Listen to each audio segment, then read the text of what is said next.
to investigate the killings. And you say its work has stirred controversy. Amid allegations, it has been selective when making arrests. Questions have been raised about the quality of its investigations, which have had little impact on exposing those behind the violence. And so you've become quite a critic of the PKTT, as it is called, and we're going to deal with that in a bit more detail. On page 20, you also accuse their work of not being transparent. You say the interministerial task team investigating the political killing started work on over 100 dockets in mid-2018. Over a year later, the only known high-profile conviction for any of the 90 murders I documented was secured by the KwaZulu-Natal detectives in March 2019 for a 2016 murder. There may have been other convictions for the murders of less-known victims in regional courts which have not been reported, but none have been reported for the many prominent victims during this period. Can you assist us in ascertaining, determining what is described as a political killing? Is there any criteria that one can use? Well, I define my criteria. I call them politically linked because it's the position occupied by the person, and the motive I don't know, because I call them politically linked. I use the defining criteria, which I've refined over the years. It was quite easy back in the 80s and 90s. You could see the conflict was between, or sometimes within, in Richmond, it was within the party. But it's become a lot more difficult to actually say what a political killing is. It does often, though. So as a result, I define my criteria, which is, well, you have to occupy a position like a councillor or a senior member of a party, as in the branch executive. And I've included senior municipal people because often they're caught up in a web of corruption in municipalities. But I do go out of my way to say, actually, until the case comes to court, and the evidence is led in court and assessed, you can then start saying, well, is the motive political, or is he having an affair with someone's wife, or has he got a taxi business or a security business?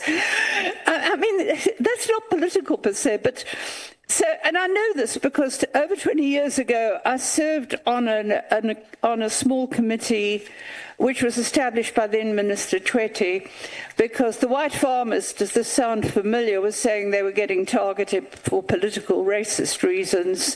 And we had all the cooperation we needed from ministers, police. We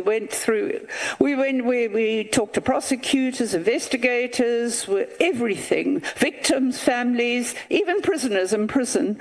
We did everything we could, and there was a high solving rate, and we actually found no, we couldn't find a motive. Now, that's how difficult it is to say, well, how do you know this is a motive? You need a court case to start with. So I say politically linked.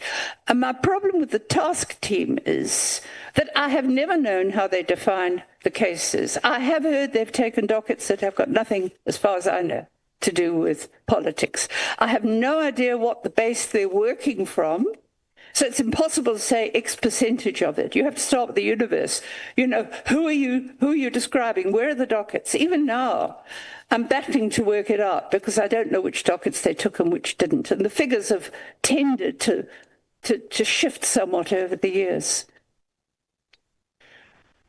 Thank you. Now, can I refer you to your affidavit, your statement, paragraph 11.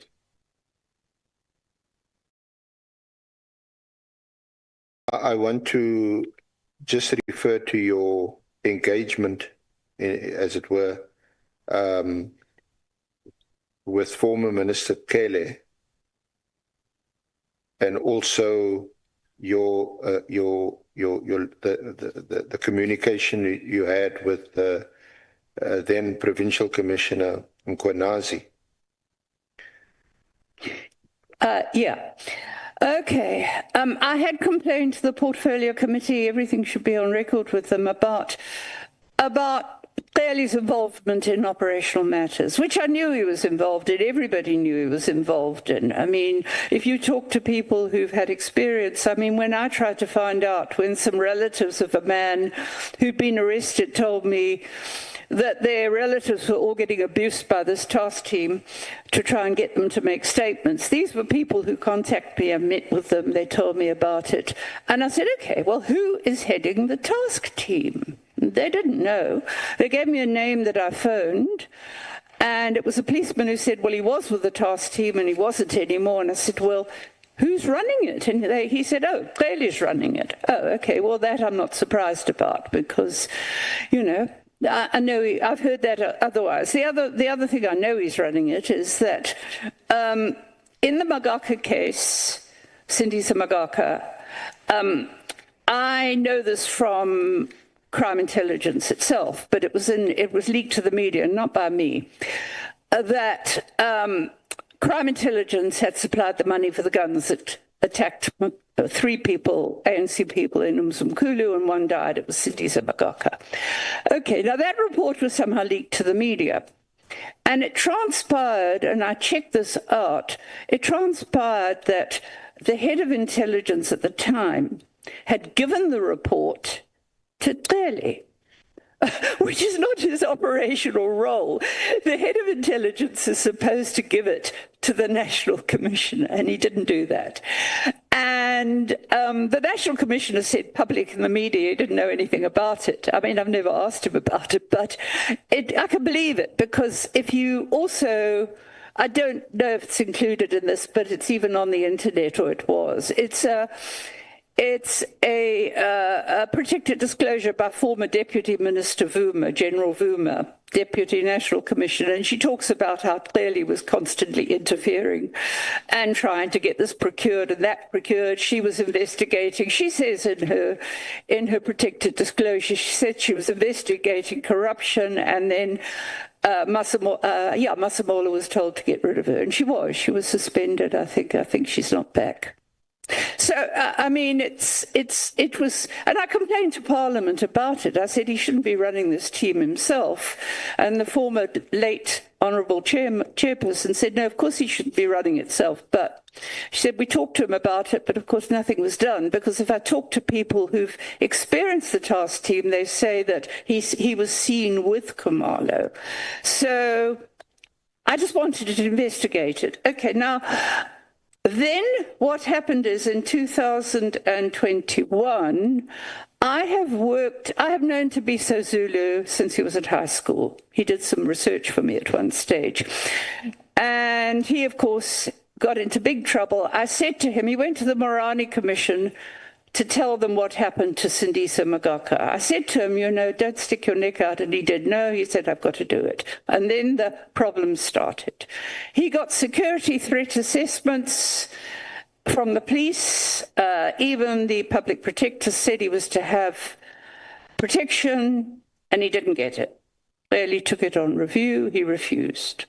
Tabiso was almost killed, just narrowly missed being killed in 2019. And then the police started harassing him and maliciously charging him. And he's been in hiding most of the time. Right. In 2021, he called me because the political task team had come to him and said, oh, we're investigating this case you opened, which wasn't even a political case, it was an assault case. And then they'd use that as a pretext to seize his 2 cell phones. They didn't produce a court order.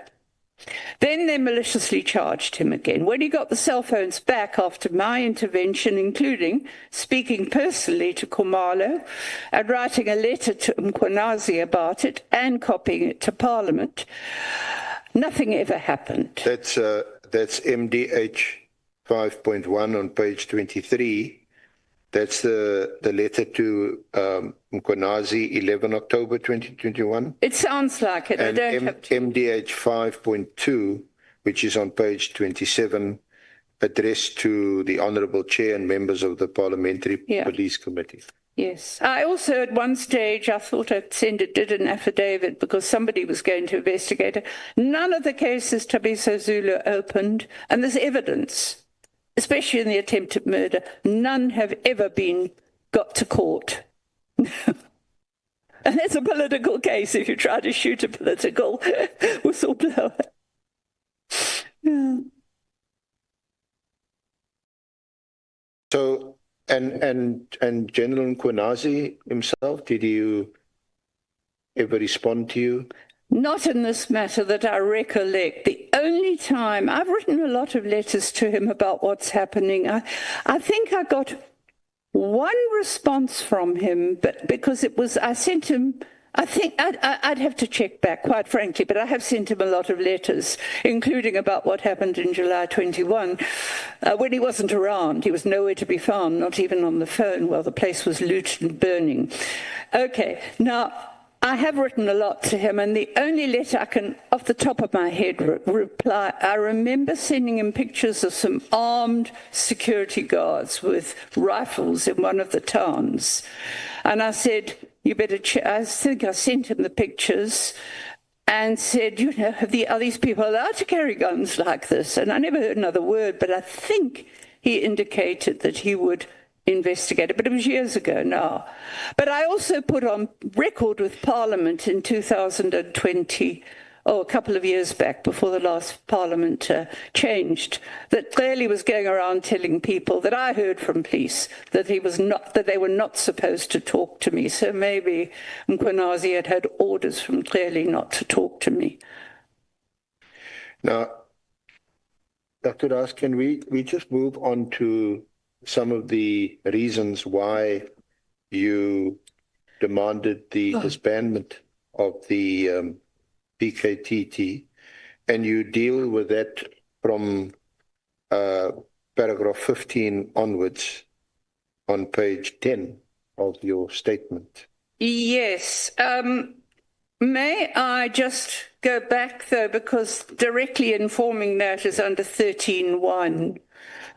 The abuses that people independently were reporting to me, which was part of my motivation at that stage.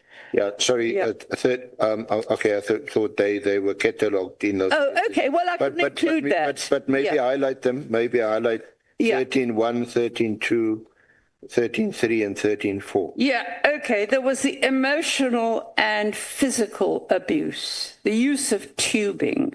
I mean, a lot of police do it, but it's almost a norm from what everybody who encountered the task team spoke of. But also emotional, psychological abuse, which they tended to use more with the policemen they targeted than the physical abuse, because maybe they were a bit more empowered. But the emotional abuse was extreme. I've listened to it. I've heard about having to get psychiatric help.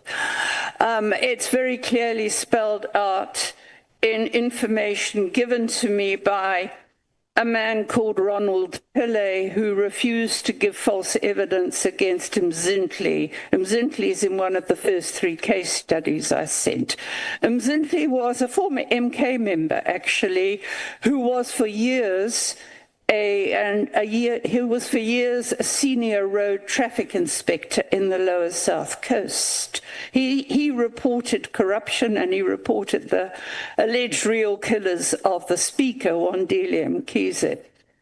And he was then targeted, and eventually he was charged with fairly minor charges of, when I say fairly minor compared with murder, charges of defeating the ends of justice. So he had a gun that was his deceased brother's, he didn't even know was in a suitcase. He was kept for 5.5 years without bail on those charges. They tried to poison him in prison, so he was obviously very unpopular. And then he was released in May this year on the section of the Criminal Procedure Act, which withdraws the charges for lack of evidence. 5.5 years without bail. That was an extreme case. Now, Ronald Pillay was a colleague in the road traffic department, and they'd come to him and said, we want you to do this, sign a statement implicating him. And he said, I won't do it, I won't do it. And And he gave me an affidavit about how even this prosecutor that I complained about had tried to force him to do it. He made an affidavit, and he said they kept harassing him. They would come and search his house without a warrant. His house was even set on fire once. He doesn't know it was them. And then they caused him to lose his job by supplying false evidence. So he was persecuted psychologically rather than physically.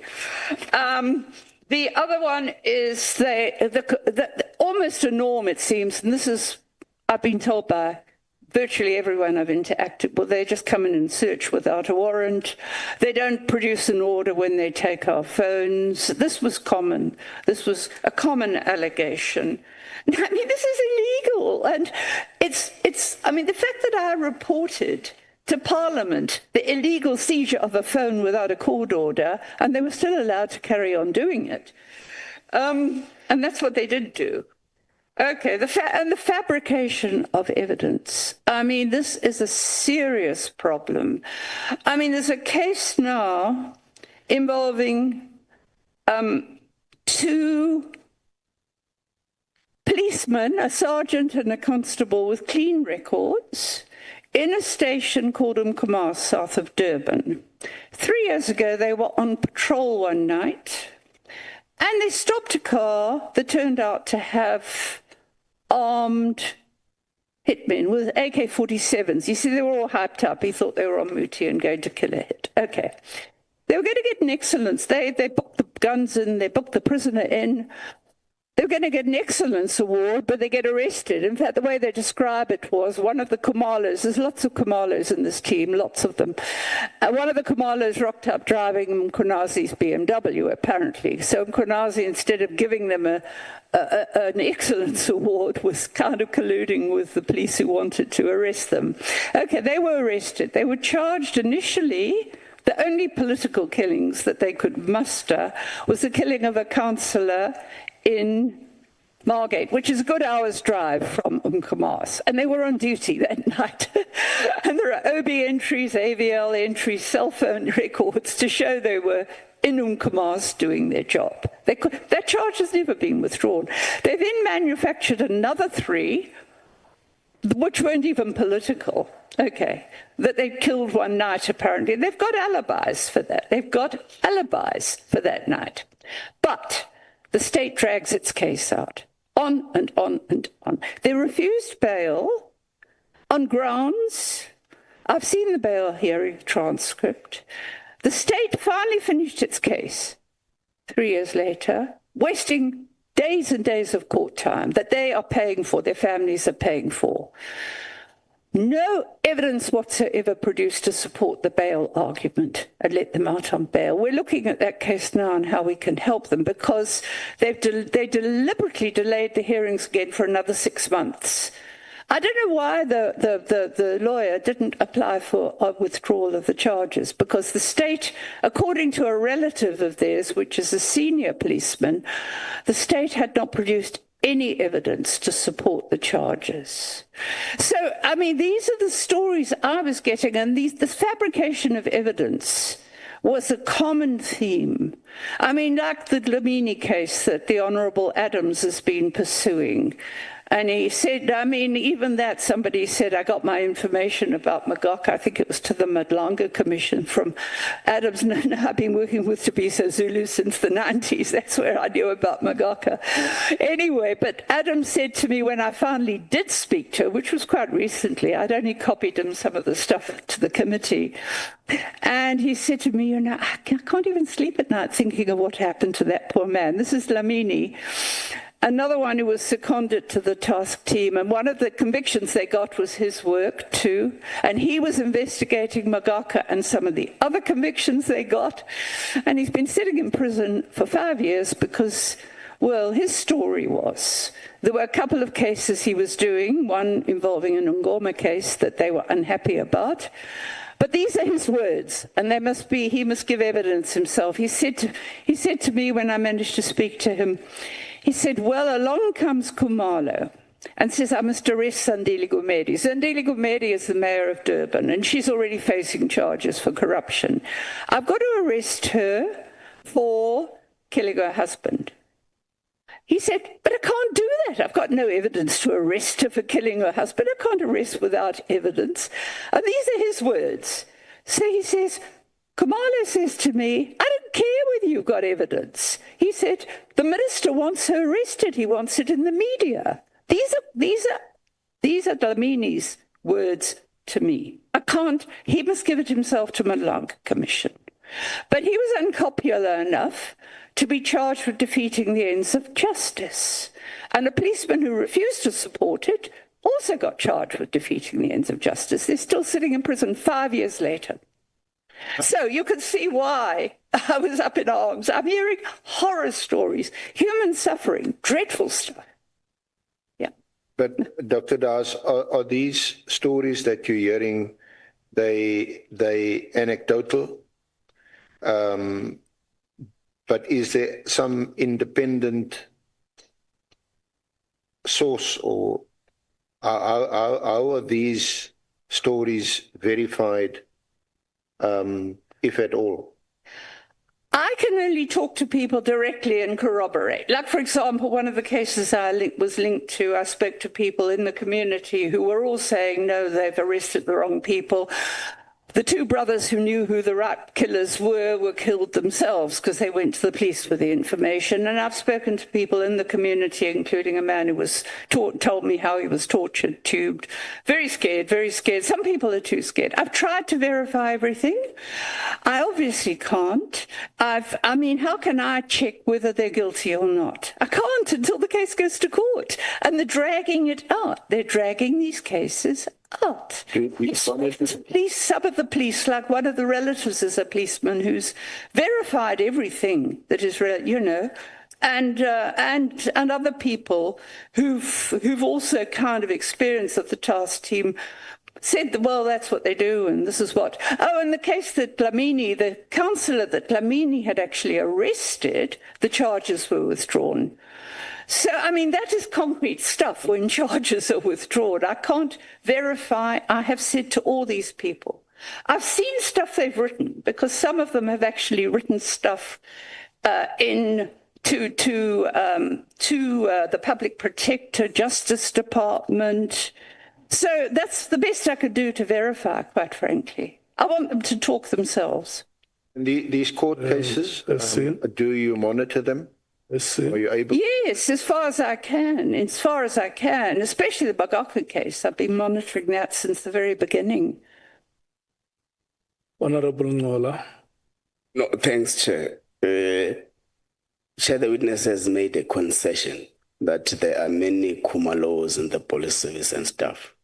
So if we can plead with the witness to be specific when mentioning people's names.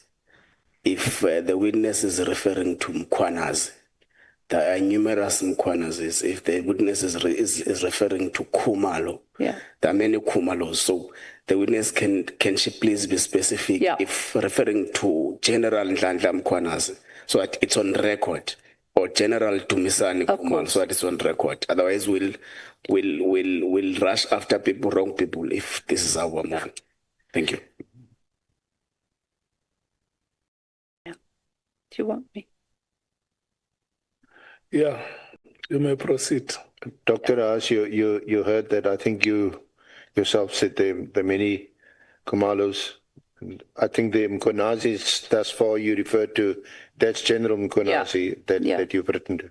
Yeah, I've only referred to one as far as I know. Apart from that, there is an investigator, Mkhwanazi, which should be in the, who's no longer in the police. He's the one who was investigating the alleged interference in the arrest of a convicted drug dealer and trafficker by General Mkhwanazi. I did think I left a copy of that note there, and he was apparently, the investigator was also called Mkhwanazi, and he was no longer in the police. I think that's the only other Mkhwanazi that I personally have come across. So when I say it is definitely General Mkhwanazi, the person I spoke to after Tabisa's phone was seized was General Dumisani Khumalo, And the other Khumalos, it's quite difficult to know. I think it was a Captain Khumalo, but there's a sergeant one who arrested these Unkomas police. I've probably got it in my notes at home. Yeah. Perhaps, now that you've mentioned him, perhaps talk to us about Lieutenant General, I think, Dumisani Khumalo. Okay. He was the project leader of the project leader, yes. As far as I know. And I've heard this from more than one source, and it may have even come up in Parliament, because I had a very good friend of mine who's now deceased. It was called, we worked together from the early 90s. He'd also, I think, MK, Philip Mhlongo. Philip was an ANC cadre who then moved to COPE, and then moved, I think, to the EFF. He was representing the EFF in the Portfolio Committee. And Philip told me that he had a call. He was very proactive, the late Philip Mhlongo. And the police had contacted him from Operational Response in Pretoria because General Dumisani, no, he was Brigadier then. Brigadier Dumisani Khumalo was acting head of he said acting head of ORS, and there was so much trouble in ORS. There was a lot of internal conflict, and he said things getting really nasty because we can't take Brigadier Khumalo's leadership. It's toxic. I don't know what the actual complaint was, but Philip said the members were complaining about him. He said he called Advocate Björkman, who was then the chair of the committee, and he said they had a special meeting about it. Now, I don't know, that should be on record. Philip then told me, look, we decided to move him. We decided to move him because he wasn't the right person to head Operational Response, although I'm told subsequently that he wasn't actually moved. Structurally, he was Operational Response, but project managing for the task team. Philip also said, well, and some other people have told me this since then, he was apparently Operational Response in the KwaZulu police. Some people say he was a Caprivi trainee, but I have never verified that. You know, it's easy to make allegations like that. But he did apparently, and more than one person says that, he was obviously well trained or trained by the KwaZulu police in guarding, because he was guarding the king, King Zwelithini. And those of you old enough to remember, was that in the run-up to 1994, there was quite a few dramatic years that I could give you a whole day's story about how the king wanted to assert his independence, but he was being guarded night and day. So I guess Khumalo was part of that. Okay, then he was integrated into after 95, the KwaZulu and South African police were integrated. And one former intelligence operator, who's retired now, said to me, well, he was integrated and he did a bit of work with statistics and finance in crime intelligence, but he said he was never operational. And then he went back to Operational Response. So what I've heard is that from that time on, with one exception, he was Operational Response, but General Mkhwanazi is correct when he gave evidence to Mhlongo that he moved him. You know, General Mkhwanazi was acting National Commissioner when Clearly was suspended. Former minister, whatever you want to call him, Minister Clearly, was suspended when he was National Commissioner. And Mkhwanazi had to jump a few places. He was so far behind. Everybody was saying, why is somebody so junior? Anyway, he moved Khumalo to a general brigadier then. I don't even know if he was a brigadier at that stage or later promoted. He moved him to crime intelligence. I was told by impeccable sources that his tenure in crime intelligence only lasted a few months because it was a financial scandal. And he was moved out, but the secretary was the one that apparently was fingered in the financial scandal. But I don't know. But he was definitely a few months only. He certainly didn't clean up time in crime intelligence. It was unclean enough for years, and then it got worse, I think, from what they tell me in the last 3 years. So that's all I know about General Khumalo. Dumisani Khumalo, that he had very little intelligence experience and was almost primarily operational response for all those years, apart from being a project manager for the task team, which should not involve investigations or intelligence. According to your knowledge, does he have any detective experience? No, nothing. I've never heard of any detective experience. I mean, I guess you get basic training of some sort. But look, to be fair, if he was trained in the SAP, the South African police, you see, you've got to remember that back in the early 90s when he would have trained, he may have trained in the South African police and moved to the KwaZulu police. Or he may have been trained, depending on when he joined the KwaZulu police was formed in 1987. The first commissioner was a notorious white security policeman known for his work with Askaris. Okay, he was the first commissioner in 1987. Now, whether or not Khumalo, now General Khumalo, was trained by the police then, I think he may have been trained by the SA police. If it was before 1987, he may have been trained by the SA police and moved to the KwaZulu police because there was a lot of inducements to get members to move from the SA police to the KwaZulu police, and most of them did not want to. The incentives were quick promotions and all sorts of things. So I don't know at the training he had, that would have been, because the one thing with the black SAP, they had the same training as the white SAP, which was quite good in those days. It was just that they were treated completely differently and they didn't get promoted. Like, you know, in the mid-90s, some of them were coming to me and they were still sergeants. And he said, you know, I've been a sergeant for 20 years and that man was a general years ago, the white man that I trained with. So that was the way they discriminated. But as I said, the training was essentially pretty good for black police, in the SA police, yeah. Dr. Das, what qualifications would you require to serve on the PKTT?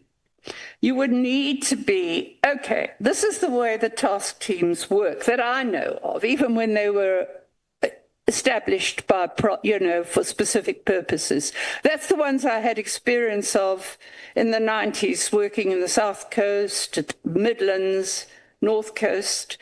At which stage, I should also mention, of course, because they do go back a long way, including with the former Minister Clearly, who was the ANC's person dealing with crime and policing before he became the MEC.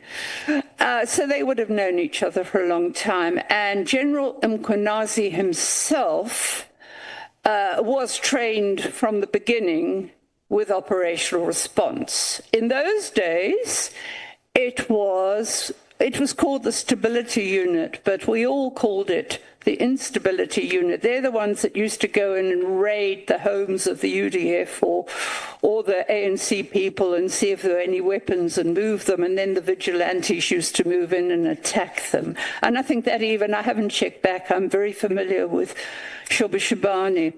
I also made a statement to the Shobishibani Commission, by the way. I mean, to the Commission on Police Conduct there, because I was I warned about Shobishibani. Okay, so they even went in, I think, and cleaned out Shobishibani before the vigilantes went in and massacred people. So they had a bad reputation, but they did probably good training in public order policing, it became afterwards. So, yeah, you asked me about, so I don't think, to answer your question, I don't think along the way that the only training General Khumalo might have had was basic detective training. So when it comes to task teams, there's a very clear structure. And this was I think there's a sheet of it somewhere from the 90s. You have a person of a senior rank. Usually in those days it was Well, it's a colonel now because they remilitarized, but it was the equivalent of what is now a lieutenant colonel. And then you would have a captain, and then you would have, say, constables. There was very clear, they were much smaller units, but there was a very clear reporting line from constables to captain to the commander, who would have to be a lieutenant colonel at least. So that's the way the task team works. They were short duration. They would deal with a problem for 2 years, say, and then they'd be disbanded. And they had successes. I mean, the one up the North Coast was stunning. They got high court convictions, and in those convictions, it showed that the people who were convicted were still getting helped by the police behind the scenes. They were working with people who were in Carter in the latter 90s to incite them to actually instruct, including at the home of a former minister, a former member of parliament called MDN&t, whom I have known for many years, a trade unionist who's now late. He lost family members in these attacks, and the investigator who'd been with the Goldstone Commission, Vilagazi, was stunningly good. He got convictions for some of those killings in that area. So they were very successful operating with that structure. Now, you ask about the task team. I mean, apart from the first being a brigadier, the brigadier soon left. I said to people who had experience of it, I've had a lot of names of people. They come, they go. I mean, one of them was a constable brought down from Pretoria to investigate these policemen in Mkhwanazi, and they wondered why he'd been a constable for 20 years. And the lawyer asked him, and he said, "Oh, I'm in a bit of a contestation at the moment with the police." And a person in the police who checked the records found out, oh, no, he hadn't been promoted because he was actually, he had a criminal record. But he was promoted while he was in the task team. I'm just giving that as an aside. Now, after the brigadier left, which was pretty early on, I've said to them, but who are these people who are supervising dockets? You know, you've got to have supervision of dockets by a senior police member. Oh, I think Dlamini told me this because he had basically worked in the team after there was, you know, and he was moved about the time the brigadier went, I think. He said, well, I think what happened is, he said, they've had a few lieutenant colonels come, but they go. And we've had a few captains come. Maybe they're doing it. But there's been no, I just want to explain, this is why I had a problem with this. There's no transparency. You can't evaluate because they don't give breakdowns of who these people are they say they've had successes with. So, Dr. Das, so from paragraph 15 onwards on page 10, you discuss your request for the disbandment of the team, and you had initially complained to then Minister, that this is in 2024, to then Minister Mkhwanazi, and you had also written to Parliament, and that the letter to, there was the letter of the 24th of October, which isn't part of the original bundle, but we have, Honourable Chair, made copies available. And it is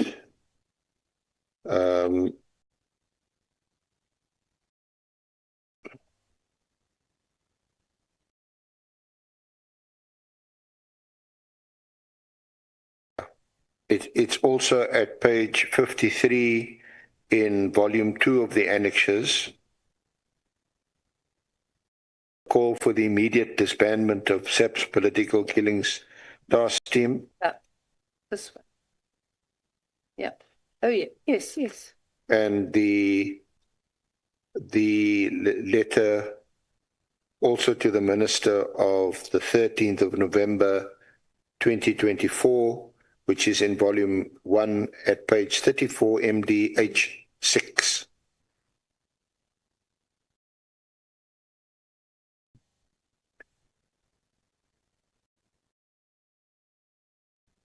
So the one of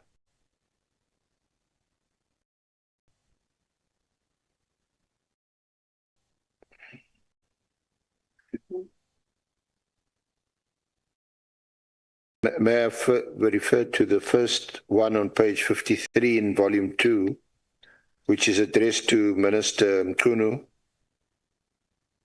a call for the immediate disbandment.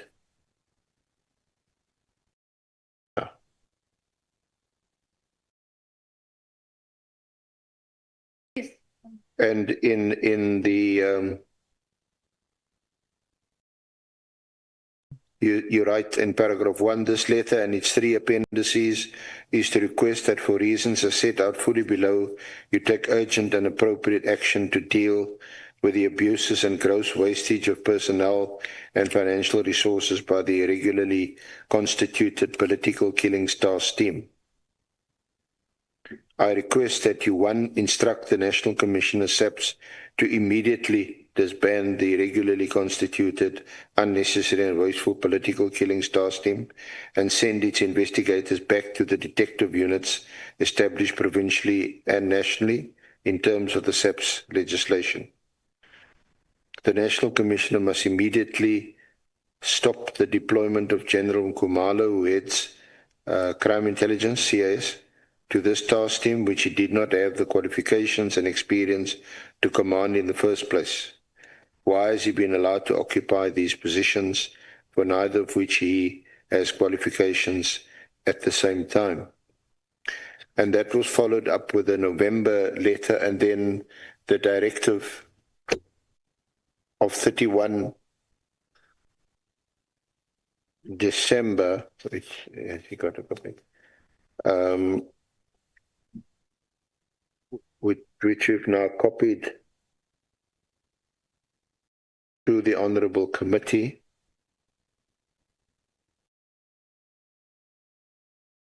The Minister's directive deals with 3 separate items. The first is the filling of posts in the Intelligence Division. The second one, ports of entry. And the third one, political killings task team. Now, the Minister Mkhwanazi, when he gave evidence to the Honourable Committee, mentioned amongst others, he had about 5 or 6 other reasons, motive that informed his decision of 31 December. Your comment? Well, I mean, I read very quickly through his the affidavit he made. I was particularly interested in what I could gather from the cases he mentioned, which are quite obscure still. But I think he had been, my recollection is that he had been through various procedures. I know there was a media report several months back that General Masemola had actually been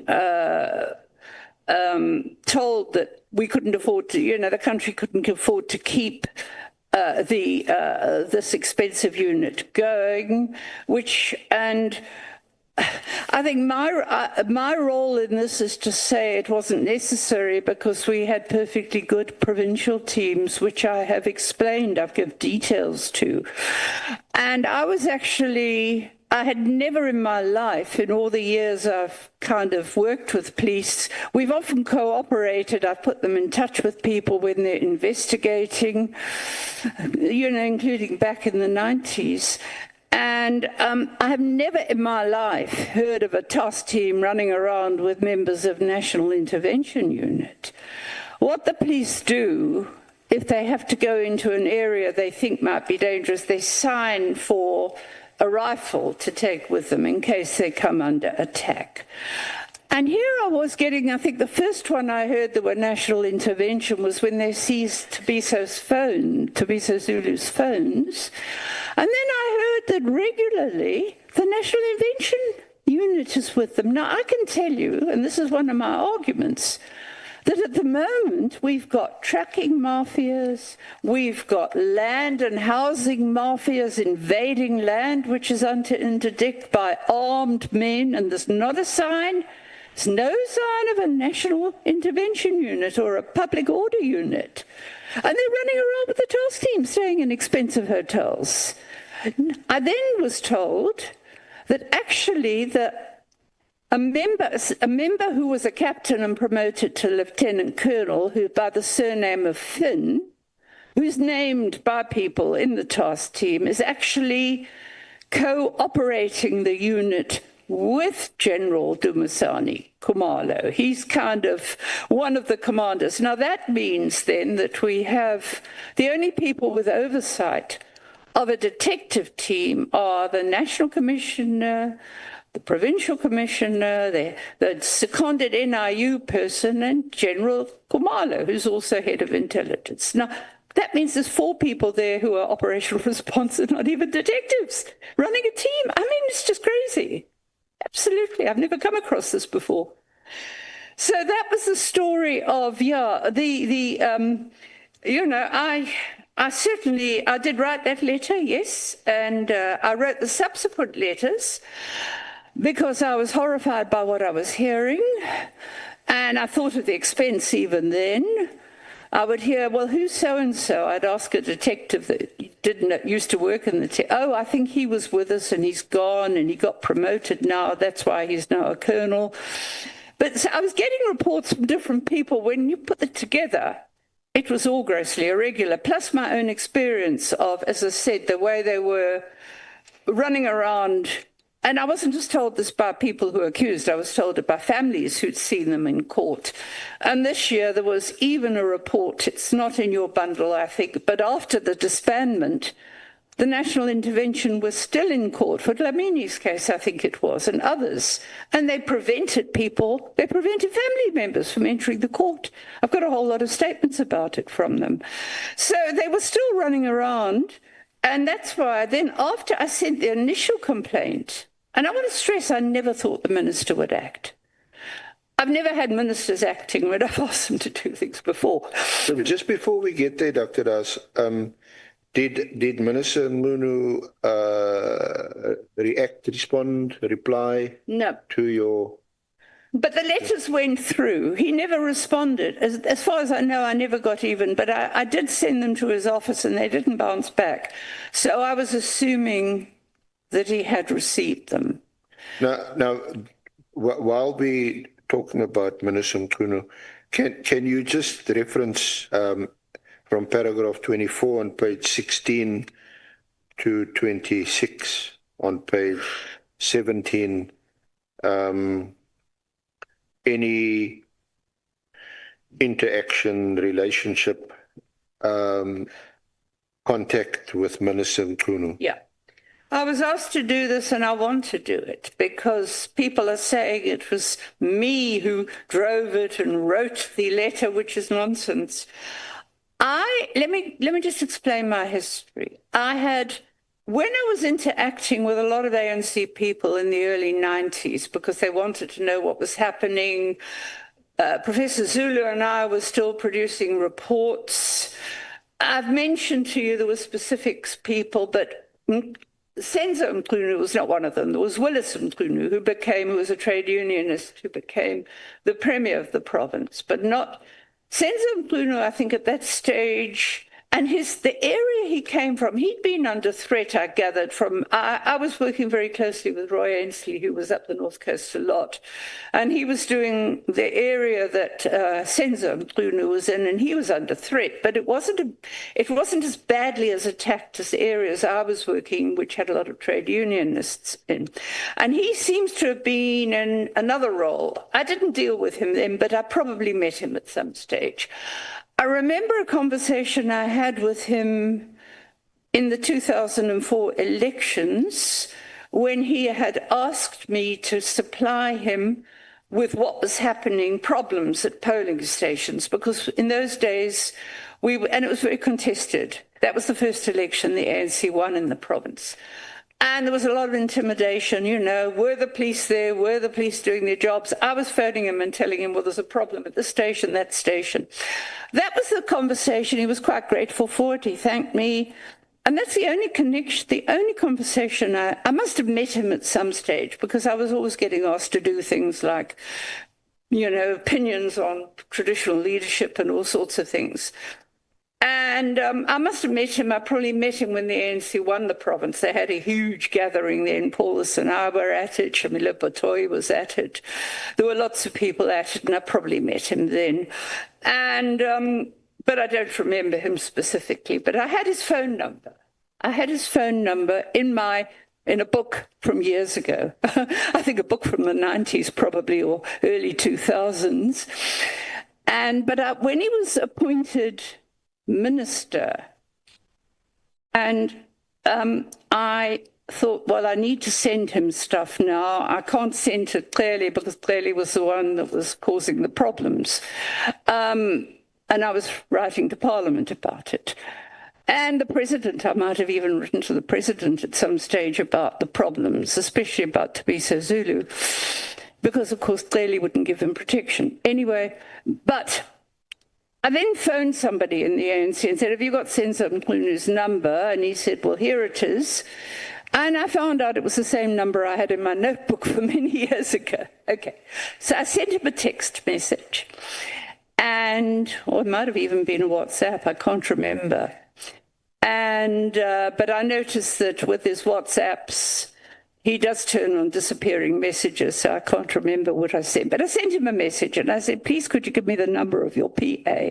I would like to send you copies of letters to the police. And he sent the number of his PA. I think she was called Mtembu.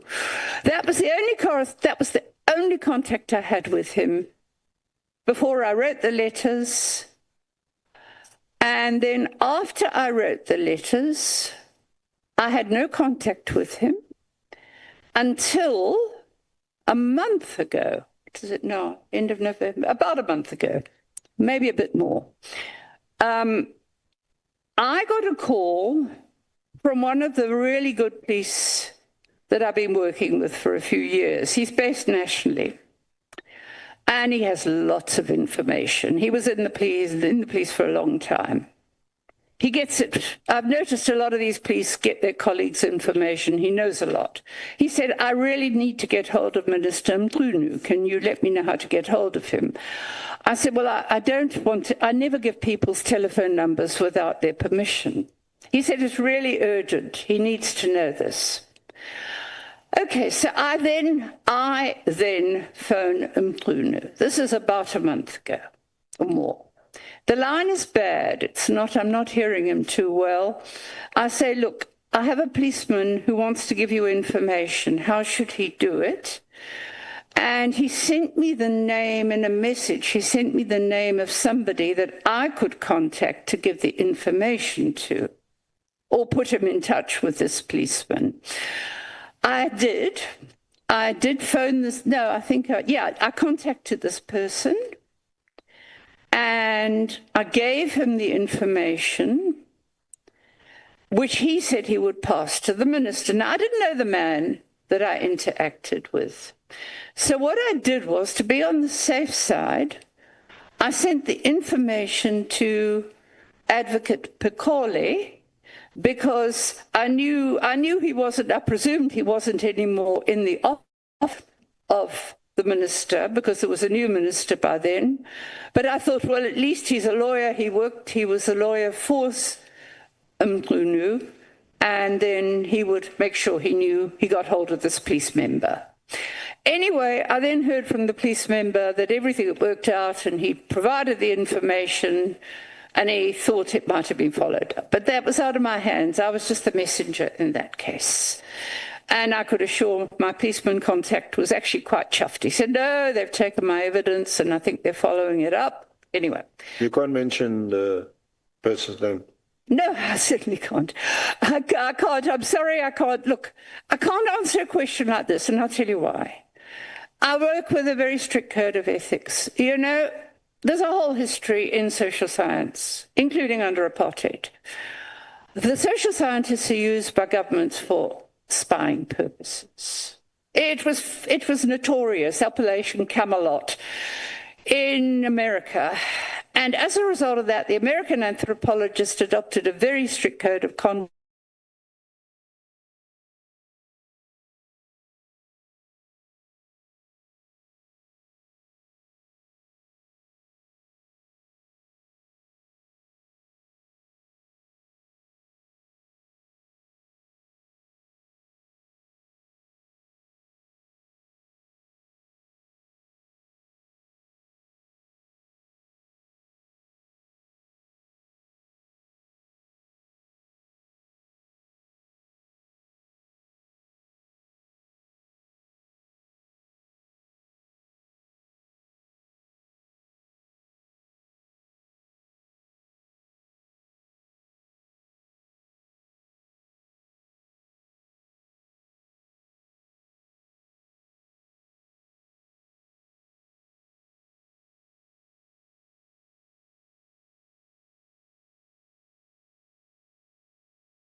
to the next item, which is the administration of oath. Now that with a list of politically linked killings. He wanted it for a certain period. He said he wanted to check stuff he'd been given. I said, no, fine, you can have it. Those are not confidential. I mean, I'll give them to the media if they want them, you know. It's just a work in progress of what I think might be politically linked, which is the only way I can do it. And I mean, I've always said too, some of these I only hear about in the media, and some of them I've told by people who want to report them to me and they don't get in the media. So they're very incomplete. When did you hear for the first time or know about the minister's decision, or Minister Mkhwanazi's decision? It was on the 2nd of January. It was circulated in a policing WhatsApp group. There's a guy who was, and he may still be in intelligence, who runs a kind of network among police members. Now, I mean, I want to make it quite clear with this. I don't know who his sources are, but they're obviously some of them that know what's going on, because what he's passed on is stuff I know independently. And sometimes they pass on official circulars, like there's the huge budget shortage. They'll pass on. There was a huge budget shortage early this year, and it coincided with there being no money for petrol to take exhibits. There was no money for food for prisoners at some of the stations, for toilet rolls. There was no money for stationery more recently. And police among themselves were saying, oh, I suppose it's going to the political killings team. Anyway, so it was this group which was passing on, but also other police. For example, there's a couple of retired police who send me stuff because they're still hearing from colleagues, some of them quite senior, that I worked with years ago, and I know they're okay. So it's different types of... But the letter came to me through this WhatsApp group, which was sharing it with everybody at that stage. The 2nd of January it was. I checked back. I was amazed. I was astonished. Honorable Skosana, I saw your hand was up. Thank you, Chair. Chair, I'm a bit concerned. You know, the witness says to us that she can't name people, you know, and I would say normally that's News 24. Some of the journalists are doing exactly what she's doing here. Some of the names are named here. There's names which he named here as well. Now, I'm not sure if the witness is protecting, because he made a guarantee to those ones who gave him information. But to some of us, it's like we are gossiping here. For me, honestly speaking, it's like we are gossiping. We're going to go out of here not knowing who are we talking about here. And for me, it's disappointing, Chair, that our witness she's not prepared, and she's making very clear to us that she's not going to tell us the names. Thank you, Chair. Honorable Matthews. Okay, Honorable Shongwe. Thank you, Chair. Chair, I think Ugok Mary should either refrain from giving us information without names, because nameless information cannot assist us anyhow. Where are we going to go with that information to? Who are we going to confront with that information? So maybe for her sake, she can just put the nameless information on the side and give us information with names, if she's not going to give us names. Thank you, Chair. Honorable Ngola. Thanks, Chair. Chair, I've noticed that in the evidence of the witness before us is largely reliant to secondary or third sources. So it's largely on information that which the witness has received from someone or some people or this and that. So it is worrying, Chair, that the witness is not willing to reveal the sources, because how do we then put value to the evidence that is adduced before us, and how do we then verify if that which has been testified before us is actually true or false? So it gets worried when the witness is refusing to reveal from whom did the witness get that kind of information. You know, Chair, we have long discussed the issue of names since the first witness, and we will implore with the witness to share with us as much information as she can, because if she doesn't, it means, therefore, as Honorable Skosana says, we are busy here gossiping. Because the statement of the witness is largely reliant on secondary sources. Thank you. May I respond? I answered a question about my contact with Mkhwanazi, and I had to explain how it happened. I cannot reveal a source of somebody who might get killed for telling me. I mean, this is an ethical problem, basically. I have to give people my word that I will not reveal it. When it comes, most of what I've told you, I've heard directly from people about the abuses. The prisoners themselves have managed to send emails from prison. Sometimes you can talk to them on the phone. I've spoken to people. This is first-hand information. All the names I'm mentioning are already on record. Now, if, for example, the General Mkhwanazi or General Khumalo come along and talk about, well, this is what we're doing, they're getting that information from informants, perhaps. They're not telling you the informants' names. The informants would be killed.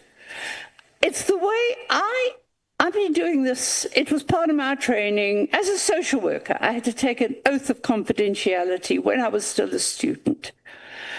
I have worked with this for years that I do not, I mean, people know they can trust me. So most of the evidence is people that are already, I'm talking about people that are already named in the media, people who've given evidence. The only names I'm with, I got that letter. You asked how I got the letter. I got it, and it's a letter that we all know exists. I didn't manufacture that letter. And I have made a point elsewhere in this affidavit, only because I was specifically asked to comment about links with intelligence, that not only does the information, some of these allegations I cannot. I'm making it very clear. Because I'm seeing reports in the media, stunning revelations. These are not revelations, they're allegations until they're examined. And these people, a lot of people are just dying to give their first-hand evidence to the Mkhwanazi Commission. And there's a clause for secrecy in giving evidence. Honorable James will be followed by Honorable Nomvalo and then Honorable Mathis, in that order. I think they are still not satisfied, Prof. Doctor, on the responses that you are giving. Okay. This is not a storytelling environment. This is not a history class taking us back to the 1980s. Our communities are under siege. Our children are being fed drugs. We are here to get to the truth. Ethics has long left this room and left this country. Long time ago. It's too late for that now. We need names. Anyone that comes here today, we don't know you. You said earlier on, Professor, my people trust me. I don't know you. I don't trust anyone. So please, can we have names here today? And when you get asked a question, Chair, I find that the witness sometimes will get asked a simple question. How did you learn of the letter? And then we must hear about groups where stationery and fuelis complaints are being received. Please, can we stick to the question? Can we give a frank, honest answer? And can we move on and can we get names? We've been listening to this all morning and we've been patient with the witness, but I think time is moving. We don't have a lot of time. Can we please get to the bottom of this now? Yeah, not before Honorable James. Honorable James. What is it that you, what is the, let's be specific so that we are able to help the meeting to move forward. Chair, let me give you an example. Yeah. When the witness was asked how did she learn of the letter, she answered, she said, via a WhatsApp group, a police WhatsApp group, and members have also been complaining about fuel and about petrol and all of that stuff. The entire morning, whenever she speaks and she speaks about her sources, she doesn't reference the name. It's just, she's unable to verify. When she speaks about crime intelligence leader and head of crime intelligence, there's provincial, there's national. She's not specific with names I've picked up. So there's a lot of inconsistencies in her statement. And I think out of respect and sort of one looks, you know, at a lot of things, so you don't want to be too hard, but it's been going on the entire morning. And there's a lot being said here where I can see we're being patient, the evidence leader's being patient with her, but she's not getting to the point, and we are getting derailed. Okay. Did you note the question? I did indeed. Well, I wouldn't have come here if I'd known that I couldn't withhold people's names for ethical reasons, but they might get... Dr. Haas, did you note the question? I heard the question about needing to know the name. Indeed, I did. Yeah. Note that question. We are coming later. May I explain? Honorable Nomvalo. No, thank you very much, Chair. Chair, I think the first thing that we need to, as a basic necessity that we need to protect in this house is the decorum. That is number one. When members have asked for an opportunity to make inputs during the course of her testimony, she must wait for the chair after we have spoken, for the chair to give a directive. You don't budge here, Coco. You wait for the guidance of the chairperson, and thereafter you come in, because here we are engaging so that ultimately the chair would give a direction based on the engagements that we have tendered here in a meeting. Secondly, people who have been coming to this committee, including people who are in the higher echelons of the state, have been mentioning names of serious people who occupy serious positions. So we don't understand this story that we are being told here, because it means we are subjected to hearsay. And hearsay is evidence whose credibility relies on another person other than the person who's giving testimony. So it means here you are giving us information whose credibility relies on another person. And this is a fact-finding mission. So if you come with a cold and a silent evidence, how is it going to help us as this committee? Because you give us evidence, we analyze, we dissect, and if there are names in it, we take it further by inviting those people whom you have mentioned in your testimony. So really, Chair, we can't allow to be subjected to gossips. We have no time for gossiping here. We want to deal with real evidence. She must tender real evidence, and if she has nothing to say, she must keep quiet. Thank you very much. Honorable Matthews. Thank you, Chair. We asked Professor Mary to be here based on the testimony of the minister. And most of his statement, he submitted the whole report, so her complaint letter. So she's here because a minister told us that one of his decisions on making, or his main decision on why the PKTT was disbanded was because of a complaint that was sent by Professor Mary. So I think that is one of the main reasons that we must have in the fore of our heads on why Professor Mary is here before us. The second issue, Prof, I think you have to also appreciate there's a difference between anthropology, ethics, and also what we are doing here. It's justice. So while we understand, you'd rather not tell us the story if we are not going to have names that are going to be attached. And you can't talk while I'm talking. So let's just take a chill pill a little bit. And it's fine if you don't want to give names. We do understand we are in a very hostile environment and people are being killed. We'd rather not hear the story because it makes us difficult for us to do our jobs as members of parliament. And you can't also roll your eyes while we are talking. We need you, or maybe we must be told, how do we process information on so-and-so said this, there's someone lying in prison, I can't tell names. How do we process it? Maybe that's something that we can do, or you need to tell us, because we are here, we need facts, we need to process information.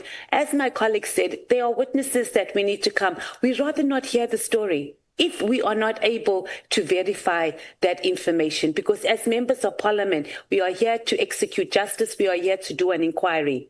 So we need that. If you cannot tell us, give us a name, don't tell us the story. And I'm asking that we do that. And maybe we should also just just try to wrap up. And I mean, I do appreciate that people can be killed and we're going through a very hostile time, but we also can't just listen to stories and there's no way of us being able to verify that information. Thank you. Honorable Sols. Chair, I would just urge us as a committee to maintain equal and fair treatment to all witnesses.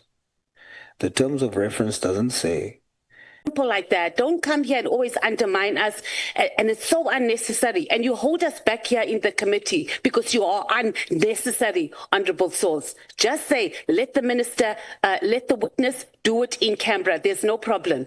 Don't throw shade at us and say we're treating witnesses unfairly. It's unnecessary. You are always doing this in the committee and you hold us back as a committee of trying to be progressive. Thank you, Chair. Okay. I will rule on that later. May you conclude your point, Honorable Sols. Thank you, Chair. I was merely responding to what was stated. The statement that was made was, if you're not going to give names, then don't tell the story. I'm saying we shouldn't do that. We should say, here's the options. We require names. You have the option, if you want to protect your sources, you can, in terms of our terms of reference, say it in an enclosed manner, in camera. And then the other names that you can state publicly, you can state it here. That's all I'm saying, Chair. Let us state it in that way. Let's not tell witnesses, if you don't want to say names, then don't tell us the story. Thank you, Chair. Okay, let me do this, honorable members. First of all, let me address you as honorable members. And then the next will be to talk to Professor Haas. Honorable Sols, you would remember that in the last proceedings, the second last proceedings, when we listened to Advocate Batoy, we had a similar arrangement where we agreed that if there were names that were to be mentioned, we will arrange an in-camera session where where that information will be provided to the committee. And you are very right when you say we must be consistent. And secondly, I want to request Honorable Mkhwanazi to attack the facts and not the person.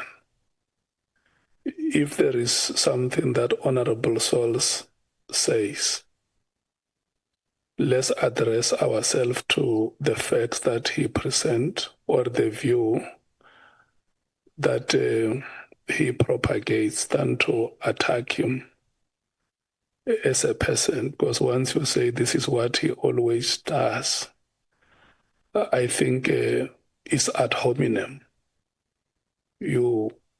You are now, you know, there is this, there was one coach who had a philosophy in football that if you can't dispossess the opponent, you must make sure that there is no procession. The ball must not move forward, and the opponent must also not succeed to move forward. So you must destroy both. So I think I will not agree with the point of order that you have raised, Honorable Mathis. And then Dr. Haas, when I listen to these members and when I look at you, I can see that you are a citizen of an advanced age. And then these members are saying to you that they want to respect you as a senior citizen in this country. And there is no there is no intention on their part to be seen disrespecting you or harassing you in recognition of your social status in society and their socialization from where they come from. They come from communities where they have been taught to respect elders. And it will be an ugly spectacle before the eyes of the people of South Africa if you were to be, or all of us here were to be seen on television with a senior citizen like yourself. And the message that may go out there is that those young members of parliament are uncultured. They don't know how to conduct themselves towards the senior citizens of this country. And there may even be an association or any interest group or any citizen acting on behalf of the interest of the elderly, who may end up writing to us and say, you invited Dr. Haas to Parliament, but we don't think that the manner in which you treated her accords a citizen of that social status. So we're cognizant of all that. And we also want to very much admire you for your academic accomplishments. The least we request from you is to go back to the oath that we administered this morning to say, and very respectfully so, if there is any question that is put to you, try your utmost best to respond to it satisfactorily. And that is why sometimes if you observe sitting where I'm sitting, I always check with the members if they are satisfied after asking a question or a follow-up. So where it may be difficult for you to mention a name, you can say, Chairperson, let me, and especially when the day is still so young like this, because if we need to have in-camera proceedings, we must make an application because Parliament is for the people. You don't just decide now and say, after this meeting, we will have a meeting in camera. If there are names, something that you may have to do upfront and say, in my statement, there is some confidential information that I would gladly like to share with you. But it may not be possible for me to publicly say it in the following paragraphs. So at the end of this proceedings, Chair, you can please favor me with at least 5 or 10 minutes, and I can disclose those details to you. Yeah, I think I have I have tried to say it in a manner that that brokers peace, in a manner that helps these proceedings to move forward. I'm always saying that when we conduct ourselves, we must not be worried about the technicalities of our arguments and our presentations. What the people of South Africa want to see is the wisdom behind our actions and the statements that we make. Thank you so much. May you please respond to the questions that the honorable members have asked.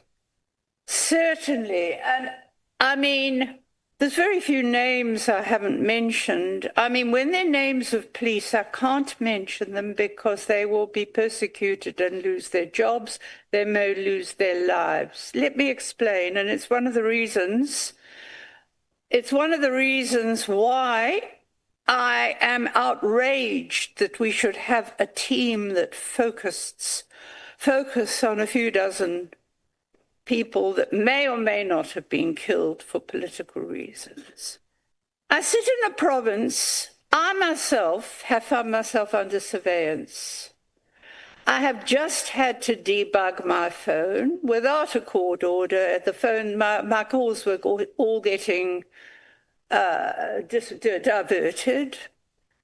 I have to watch every move I make because I've made a lot of enemies. This is me, and I don't care about my age. I mean, thank you very much. I appreciate that, Mr. Honourable Chair. It's very nice of you. I'm used to robust debates. I really don't mind. But I also need to explain, I see dreadful stuff all the time, not just for politicians. I see people dying and the police doing nothing. And yet we're spending this money on this team. I think it's outrageous, quite frankly, when ordinary people can't get justice, they want closure, they don't get it. I'm speaking here for poor people. You don't even hear about them being killed. They're killed all the time in rural areas. They're trying to defend their land, for example. No one's paying attention and doing anything special for them. Why are we doing something special for politicians? Okay, I've had my say about that. It's in my affidavit that this is one of the reasons I think, why on earth should we now focus on politicians?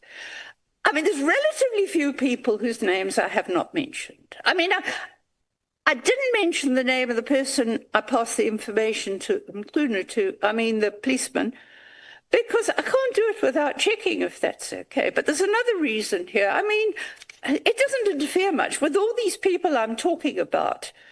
I mean, I've spoken to them personally, and they also want to go to the Madlanga Commission. They want to go and tell their stories to the Madlanga. This brings me, before I was contacted by Parliament, when the Madlanga Commission was set up, they reached out to me. The Commission reached out to me. I have sent a great deal of information to the Commission. The Commission will contact me through its investigators when they're finished with the process in place now, with Madlanga or whatever else.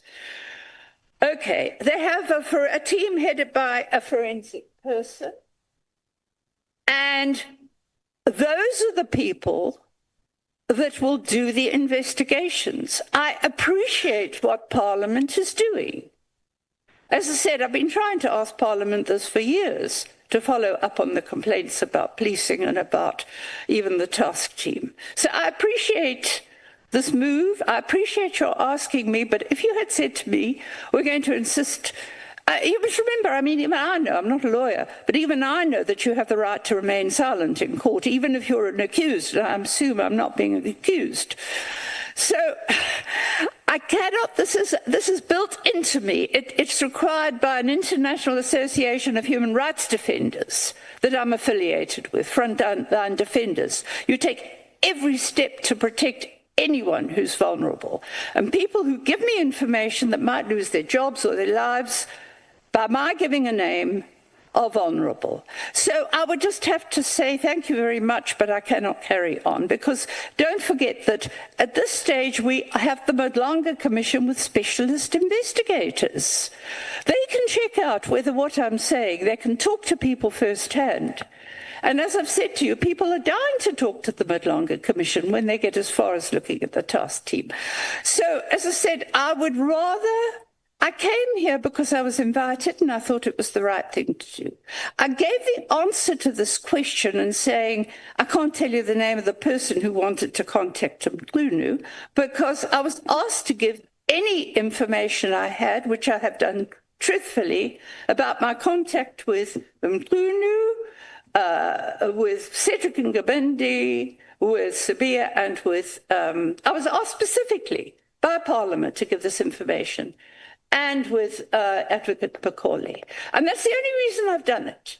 I was trying to please Parliament by giving them the information you want. And honestly, honourables, everybody, I appreciate the fact that you are trying to deal with this, and I don't want to diminish my support and my pleasure that you have taken this initiative. But I cannot give names, and they're not relevant, because what I'm saying here is that it's not just, in this case, it was one policeman that I must protect. In the other cases, these are different people who said things to me independently themselves. It's not just whatever's in a WhatsApp. That's my clarification, and I just want to make it perfectly clear. With the investigations by Madlanga Commission, I cannot reveal some of the information now. I mean, I haven't told you about what I've said to the Inspector General of Intelligence, which supports some of the allegations against people who've been charged, like Khumalo. So, I mean, there's also that. You can't let information out in the public. Well, it's still got to be investigated by people who are trained to investigate, like the people I'm told are with the Madlanga Commission. Sorry.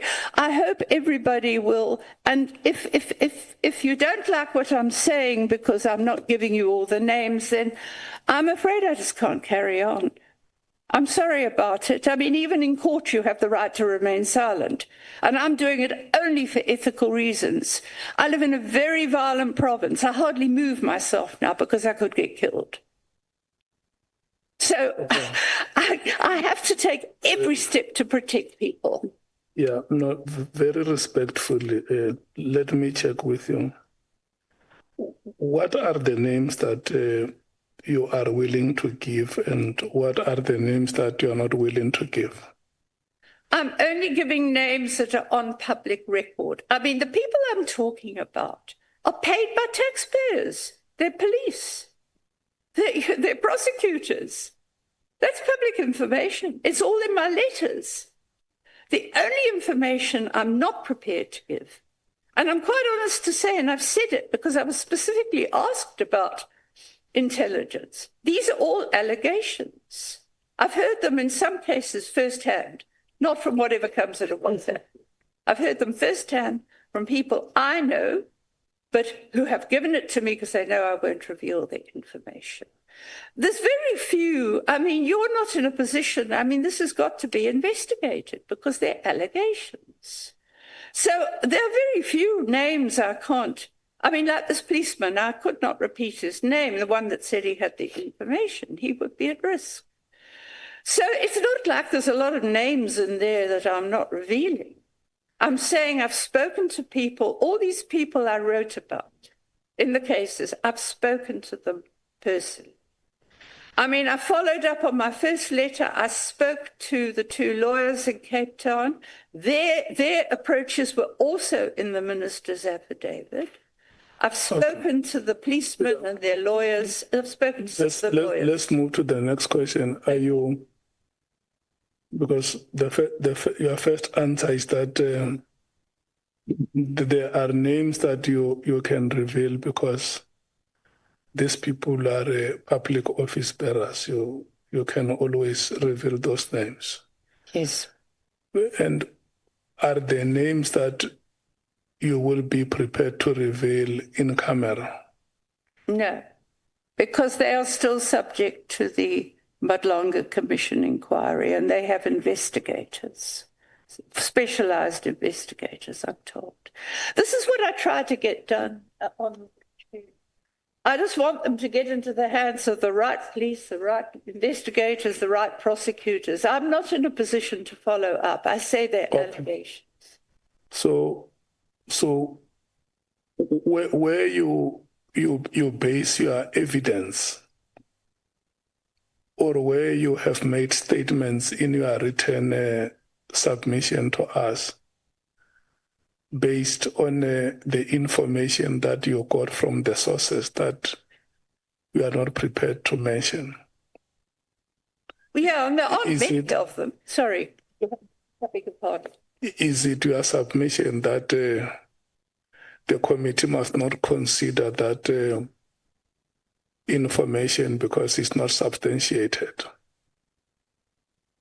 Because one, you say that even if we arrange in-camera session, you will still not disclose the names, or you may decide to exercise your right to silence. So now what we want to know from you is, you have deposed a statement here with us. Let's say there is a paragraph where you depose evidence that is based on the information you got from Soviet.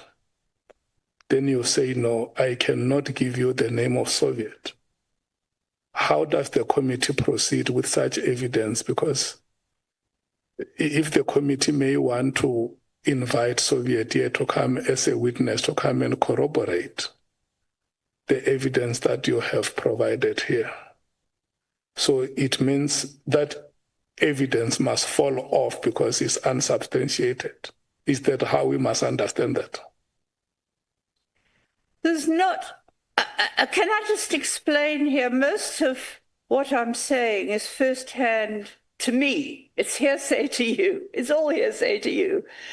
Speaking to policemen, speaking to people who've told me about torture, speaking to people who've been charged by the task team, letter after letter to the DPP. It's all on record stuff. Yes, but what we are saying here, we are probing allegations. Yeah. And when you are appearing before us, remember, you are appearing before us as a key witness. In fact, if we were to speak in terms of motions, if we were to speak in terms of motions, we were going to say that you are a trigger. Because everybody who came here before us, starting with General Mkhwanazi, the minister himself, and former Minister Tele, all of them say there is this letter which was written by Dr. Mary Haas. And when you read this letter that is written by yourself, you say on paragraph 1.1 that, Minister, I request you that you instruct the National Commissioner of the South African Police Services to immediately disband the irregularly constituted, unnecessary and wasteful political killings task team and send its investigators back to the detective units established provincially and nationally in terms of SAPS legislation. And this is the letter that you wrote on the 31st of October, yes, 2024. And all the activities that, or all the developments that followed are the ones that put us where we are today. You get it? yes. So the committee is saying to you that Dr. De Haas, before you wrote this letter, there must have been some information that you gathered which make you to arrive at this conclusion that I am now at the pinnacle. I am now at the point where I must write a letter to the minister because maybe the information that I have with me is so overwhelming that I can no longer keep it to myself. Somebody has to know it. And the first person that came to your mind was the minister that you had to write to. And so now Parliament then, after the decision that you requested must be made, that decision has been made, then Parliament appoints a committee to investigate the circumstances surrounding the dissolution of this PKTT and the alleged corrupt activities. So I just want you to appreciate the motions that get that momentum after you wrote the letter.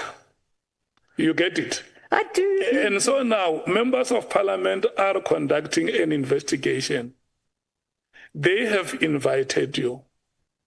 And members of Parliament say, in our engagement with you, we want to restrain ourselves. We don't want to be seen appearing in a way that does not resonate with the decorum of this house. We don't want to be seen as if we are belligerent. You get it? We want to have a conversation with you and help us to give us information that made you to arrive at a decision like this. If there is anybody who gave you information, you say, this is the information that I gathered. There is a Soviet who helped me to compile this information, but I'm not in a position to publicly mention a name like that one. You get it? So maybe before you respond, because I'm not perfect, I may want to check with honorable members if what I said represents their views. So I'm going to rotate them one by one and hear whether what I'm conveying to you is what they want it to be. Can I start? Honorable Mkhwanazi. Yes, Chair, indeed, what you have said represents the views of the committee. Do you have any addition that you want to make to the attention of Dr. Haas? Chair, she does not really help because she was given two options. That if there is an information that she believes is too confidential, that an arrangement can be done to allow her to give us in an in-camera setting. But she continues saying, I'm not going to give names publicly, but I think she does not give her response whether or not she can be able to give us those names in an in-camera arrangement, Chair. Thank you. Honorable Skosana. Thank you, Chair. I just wanted to say, when I raised my hand, I was disturbed by Dr. Haas, because apparently for her, Madlanga Commission takes precedent over us. It's been mentioned many times. Madlanga Commission that, Madlanga Commission that, which is unfortunate. Hence, we said in this committee, we are not we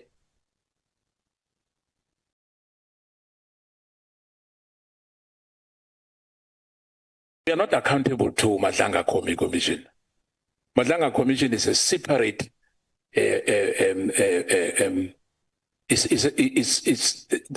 it's separate from what we are doing as parliamentarians. Parliamentarians here, there's accountability here.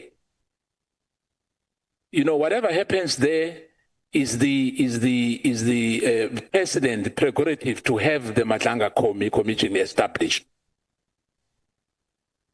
Everyone, when I mean the executive accounts here, there's a separation of power. And I know the doctor knows that.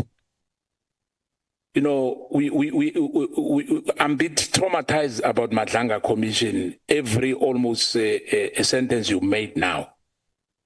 That those witnesses would perhaps go to Madlanga Commission. They are allowed to go there. But hence the chair is asking you whether are you willing to do it on camera for us to proceed with this investigation as parliamentarians we are doing to every witness who appeared before us. We are not undermining you. But remember, we are probing. We want to know the truth. You know, we are not a subsidiary to a Madlanga Commission. We are a stand-up committee, as an ad hoc committee here.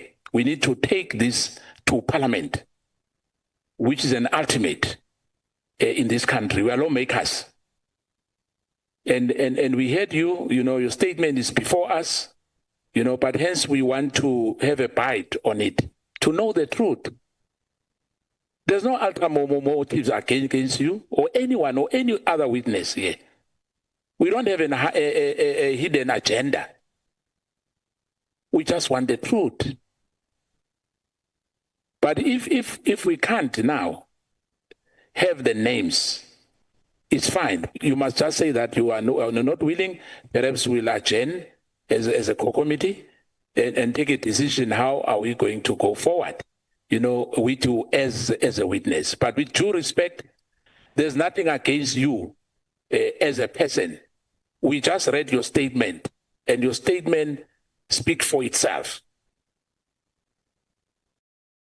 Thank you, Chair. Do we still have any member from the MKP who wants to?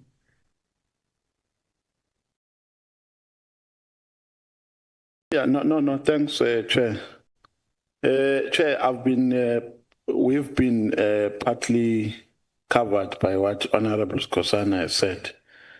But Chair, what we have noted here is the highest level of arrogance of high note. And there is an attempt to reduce the credibility of this committee as if we're a subordinate of a certain commission of inquiry. Chair, apologies, Honorable Mkhwanazi. Chair, can you again talk to the witness to stop making gestures when members are submitting point? Listen, let's allow Honorable Nomvalo to conclude. We will come back to you to make that point. Chair, the first witness that appeared before this committee is General Mkhwanazi. He mentioned the name of a witness before us in his affidavit under oath. And even when he was here, he elaborated on why he mentioned her name. The name was also mentioned by the Minister of Police, Minister Senzo Mkhulu, under oath, openly so. And she comes here, she's not a police officer. She has no right to protect informants because it's only police officers with that right to protect informants. She's just an ordinary person with passion of having views on police work. We respect that. But she must not come here and undermine Parliament. This is Parliament, and this is a committee that has been tasked. We're not just doing a normal oversight responsibility here. We're doing an investigation. This is not a portfolio committee. It's an ad hoc committee with specific terms of reference. And at the center of those terms of reference is conducting an investigation on issues that are affecting SAPS. And she comes here, she tells us about investigators, qualified investigators, who are going to investigate issues in the Madlanga Commission. As if here, by virtue of being members of Parliament, we are not qualified to listen to what those investigators can listen to. So what I see here, Chair, is the highest level of arrogance and lack of cooperation. The witness cannot choose what she can tell us. It was going to be understandable if she was saying, Chair, I am not comfortable with disclosing names here on camera. Can we disclose them when cameras have been switched off? That would be understanding. Now saying, ridiculing the credibility of this committee by saying no because I'm still here to appear in the Madlanga Commission. What is that? Madlanga Commission is not bigger than Parliament. It's an executive decision through the President of South Africa. This committee, the ad hoc committee, is a decision of Parliament. So, Chair, can we not be undermined here, please? Can we not be undermined? There are three options that we have correctly put here. It's either she gives us names here. If she doesn't, off camera. And if she doesn't want to give us names at all, she must not adduce evidence with names which are not disclosed, which are not going to be disclosed. She must just keep quiet and not say that I was told by so-and-so. She must not even go there because we will probe her further. Thank you. Okay, Honorable Ngola. No, Chair, I was saying I've noticed, which I think Orb Mateus noticed as well, and it continues unabated. The witness, every time a member is submitting, whatever the member is submitting, the witness is making unnecessary gestures. Can you plead with the witness to refrain from that conduct? It's not allowed. Thank you. Okay, let's move to the DA, Honorable Breitenbach. Thank you, Chair. Chair, we invited Dr. de Haas here, knowing what her evidence would be, more or less. We've heard people refer to what she would talk about, and we know what her background is. We know that she's a researcher. We know that she's an anthropologist. We know that she's a sociologist, and that she has a certain protocol to which she must adhere, and she's told us about that protocol, that she has an ethical standard by which she is bound. If you're doing research as an academic, Chair, you rely on a network of, let's call them informers for want of a better word. As soon as you start naming those people publicly, you'll never have another word from them.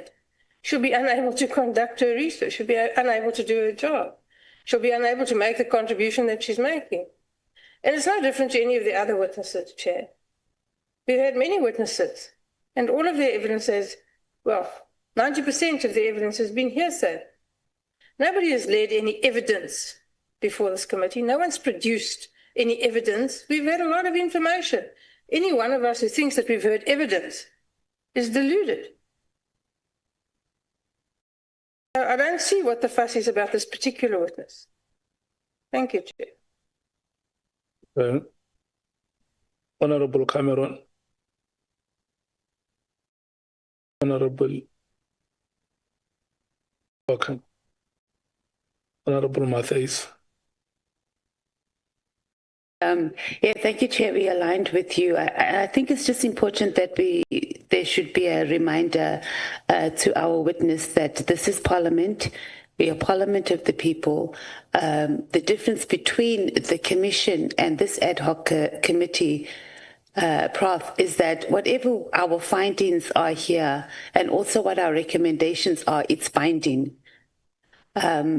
So partly your approach to us and your response to us, I agree that it has been a touch of arrogance there that you may as well pack up and go, and also mentioning the Commission more times than is necessary, and their investigation, etc. And perhaps for the sake of progress, I think we must just get where there are no names that have been mentioned, because I might even tend to agree that it's not tremendously consequential to our investigation on the names that are not mentioned, and we might be going around in circles on something that might not be of grave consequences to the committee. So I think let's get that out of the way, and maybe our evidence leaders can work that out. But I do think it also just set a precedence, Chair, that when we have witnesses here, that they just be conscious, even when we take their statements, if there's information that they feel that is going to jeopardize other people, that it's noted in their statement, and that we have an approach rather than us coming here and then we have to deal with, I can't mention names, etc. It does make our work a little bit more difficult. But yeah, I think we can move in that regard. That's our submission. Thank you, Chair. Honorable Source. Chair, we have indulged the witness. We've tried to be fair. You took time to explain our position. We explained that the witness would have an opportunity to share the names with us for our purposes of probing the allegations in an enclosed session. We were fair. I was very disappointed by the response of the witness thereafter. And I take strong exception to hear Dr. Haas say that if we don't want to, she can leave. Now, it's wrong. It feels like Dr. Haas is talking down on all of us. We are a legitimate structure. We are a legal structure. And Dr. Haas has been invited because allegations has been made. We have granted a platform for her to have a right of reply to these allegations and clear it up. Instead of returning the courtesy, we are being spoken down on. And I also want Dr. Haas to know that even though you were invited on this occasion, and you feel you have the option to decide whether you want to testify or not, Section 56 of our Constitution also empowers the National Assembly, and by extension, ad hoc committees like ourselves, to summons you. And when we summons you, you have no option to opt out except for 2 exceptions, which I'm sure you know. So please do not come across as you are looking down at us and speak with such arrogance. You can just back up and go. That I take strong exception to. And I want you to be clear that we are not some tuck shop somewhere. We are a legitimate legal institution with power. We are constitutionally empowered to do what we do. So I implore you to show the same courtesy. Help us in our effort. If you refuse and you want to go, we will then use our power to summons you back here if we feel that there is information that we want to oblige you to give to us. Thank you, Chair. Honorable James. Yeah, I think I'm covered by the former speakers. I actually don't believe that the people that Dr. Haas is protecting would add any value to what we're doing today. I think, if anything, we more wanted to know what prompted her, what prompted that writing of that letter, and sort of trying to persuade the minister to disband the PKTT. I think, if anything, that was the focus. It makes it very hard to even prompt her further. She said what she's wanted to say. She's not going to speak. She's not going to share names. And I think the fact that she's a senior citizen today makes it very difficult for me and where I come from and my upbringing. You know, she's obviously has a made-up mind, and we're going to leave it at that. I think if anything here today, what she has revealed is the poor leadership within our minister.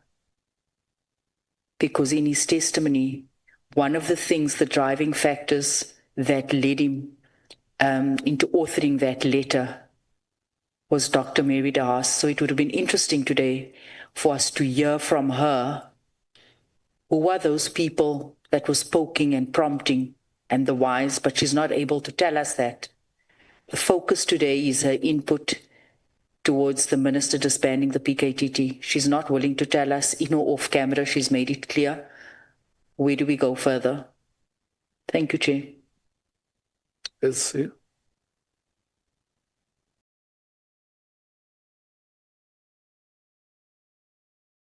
Chair, we, our colleague, Advocate Sikalala, had just reminded me that we did caution in advance that calling Dr. de Haas would create this kind of problem, in inverted commas, because much of her evidence or the information that she's sharing with the committee is based on a network of information that she receives, much from third parties and other sources, and is not direct evidence. And what she has now mentioned, where she has refused to disclose the name, is just such an example. I would be inclined, like we did the other evening, to request for the informant or the person to be disclosed to us in confidence, in camera. I would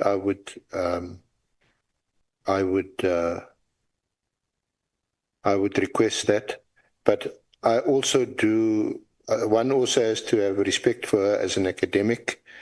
There are certain fundamental tools of the trade, as it were, of a profession that academics use at university and other places of learning to bring knowledge to us, is sometimes based on information that they ethically cannot disclose. So I'm sympathetic to that kind of approach also, Chair. But I don't have a definitive answer other than to request that we go in camera, go into and for her to disclose the name. And I think Honourable Member Matthys is perhaps right to say, well, it could be much ado about nothing. When we hear the name, it may not add much, if anything, to our further deliberations. But we won't know that until we hear from Dr. de Haas. Yeah. I think also the reference to Matlanga is, I think we need to also bear in mind that I think what Dr. de Haas, and she can speak for herself, is that because Matlanga is a team of investigators, it's quite possible that they could find who the person is through their reach and their investigations, which will absolve Dr. de Haas from taking that moral responsibility of disclosing the name. We don't have that luxury, unfortunately, Chair. Well, I'm not taking further hands, honourable members, because I want us to break. I hear the points that honorable members are making here. The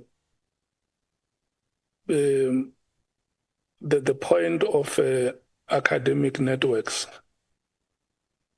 there is nobody who can ignore it. It would have been very good if you say it yourself, Prof. To say, I'm a person who does research, and in this field, there are certain codes that we subscribe to. Whatever method that you use, you need to get consent. And that is why there are so many other research techniques that a person can use, because you may not want to reveal the identity of the sources that help you in your research. But it's when we ask you to say, are you saying that even in camera, if we were going to request you to disclose the sources, you say not even in camera, and then it ends there? You would have assisted us if you say, look here, Chairperson, this is the kind of the work that I do. And I have promised the networks that I consulted that this information remains confidential between us. And I may not be able to disclose it to anybody because it may put your lives in danger. Or even yourself, your life can also be in danger. That is acceptable. And we have always said it here that we are reasonable human beings. And even the application and administration of the law is done in a reasonable manner. Because the law is made to serve human beings. It's not meant to strangulate. And I think that is a fair point, but you should have said it yourself here. It must not be Honorable Breitenbach or Honorable Matthys or the SC speaking for you. It must be said by you, and we will reasonably take it. But secondly, I want to restate it here that it is our utmost intention, and this is what we want to do manifestly here as the committee, that we want to be manifestly seen out there respecting you as a senior citizen of this country. And that one we are unflinching about. We want to show you our utmost respect. And we also want you to feel the same warmth and comfort that you feel at your home. You must feel it here. When you have a conversation with us, you must be having a conversation with your children or with your grandchildren. You must be seen guiding them. You must be seen exposing them to the things that ordinarily they may not know in their lives. That is the kind of the atmosphere that must pervade our engagements here, and that is an atmosphere that will help us to move forward. So there must never be at any stage where you feel irritated by honorable members, where you feel offended. They are doing their work. They want to probe the allegations that have been made. And like I've said here, nobody has said it here. It was said by me as the chair that you have been a trigger that put in motion a series of events that the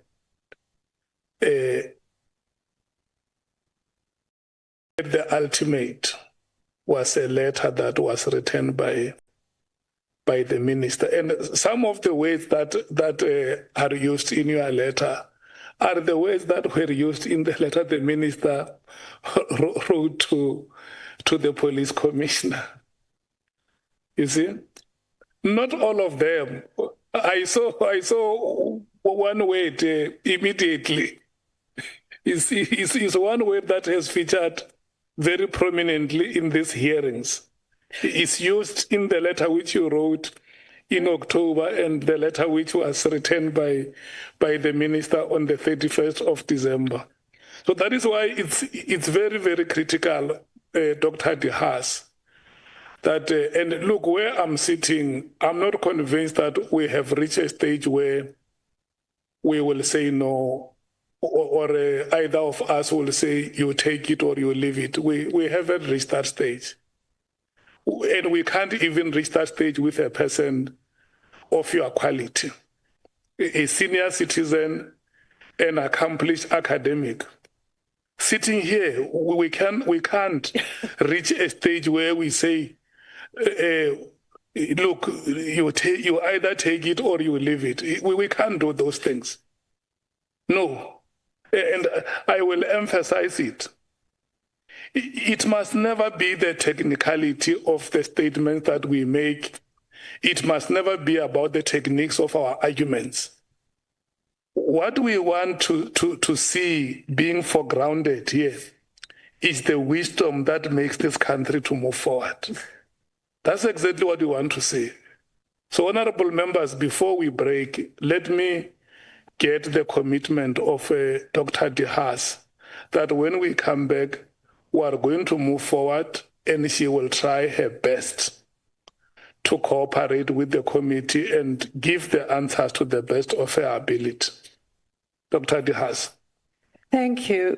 I just need to explain a few things, and I'm really sorry if it seemed arrogant, but the point is I thought that I'd explain my ethical position. And I mean, among other things, I mean, I am still a registered social worker. I mean, I could be, and not that it would really matter, but I mean, strictly speaking, would be the end of a profession if I had betrayed someone's confidence, put it that way. But what I'm a bit puzzled, and I really don't take exception to any of the criticisms, I'm used to it. This is what academic conferences are about. In fact, they get even more insulting. And this is a very staid, I appreciate the comments. I'm sorry if it was seen as arrogance. It was really my irritation for not understanding that I cannot betray people's confidence. Perhaps I didn't explain it well enough. Okay, but I'm not sure what all this thing about names is, because I mean, it came up in connection with my contact now with the minister. And that is a police member whose name I could not reveal, because it would endanger, if not his life, his job. Okay. But most of what I've written here is already on record with Parliament. I'm referring to my earlier attempts 4 years ago to different committees to say there's a problem with crime intelligence. Can you get the ministers in, especially with the police? I mean, when I read this letter to the minister, I thought, well, he'll never respond. I copy it to Parliament. I never even got a formal acknowledgement from the committee. I sent it as a formal complaint. So what I'm saying is I'm delighted that Parliament is now in a state where it is actually trying to address these issues. And my reference to the Madlanga Commission, I see as a completely separate issue, because all I'm saying is they actually have a luxury you don't have. They've got forensic investigators. So, I mean, the issues I brought up are almost all on record. I I don't know what names you're talking about. I mentioned the name of a policeman. Now, I did that, and I was just going to focus on the whole thing about the task team. I was asked, when I was asked to give evidence, I was asked to comment about my contact with the minister, which I've done fully. And that is how it came up that there was one person who gave me information I needed to pass on. And it's neither here nor there, because it's got nothing to do with that I'd written personally before, because the information I send to Parliament, I send it to the police. I send it to Parliament because the police don't respond. I am saying, this is what people are telling me. Yeah, Prof. Can you investigate? Doctor, That's my position. Yeah, Dr. De Haas, respectfully, so let's do this. When we come back, then during the proceedings where you are required to mention your source, you can say, this one I can mention because he's a public office bearer. It's public knowledge. Number two, Chairperson, here, this information is still raw and may be a subject of investigation. I may not be able to say it because I don't know the extent to which it can jeopardize the investigations. That is fair. Yeah. You get it? Yes. If you have been informed by somebody and the information is so sensitive that you can't be excited about it, you say, look, this is a raw information. I can't be able to mention it here because it may be under investigation, or now investigations are underway as we speak. Number three, this one is part of my field of research. This is where the information was drawn. And I have made a commitment to the participants in my research that this stays confidential.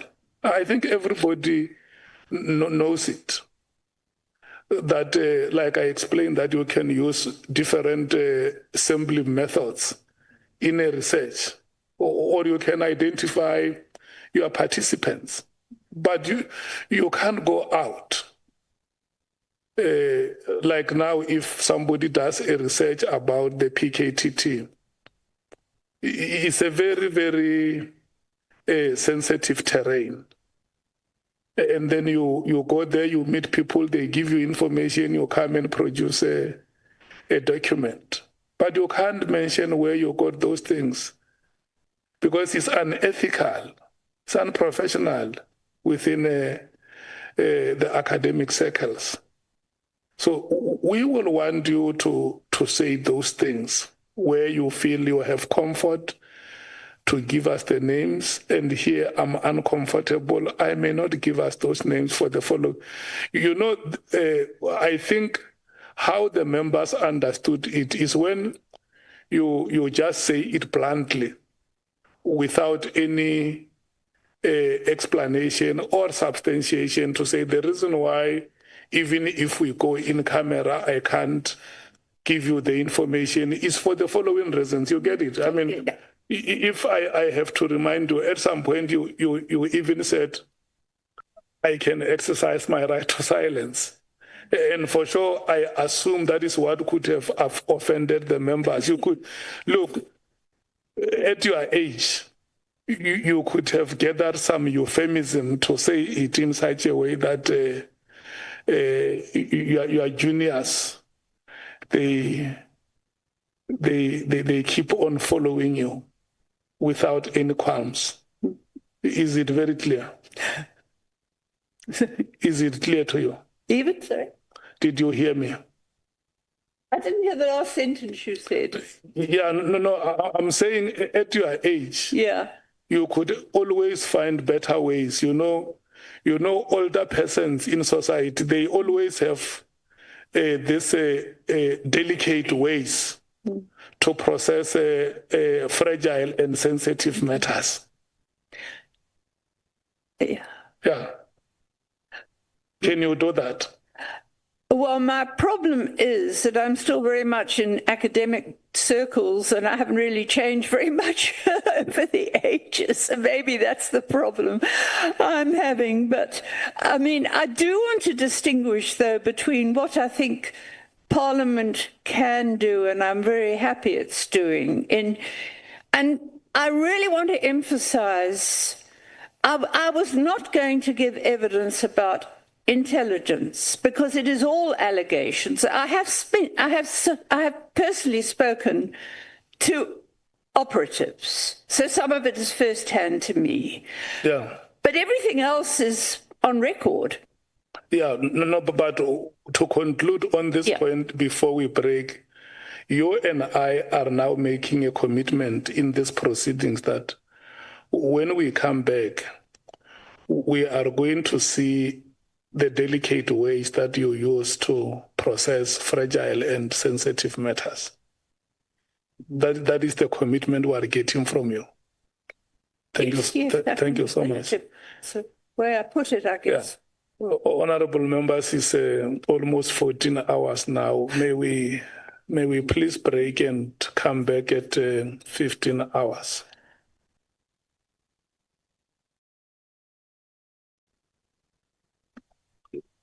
It's almost 14 hours now.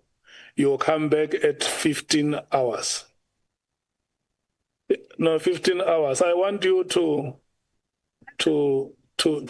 refresh. Yeah. Sorry, I thought I really thought I'd explained it by explaining it. You see,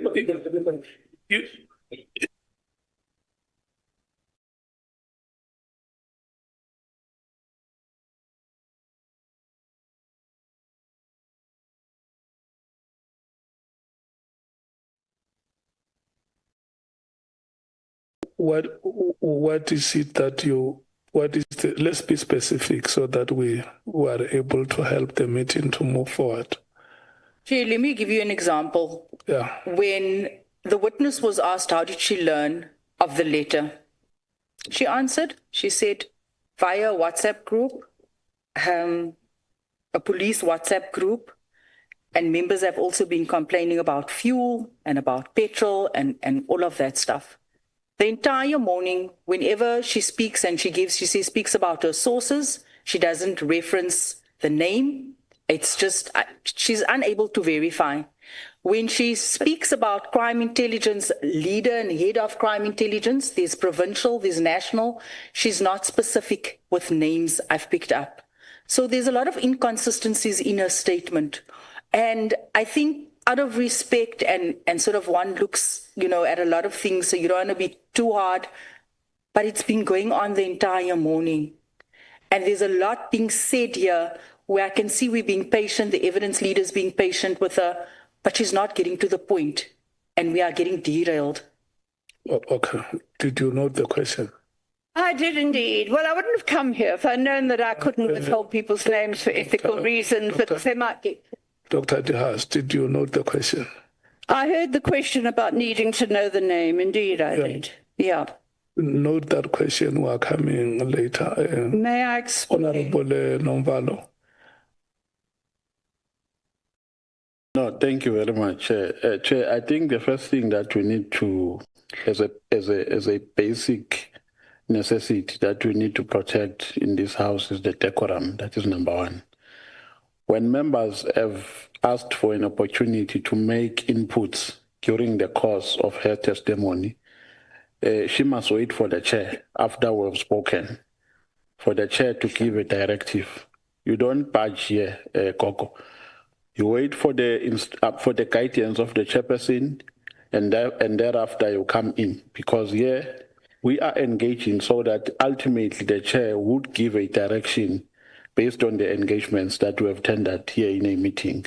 Secondly, people who have been coming to this committee, including people who are in the higher echelons of the state, have been mentioning names of serious people who occupy serious positions. So we don't understand this story that we are being told here, because it means we are subjected to hearsay. And hearsay is evidence whose credibility relies on another person other than the person who's giving testimony. So it means here you are giving us information whose credibility relies on another person. And this is a fact-finding mission. So if you come with a cold and a silent evidence, how is it going to help us as this committee? Because you give us evidence, we analyze, we dissect, and if there are names in it, we take it further by inviting those people whom you have mentioned in your testimony. So really, Chair, we can't allow to be subjected to gossips. We have no time for gossiping here. We want to deal with real evidence. She must tender real evidence, and if she has nothing to say, she must keep quiet. Thank you very much. Honorable Matthews. Thank you, Chair. We asked Professor Mary to be here based on the testimony of the minister. And most of his statement, he submitted the whole report, so her complaint letter. So she's here because a minister told us that one of his decisions on making, or his main decision on why the PKTT was disbanded was because of a complaint that was sent by Professor Mary. So I think that is one of the main reasons that we must have in the fore of our heads on why Professor Mary is here before us. The second issue, Prof, I think you have to also appreciate there's a difference between anthropology, ethics, and also what we are doing here. It's justice. So while we understand, you'd rather not tell us a story if we are not going to have names that are going to be attached. And you can't talk while I'm talking. So let's just take a chill pill a little bit. And it's fine if you don't want to give names. We do understand we are in a very hostile environment and people are being killed. We'd rather not hear the story because it makes us difficult for us to do our jobs as members of parliament. And you can't also roll your eyes while we are talking. We need... or maybe we must be told, how do we process information on so-and-so said this, there's someone lying in prison, I can't tell names. How do we process it? Maybe that's something that we can do, or you need to tell us, because we are here, we need facts, we need to process information. As my colleague said, there are witnesses that we need to come. We'd rather not hear the story if we are not able to verify that information, because as members of parliament, we are here to execute justice, we are here to do an inquiry. So we need that. If you cannot tell us, give us a name, don't tell us the story. And I'm asking that we do that. And maybe we should also just, just try to wrap up. And I mean, I do appreciate that people can be killed and be going through a very hostile time, but we also can't just listen to stories and there's no way of us being able to verify that information. Thank you. Honorable Sols.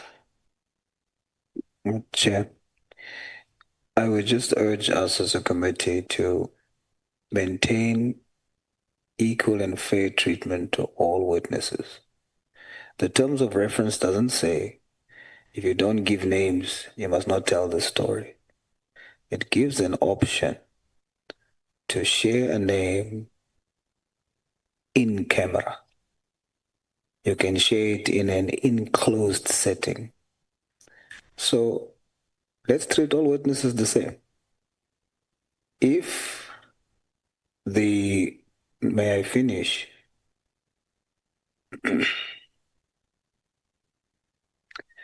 So what I'm saying, Chair, is... Honorable Sols, with due respect, let's take the point of order. I will come back to you. Thank you, Chair. On a point of order, Honorable Sols always does this. So now he's trying to say that we are treating witnesses unfairly. No one said that the witness cannot do in camera. So why doesn't he just come here and say, if the witness cannot say names, she must say it in camera. It's simple like that. Don't come here and always undermine us.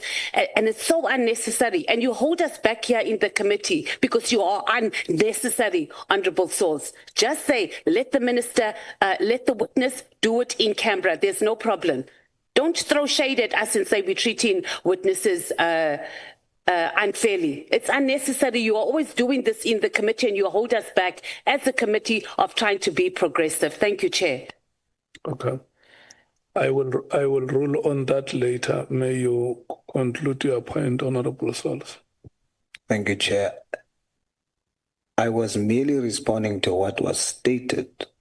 The statement that was made was, if you're not going to give names, then don't tell the story. I'm saying we shouldn't do that. We should say, here's the options. We require names. You have the option. If you want to protect your sources, you can, in terms of our terms of reference, say it in an enclosed manner, in camera. And then the other names that you can state publicly, you can state it here. That's all I'm saying, Chair. Let us state it in that way. Let's not tell witnesses, if you don't want to say names, then don't tell us the story. Thank you, Chair. Okay, let me do this, honorable members. First of all, let me address you as honorable members. And then the next will be to talk to Professor Haas. Honorable Solis, you would remember that in the last proceedings, the second last proceedings, when we listened to Advocate Batoy, we had a similar arrangement where we agreed that if there were names that were to be mentioned, we will arrange an in-camera session where where that information will be provided to the committee. And you are very right when you say we must be consistent. And secondly, I want to request Honorable Matthys to attack the facts and not the person. If there is something that Honorable Solis says, let's address ourselves to the facts that he presents or the view that he propagates than to attack him as a person. Because once you say this is what he always does, I think it's ad hominem.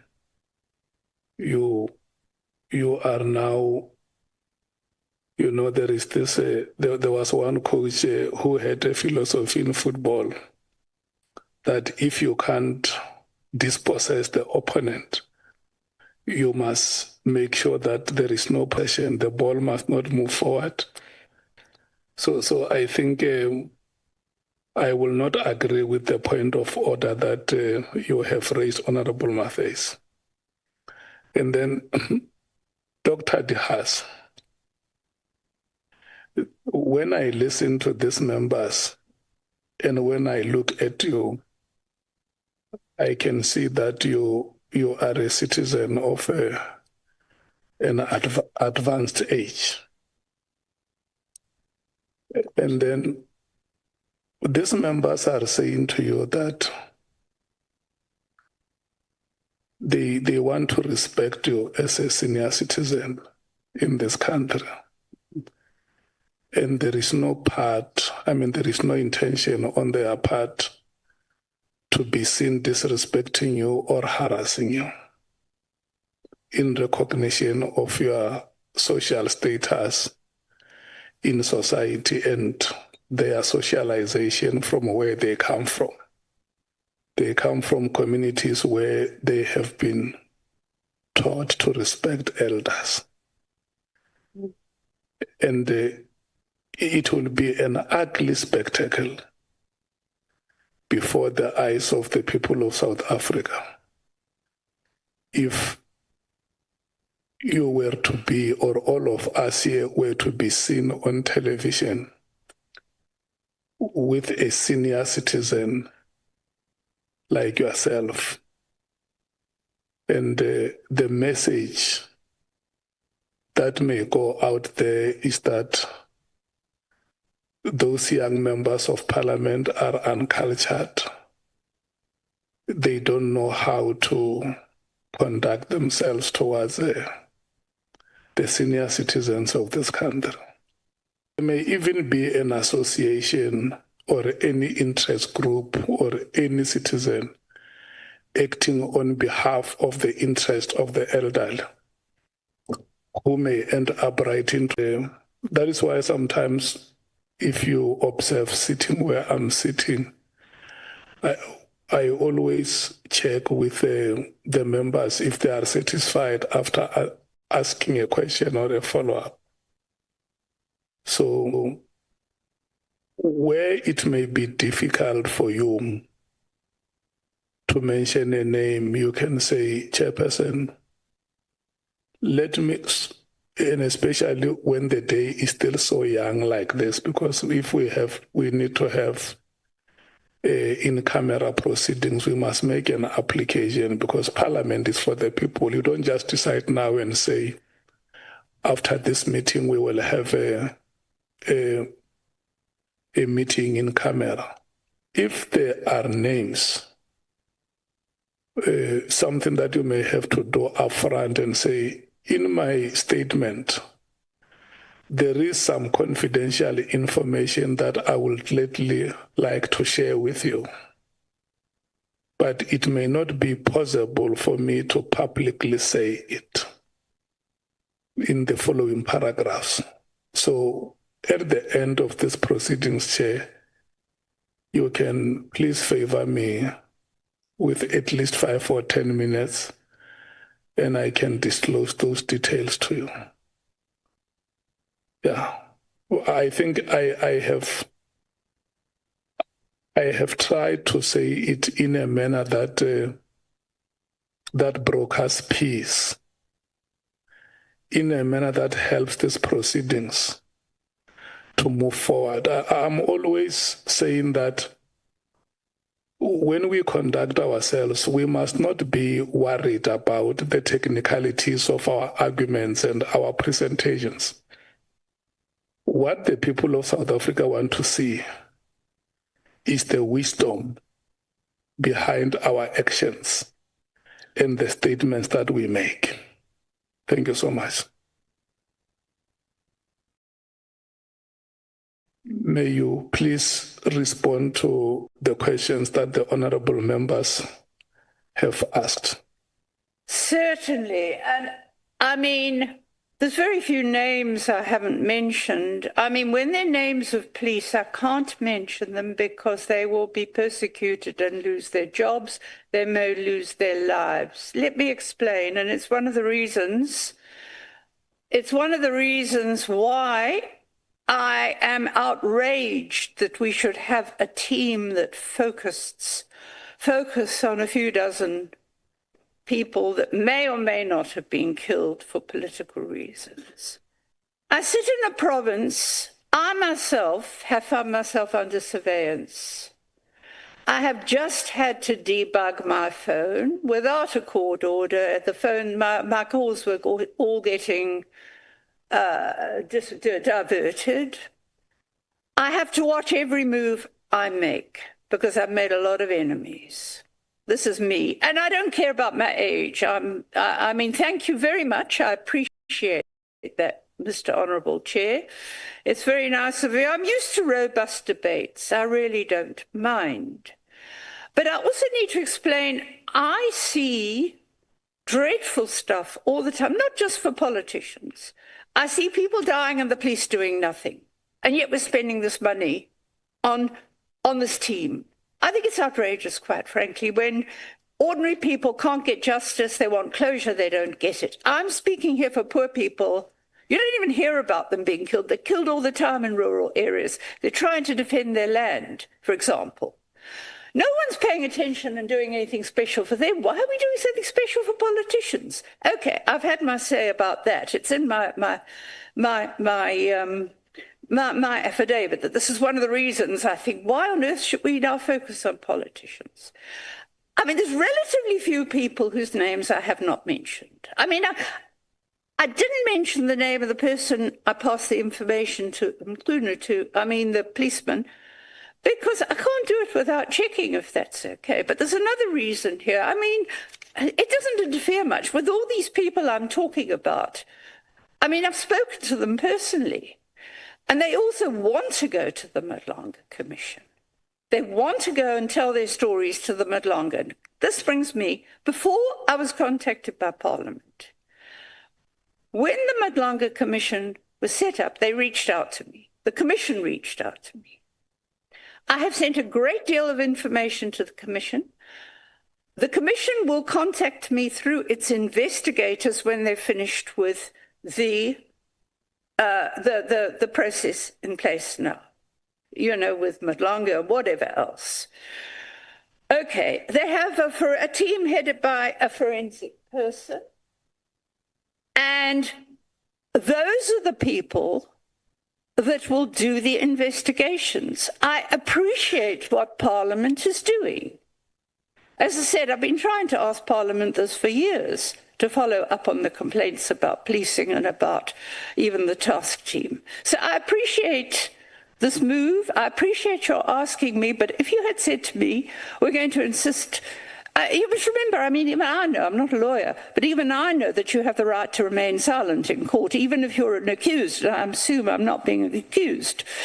So I cannot, this is built into me. It's required by an International Association of Human Rights Defenders that I'm affiliated with, Frontline Defenders. You take every step to protect anyone who's vulnerable. And people who give me information that might lose their jobs or their lives by my giving a name are vulnerable. So I would just have to say thank you very much, but I cannot carry on, because don't forget that at this stage we have the Madlanga Commission with specialist investigators. They can check out whether what I'm saying, they can talk to people firsthand.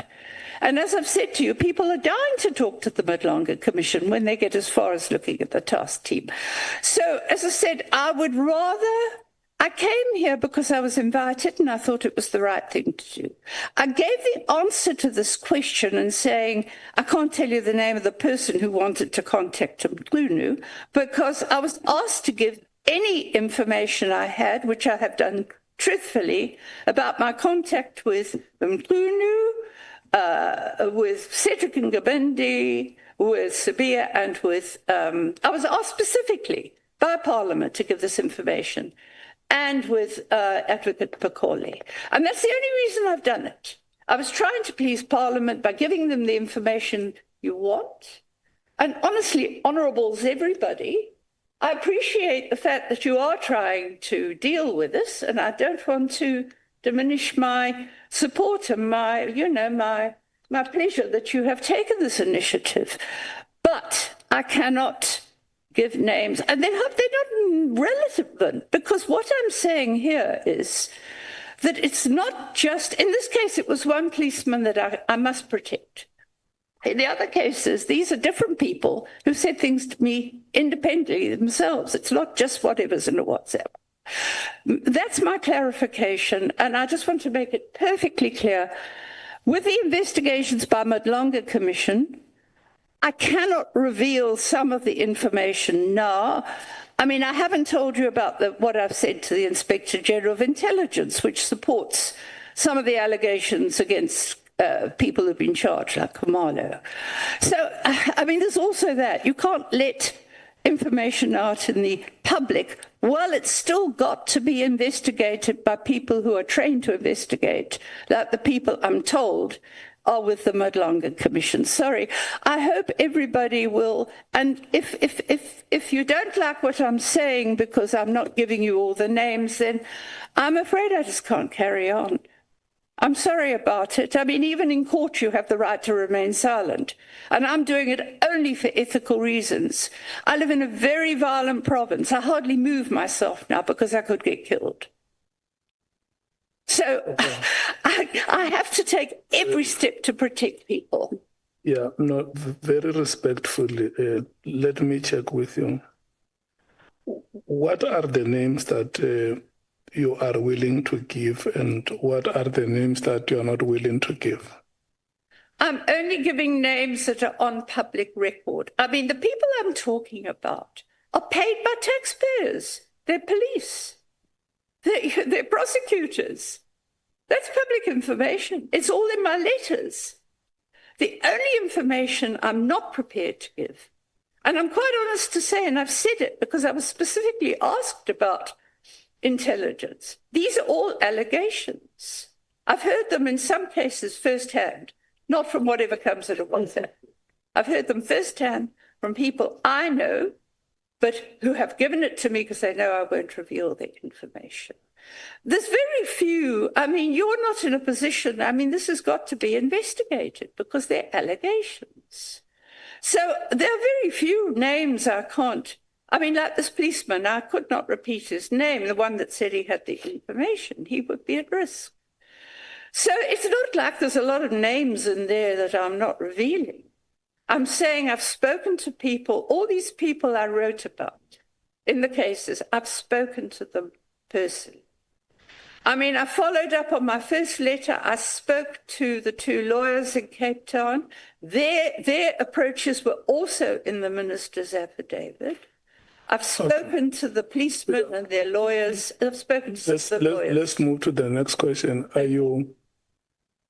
Because your first answer is that there are names that you can reveal because these people are public office bearers. You can always reveal those names. Yes.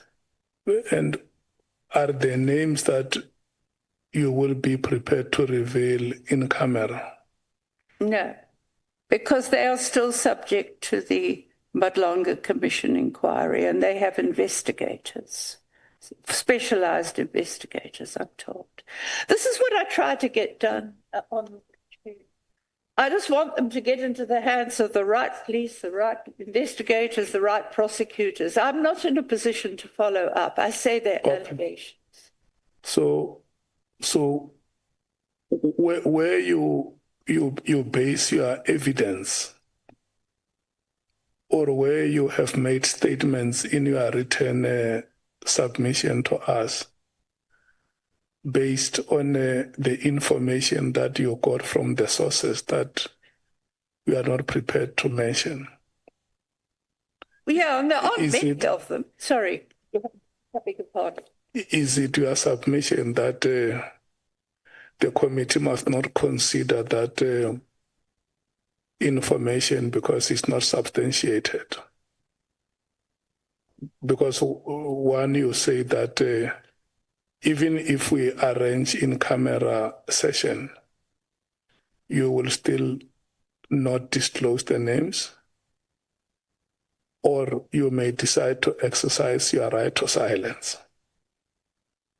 So now what we want to know from you is, you have deposed a statement here with us. Let's say there is a paragraph where you depose evidence that is based on the information you got from Soviet. Then you say, no, I cannot give you the name of Soviet.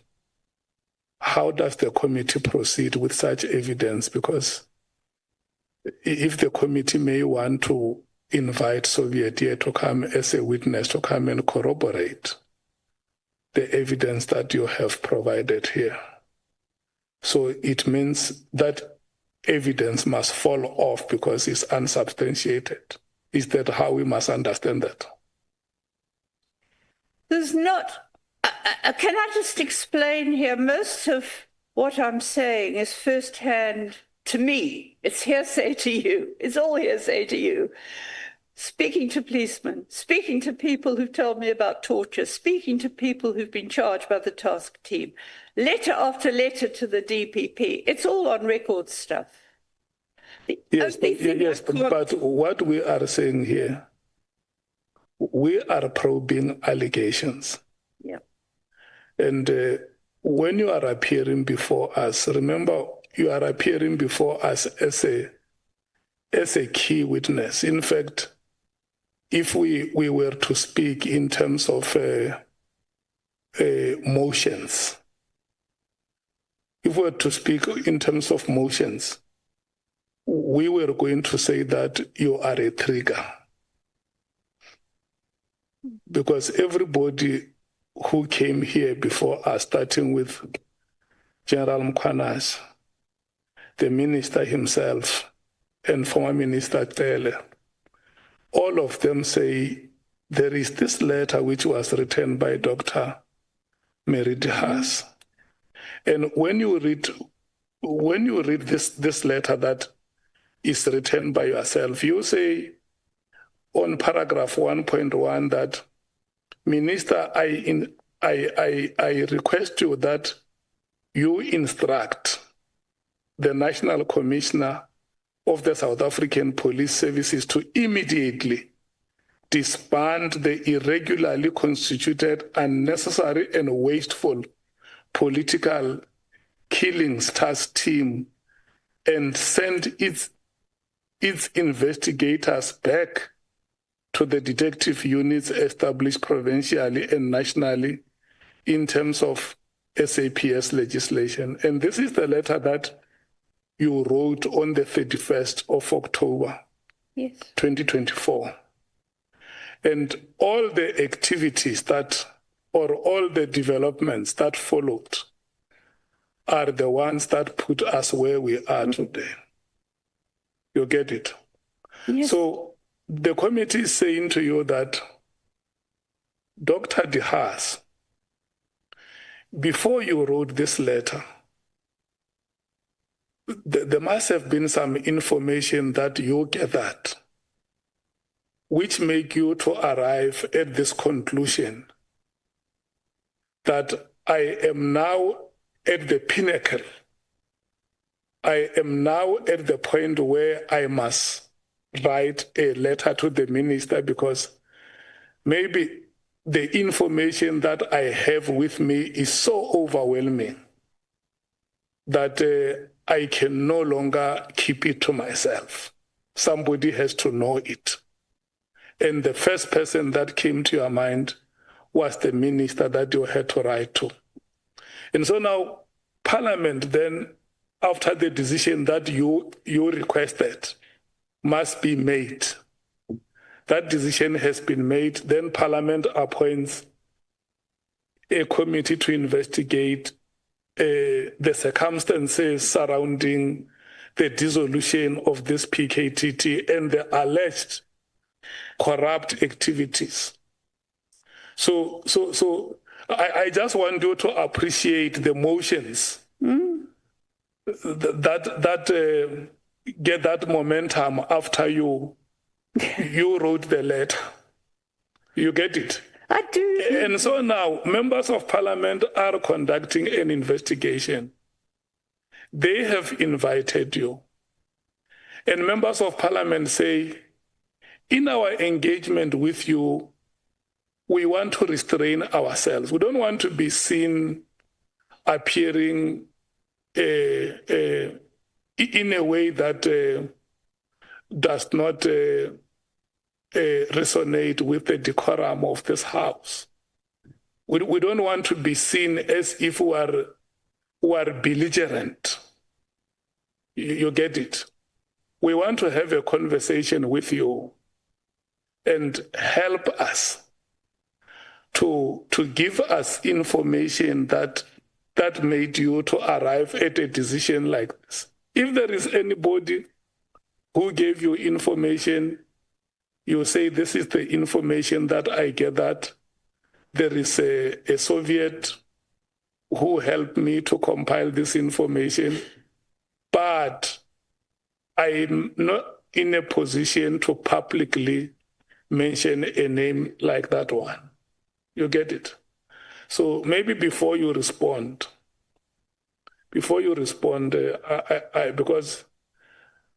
I'm not perfect, I may want to check with honorable members if what I said represents their views. So I'm going to rotate them one by one and hear whether what I'm conveying to you is what they want it to be.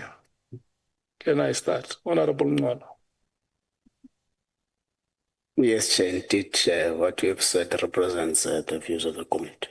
Do you have any addition that you want to make to the attention of Dr. Haas? Chair, she does not really help because she was given two options. That if there is an information that she believes is too confidential, that an arrangement can be done to allow her to give us in an in-camera setting. But she continues saying, I'm not going to give names publicly, but I think she does not give her response whether or not she can be able to give us those names in an in-camera arrangement, Chair. Thank you. Honorable Skhosana. Thank you, Chair. I just wanted to say when I raised my hand, I was disturbed by Dr. Haas, because apparently for her, Madlanga Commission takes precedent over us. It's been mentioned many times. Madlanga Commission that, which is unfortunate. Hence, we said in this committee, we are not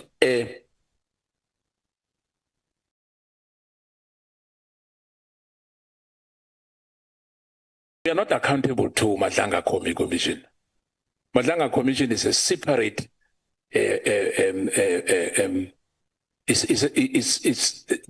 It's separate from what we are doing as parliamentarians. Parliamentarians here, there's accountability here.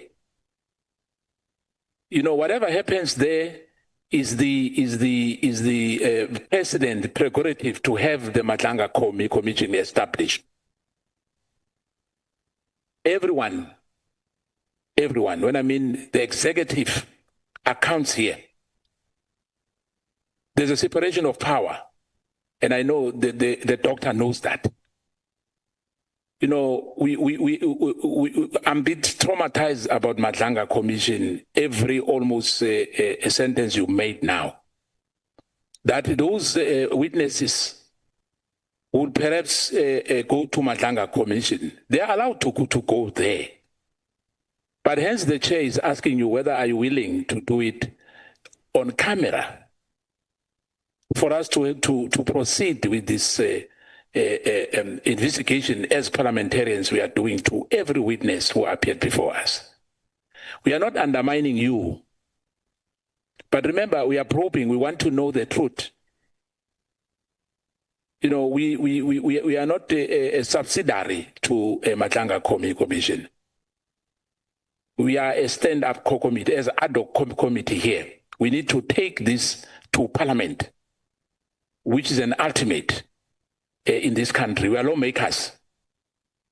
And we heard you, you know, your statement is before us, you know, but hence we want to have a bite on it, to know the truth.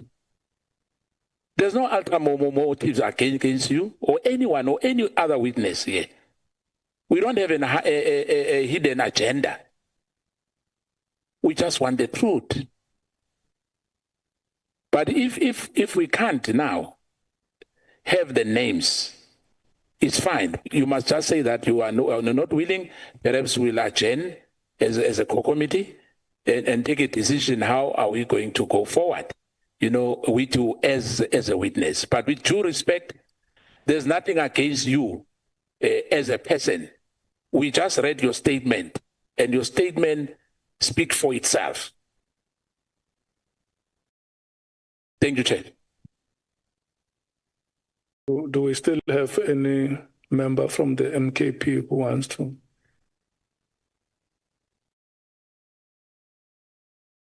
Yeah, no, thanks, Chair. Chair, we've been partly covered by what Honorable Skhosana has said. But Chair, what we have noted here is the highest level of arrogance of high note. And there is an attempt to reduce the credibility of this committee as if we're a subordinate of a certain commission of inquiry. Chair, apologies, Honorable Mkhwanazi. Chair, can you again Talk to the witness to stop making gestures when members are submitting. Yeah. Point. Listen, let's allow Honorable Nomvalo to conclude. We will come back to you to make that point. Chair, the first witness that appeared before this committee is General Mkhwanazi. He mentioned the name of a witness before us in his affidavit under oath. And even when he was here, he elaborated on why he mentioned her name. The name was also mentioned by the Minister of Police, Minister Senzo Mkhulu, under oath, openly so. And she comes here, she's not a police officer. She has no right to protect informants because it's only police officers with that right to protect informants. She's just an ordinary person with passion of having views on police work. We respect that. But she must not come here and undermine Parliament. This is Parliament, and this is a committee that has been tasked. We're not just doing a normal oversight responsibility here. We're doing an investigation. This is not a portfolio committee. It's an ad hoc committee with specific terms of reference. And at the center of those terms of reference is conducting an investigation on issues that are affecting SAPS. And she comes here, she tells us about investigators, qualified investigators, who are going to investigate issues in the Madlanga Commission.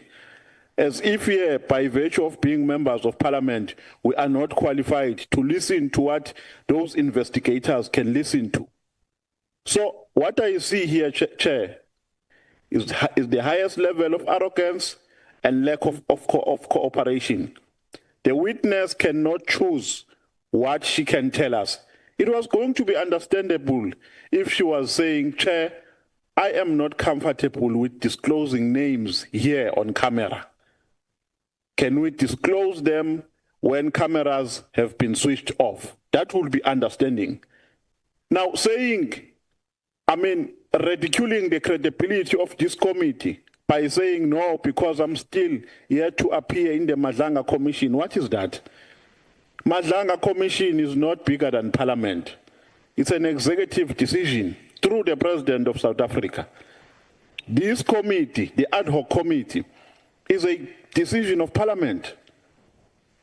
So, Chair, can we not be undermined here, please? Can we not be undermined?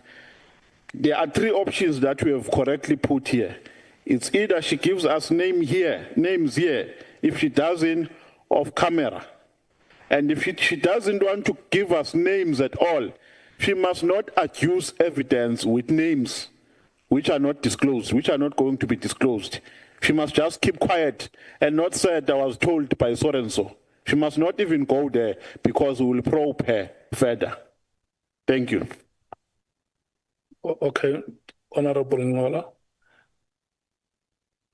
No, Chair, I was saying I've noticed, which I think Orb Mateus noticed as well, and it continues unabated.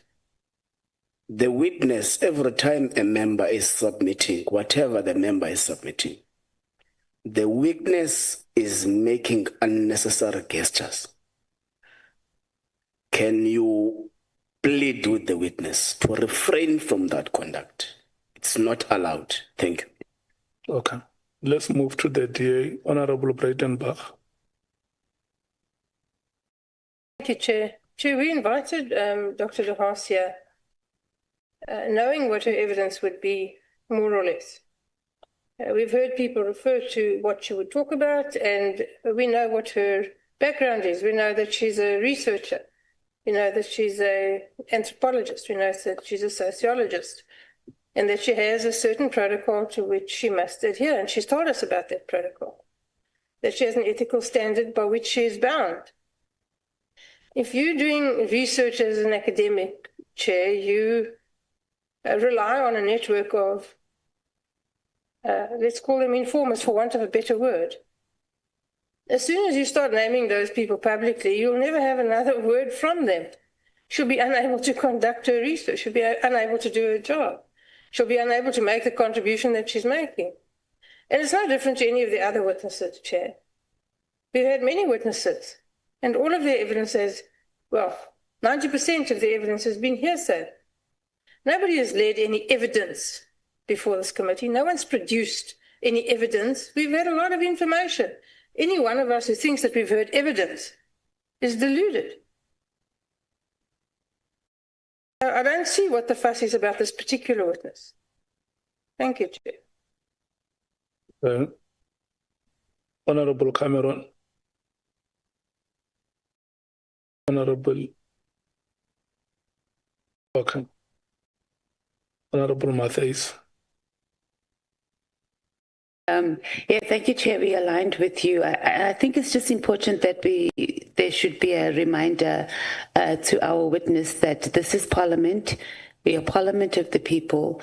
The difference between the Commission and this ad hoc committee, Prof, is that whatever our findings are here and also what our recommendations are, it's binding. Partly your approach to us and your response to us, I agree that it has been a touch of arrogance there that you may as well pack up and go, and also mentioning the Commission more times than is necessary and their investigation, etc. And perhaps for the sake of progress, I think we must just get where there are no names that have been mentioned, because I might even tend to agree that it's not tremendously consequential to our investigation on the names that are not mentioned, and we might be going around in circles on something that might not be of grave consequences to the committee. So I think let's get that out of the way, and maybe our evidence leaders can work that out.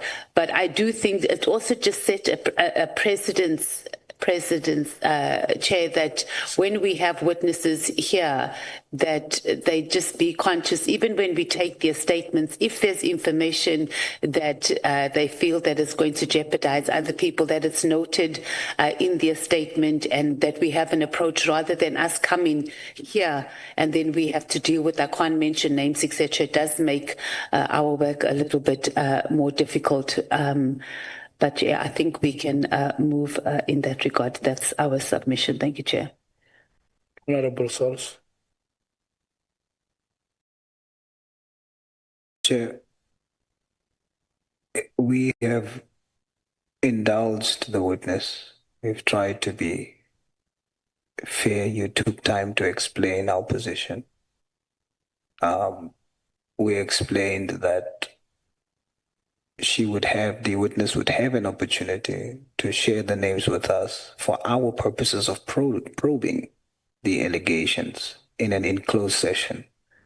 We were fair.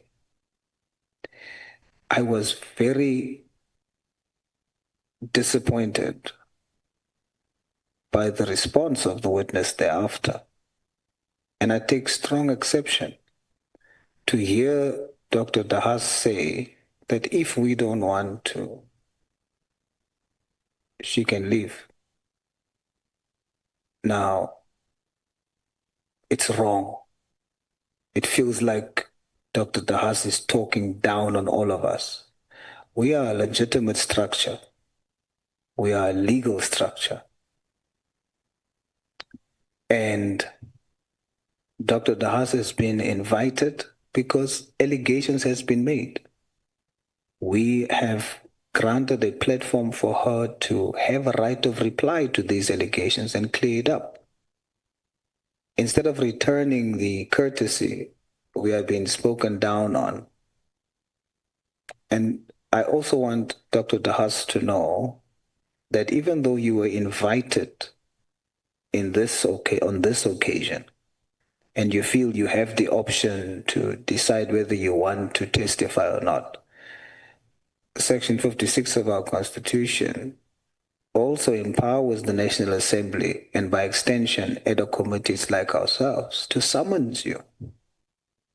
And when we summons you, you have no option to opt out except for two exceptions, which I'm sure you know. So please do not come across as you are looking down at us and speak with such arrogance. You can just back up and go, that I take strong exception to.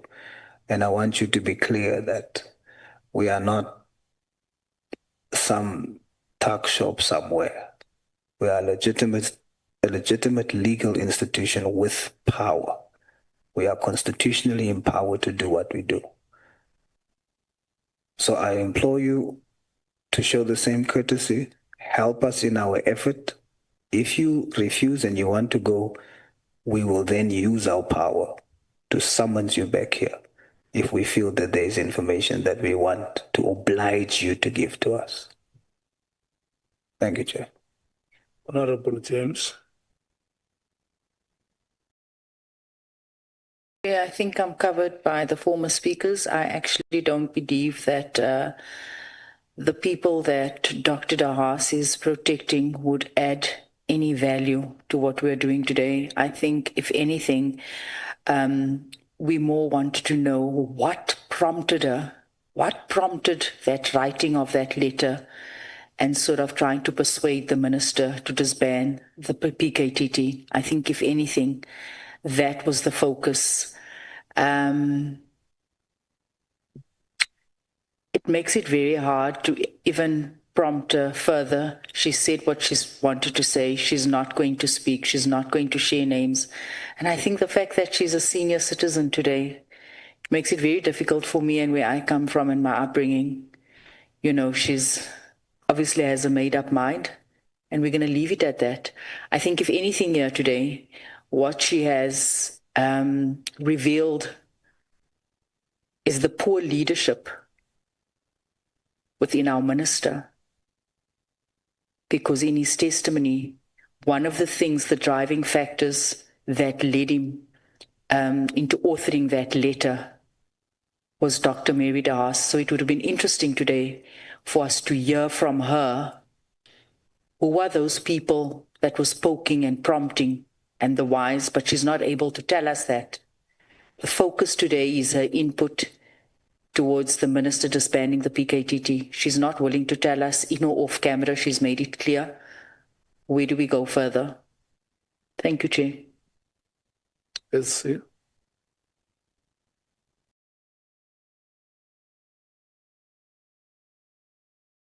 Chair, our colleague, Advocate Sikalala, just reminded me that we did caution in advance that calling Dr. Haas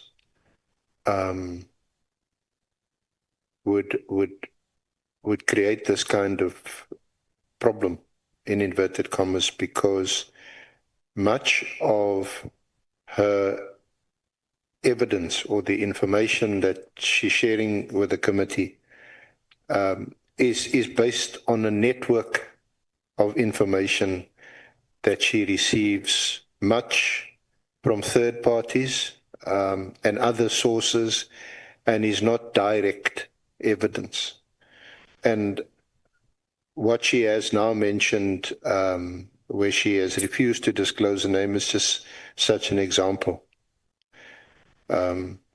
I would be inclined, like we did the other evening, to request for the informant or the person to be disclosed to us in confidence, in camera. I would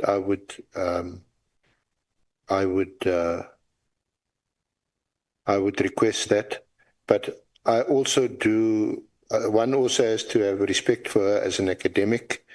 There are certain fundamental tools of the trade, as it were, of a profession that academics use at university and other places of learning to bring knowledge to us, is sometimes based on information that they ethically cannot disclose.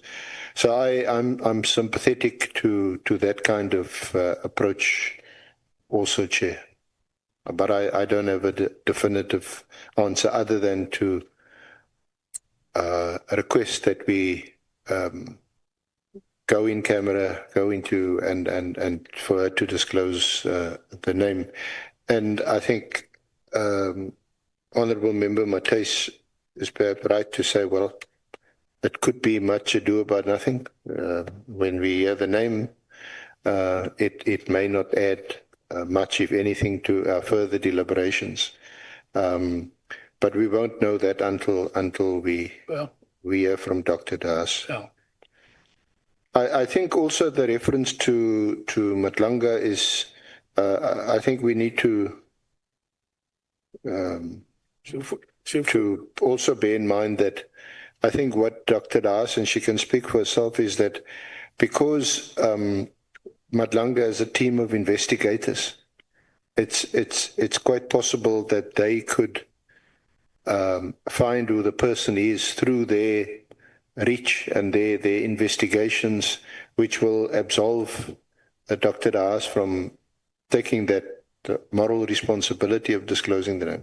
We don't have that luxury, unfortunately, Chair. Well, I'm not taking further hands, honourable members, because I want us to break. I hear the points that honourable members are making here. The point of academic networks, there is nobody who can ignore it.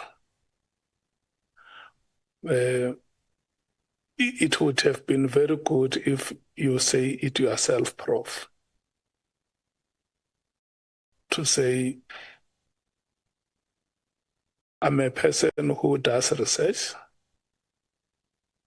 and in this field, there are certain codes that we subscribe to. Whatever method that you use, you need to get consent. And that is why there are so many other research techniques that a person can use, because you may not want to reveal the identity of the sources that help you in your research. But it's when we ask you to say, are you saying that even in camera, if we were going to request you to disclose the sources, you say not even in camera, and then it ends there? You would have assisted us if you say, look here, Chairperson, this is the kind of the work that I do. And I have promised the networks that I consulted that this information remains confidential between us. And I may not be able to disclose it to anybody because it may put your lives in danger. Or even yourself, your life can also be in danger. That is acceptable. And we have always said it here that we are reasonable human beings. And even the application and administration of the law is done in a reasonable manner. Because the law is made to serve human beings. It's not meant to strangulate.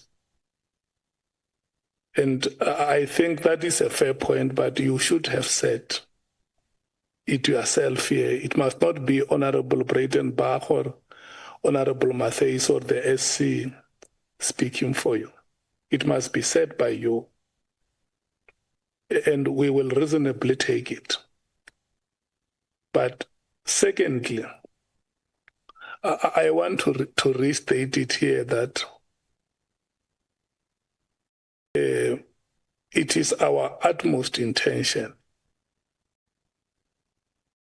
and this is what we want to do manifestly here as the committee, that we want to be manifestly seen out there respecting you as a senior citizen of this country. And that one we are unflinching about. We want to show you our utmost respect. And we also want you to feel the same warmth and comfort that you feel at your home. You must feel it here. When you have a conversation with us, you must be having a conversation with your children or with your grandchildren. You must be seen guiding them. You must be seen exposing them to the things that ordinarily they may not know in their lives.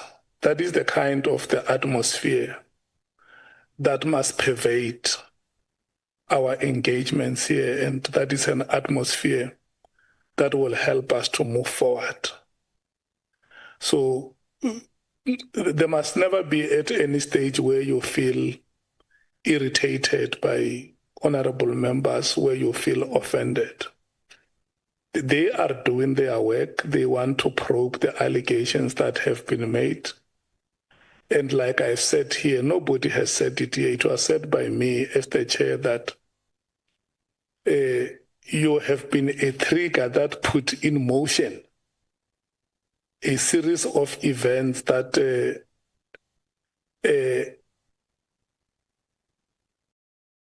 ultimate was a letter that was written by the minister. And some of the words that are used in your letter are the words that were used in the letter the minister wrote to the police commissioner.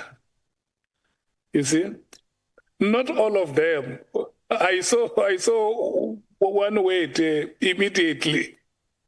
Is one word that has featured very prominently in these hearings.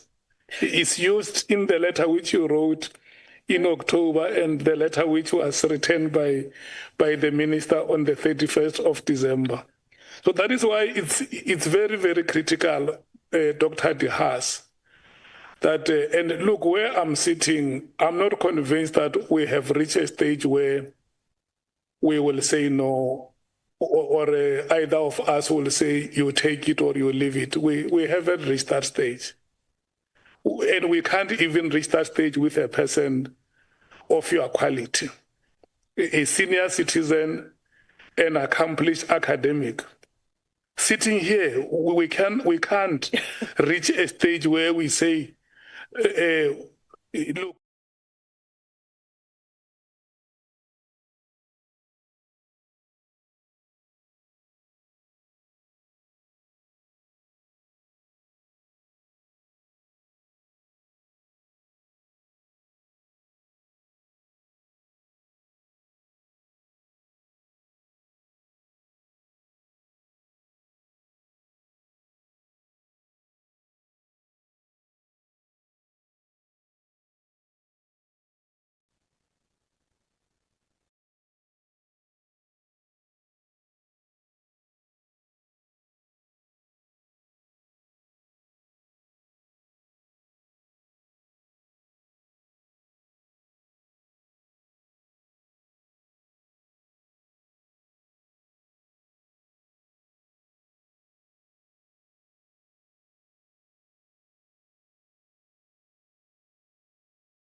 SC, are we back?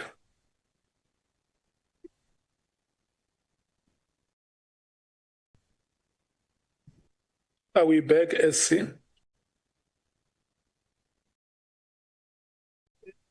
Yes, Chair. Prof, Doctor. Dr. De Haas. Are we ready to rock and roll? Yes, Chairperson. Okay.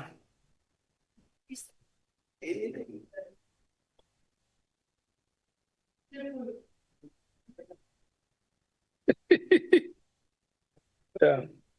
Your seat is here. Your seat is here, Chief Whip. That's where your seat is. How much of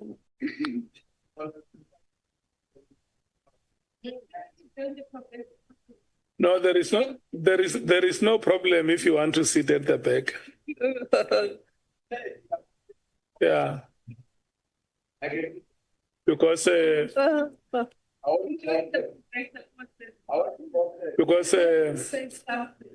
Whip, as the Chief Whip of the majority party in Parliament, as the Chief Whip of the majority party in Parliament, when you go to any committee meeting, you remain the Chief Whip. Yeah. There is at no stage that you are not the Chief Whip. Yeah.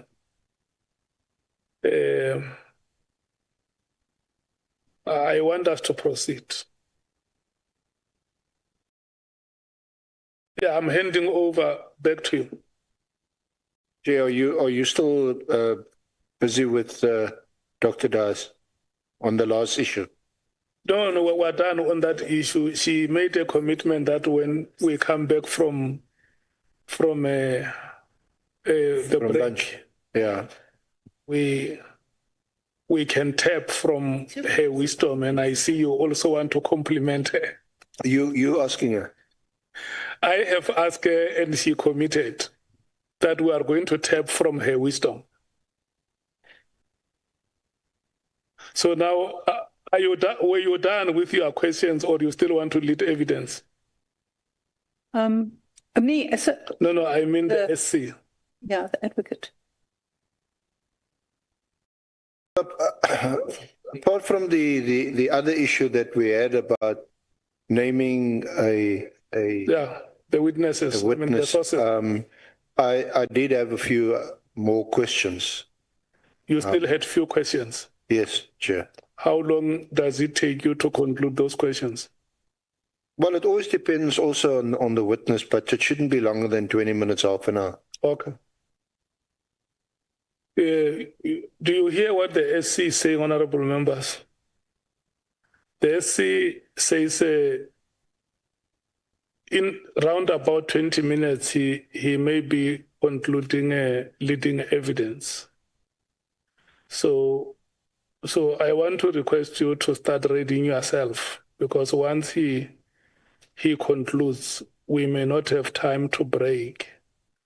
So if you can start preparing yourself so that once we reach that stage, you are ready to ask questions. SC, you will tell me when you are done. And I'm going to request members not to interrupt the SC because it's only 20 to 30 minutes. Thank you. I'm not going to take any point of clarity between now and the conclusion of evidence. Thank you.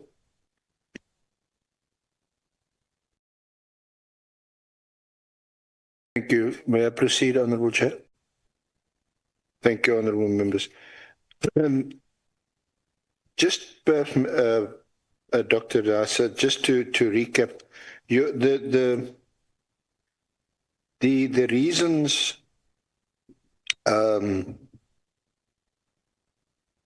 that you mentioned in your statement why the PKTT should be disestablished, and in fact you say should have been disestablished a while ago.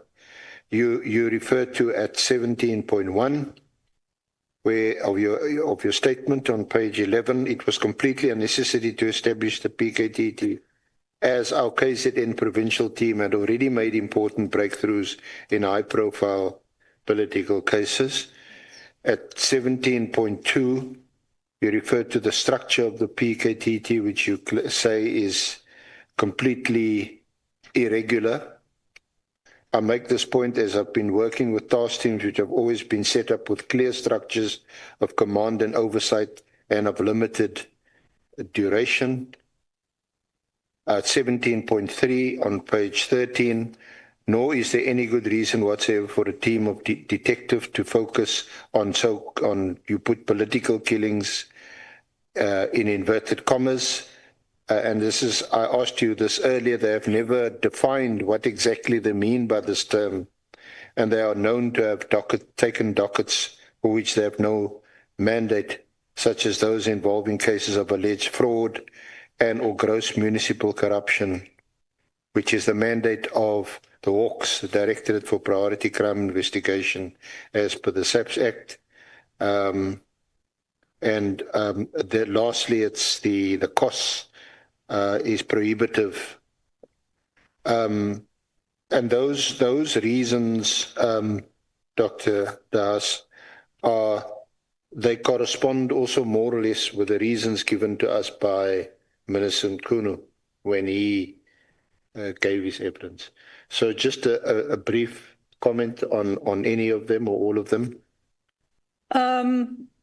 Only to say that I hadn't even, I skimmed through Minister Mkhwanazi's affidavit. I skimmed through and I was particularly interested in the appendixes, the annexures, which actually have breakdowns of where they claim their successes. That was my main focus thus far. I haven't finished with it yet, but that's as far as I got. So when I put this together, it was entirely my own experience gave rise to these reasons.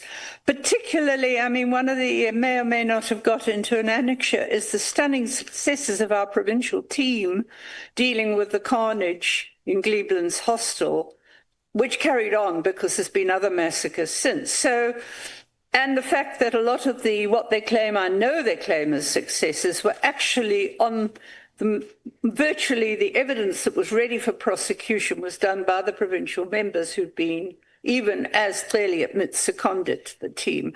That's the main thing. So, and the prohibitive expense. I mean, quite apart from all the systemic abuses, because, I mean, it's true that the police do that a lot, but this is almost a modus operandi for them, this illegal seizure of phones and no regard. So, yeah, I can confirm all that as my own deductions. Yeah. Okay. Then just moving on to the prosecutor's name that you mentioned throughout, Kaba. Yes. You've also lodged complaints about Advocate Kaba to the National Director of Public Prosecutions. Indeed, because lots of people, including in statements and affidavits I was sent from Gauteng about a case he's dealing with there, the Crusher case in particular. But there's a lot of affidavits there. I've spoken to 2 senior police members who say, well, he was going to be under investigation. One, I'll quote the words because you're wanting names. No, I can't quote the names of the policemen. May I explain that when I don't quote names, it's only for those reasons that, especially, I may open them up to adverse actions, as in the form of losing a job or losing their lives. And most of them are the policemen. The people whose names I don't give you are police members. So I'd just like to make that clear on record. They told me this, and they claimed that Kaba was advised to leave Gauteng, where the spotlight was getting to be on him, and come to this province. What we do know is that when he got here, Despite these allegations, he was promoted to senior public prosecutor by Mrs. Harrison. I won't go into the problems I've had with Mrs. Harrison before. So what I did last year, another policeman told me that Mr. Garber's got very powerful protection. He said, I'm trying to investigate him, but I can't let on because someone will sabotage it. These are policemen. I want to again explain, as the Honourable Chair asked me to do, that the only reason I'm not doing this is that I could not betray their trust in me. They tell me because I know that they would suffer adverse consequences if they did. That's the only reason. And I think it's policemen because, again, I mean, when the conversation came up, and please understand, I don't mind what you say about me, and I don't mind the challenges you throw out. I'm sorry if I seemed arrogant about it, but I think I was just kind of saying, no, I just can't carry on if I have to reveal names that I've given my word not to remain. Anyway, but I appreciate the work you're doing, and I also want to say, I believe that you can do some things as Parliament, especially when all the stuff's on record and you could call for an audit, for example. You can do things that you don't have those resources and investigative capacity. That's the only reason I brought the Commission into it, because you don't want to put stuff on record so that they can cover up before anyone in the Commission gets to investigate it. Okay. And mainly police people. So I wrote, when it was clear that one complaint after the other was coming to me from Kaba, and I must mention here there's an affidavit which may or may not be there, but it's become quite a famous affidavit in the media. It is the man who pulled the trigger on Sindiso Magaka. He's called Nglengwa. And Nglengwa was one of the original arrests, and the original investigations was done by the provincial team. Nglengwa, in his affidavit, says the prosecutor who took the case initially agreed that he could be a state witness. But that prosecutor, who I know to be a good prosecutor in the provincial office, was withdrawn, and Mr. Kaba came in and he stopped it. The hitman, Nglengwa, has been chomping at the bits to make a confession for the last 5 years, I think, 6 years. And a little group of people put some money together for him to get an advocate to help him, because nobody was helping him, not his lawyers, not the prosecutor.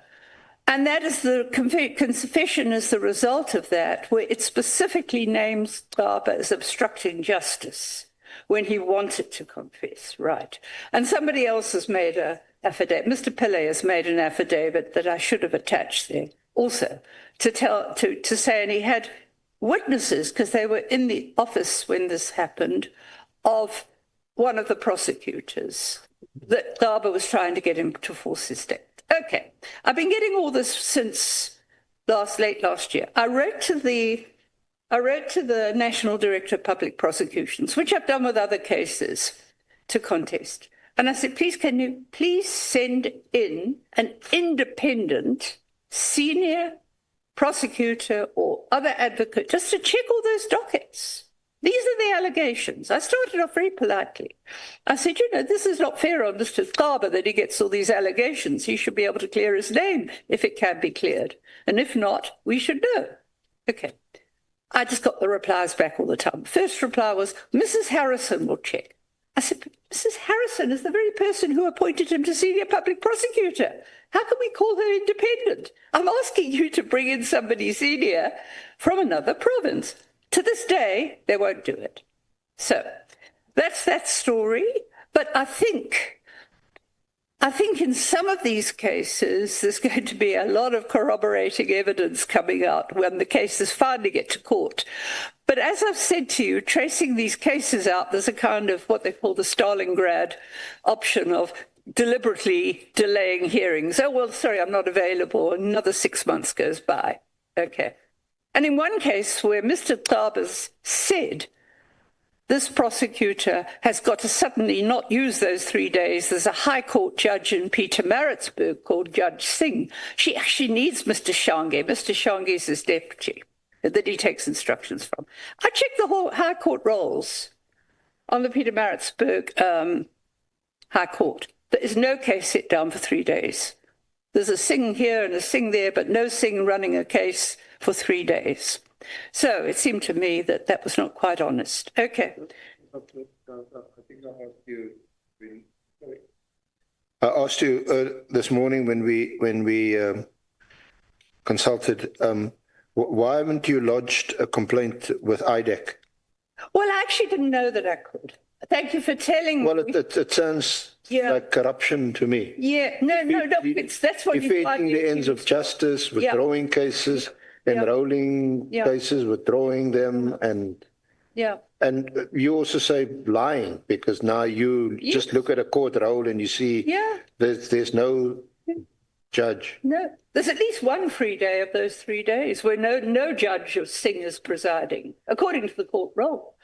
So, I mean, no, I will do that, and it's a very helpful suggestion because I'm actually... Don't mention my name. No. No, I'll say it came up in the commission, and I was told that I could approach, in the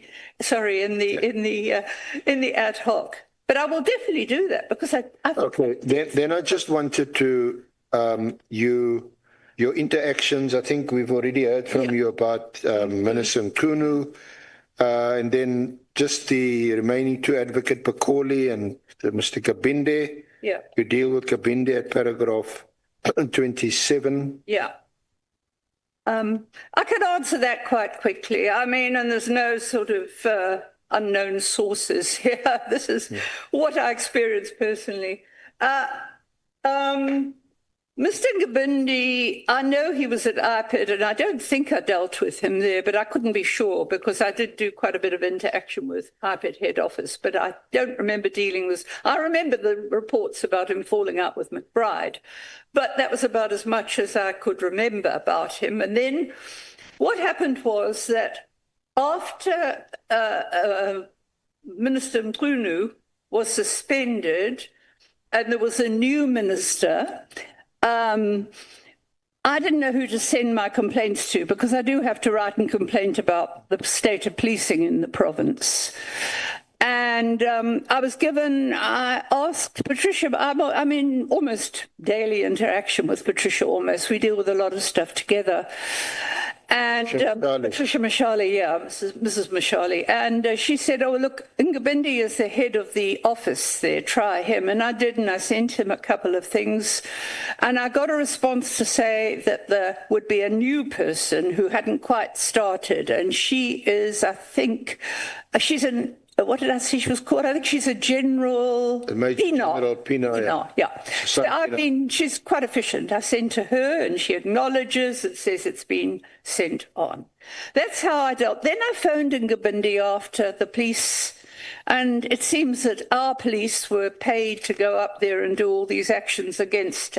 We have no money for a lot of resources at the moment in KZN. And our police were there operating...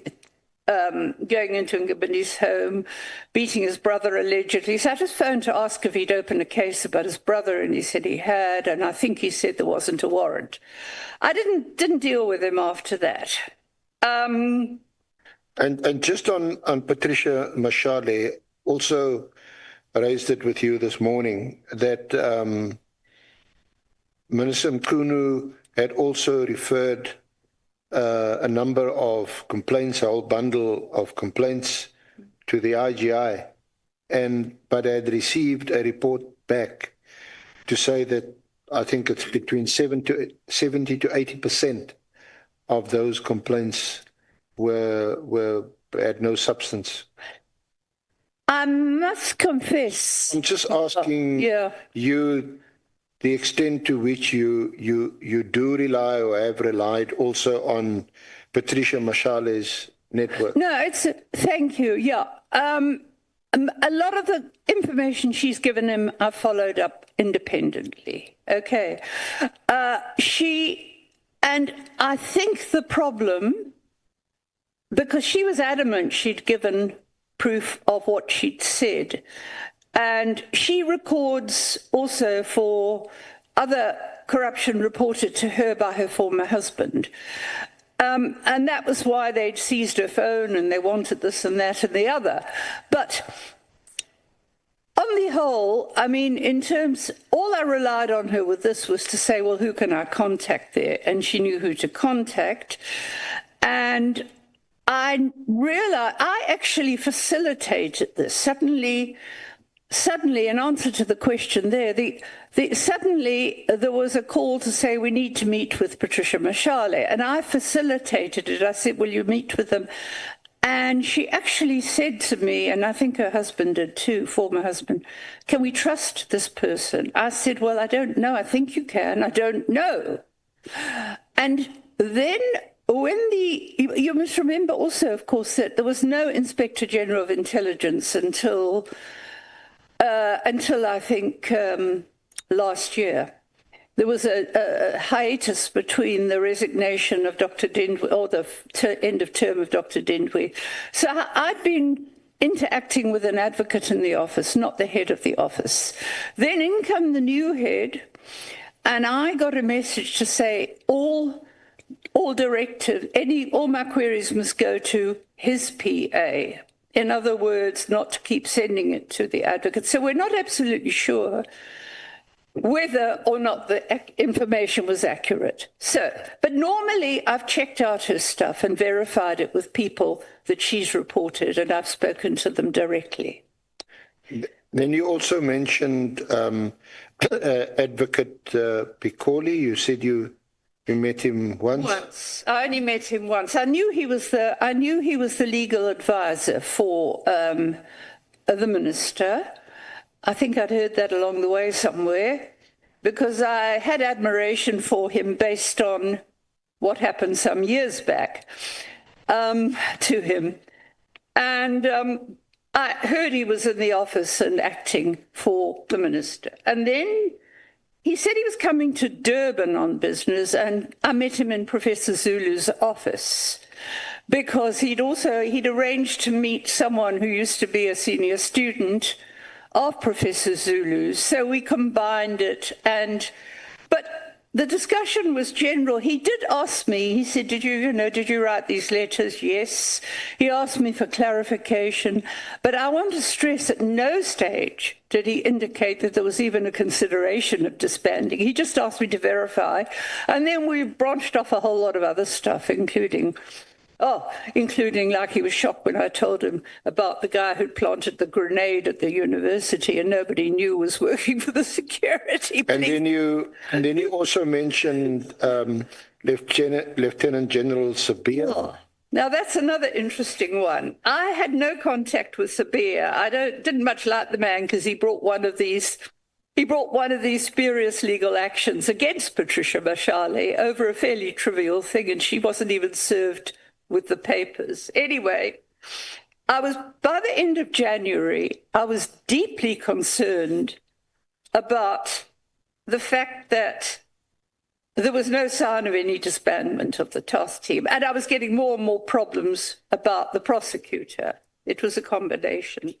And I began to wonder, if they're going to be forced to disband, what's going to happen to those dockets? What have they done with the dockets? What dockets have they got? And I discussed with somebody, I think it was a lawyer or maybe even a policeman, and I honestly don't know who it was. I remember a discussion and saying, do you think I should maybe ask the one, Sabir, who's the Deputy National for Detectives? Because I knew that the original structure was to report to the Deputy National of Detectives. Okay. I asked somebody who gave me his number. I sent him a message, and I said, I wrote him a covering letter, and I said, I'm really concerned. Are you able to take those dockets and check them? The emails bounced back. I sent him a message and said, well, I don't think you've got the emails. He never replied to me again. So in other words, they're not even on record, as far as I know. I don't know how emails bounce back, how people get emails, because they definitely bounce back. Virtually everything I sent him was what I'd sent to Parliament and the Minister last year, just with a covering letter. I sent a copy of the letter from Minister Mkhwanazi to say, look, this is a legal instruction. So that was my contact with Sabia. Yeah, and that was the end of it. Can I just ask you about paragraph 33, about this alleged conflict of interest, you say, which is inherent in General Khumalo having been allowed to continue to occupy two roles. One, the project manager of PKTT, and also that of crime intelligence. Well, there is an inherent conflict of interest. Look, these are two, let me go back to about first year sociology. These are two very separate roles. They demand separate requirements and qualifications.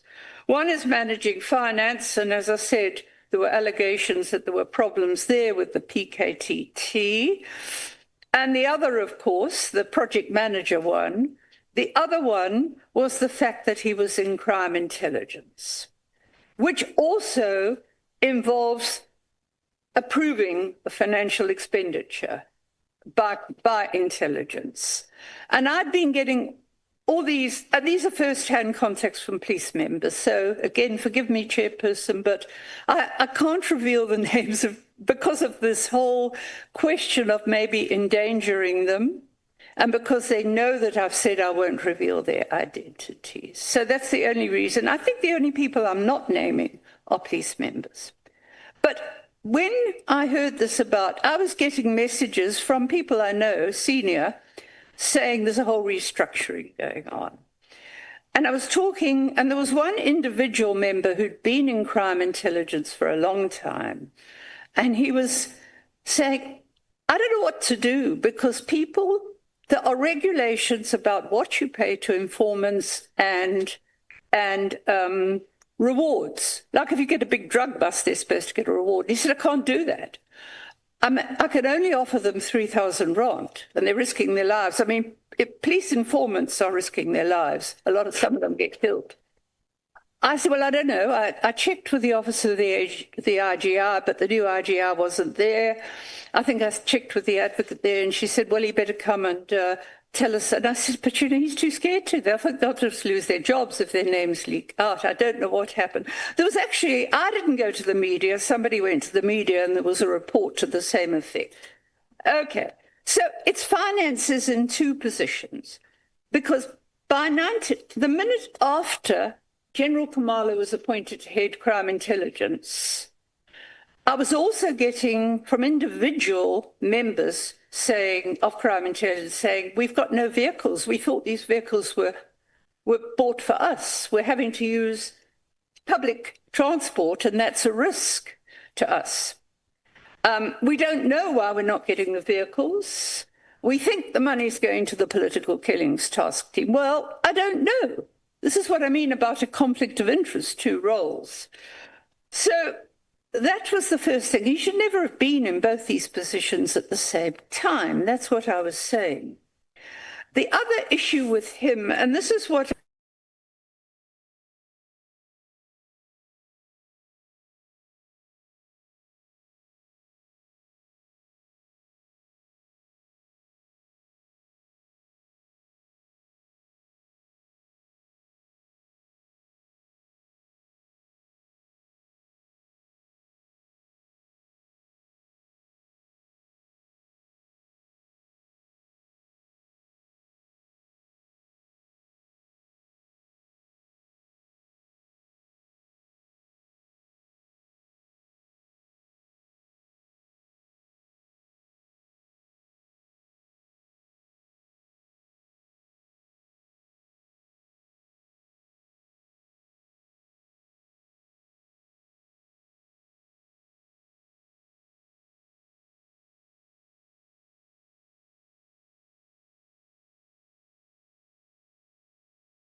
I did know that he was on bail, and I did know that his bail conditions precluded him, Khumalo, from going to work, basically to engaging in his intelligence work.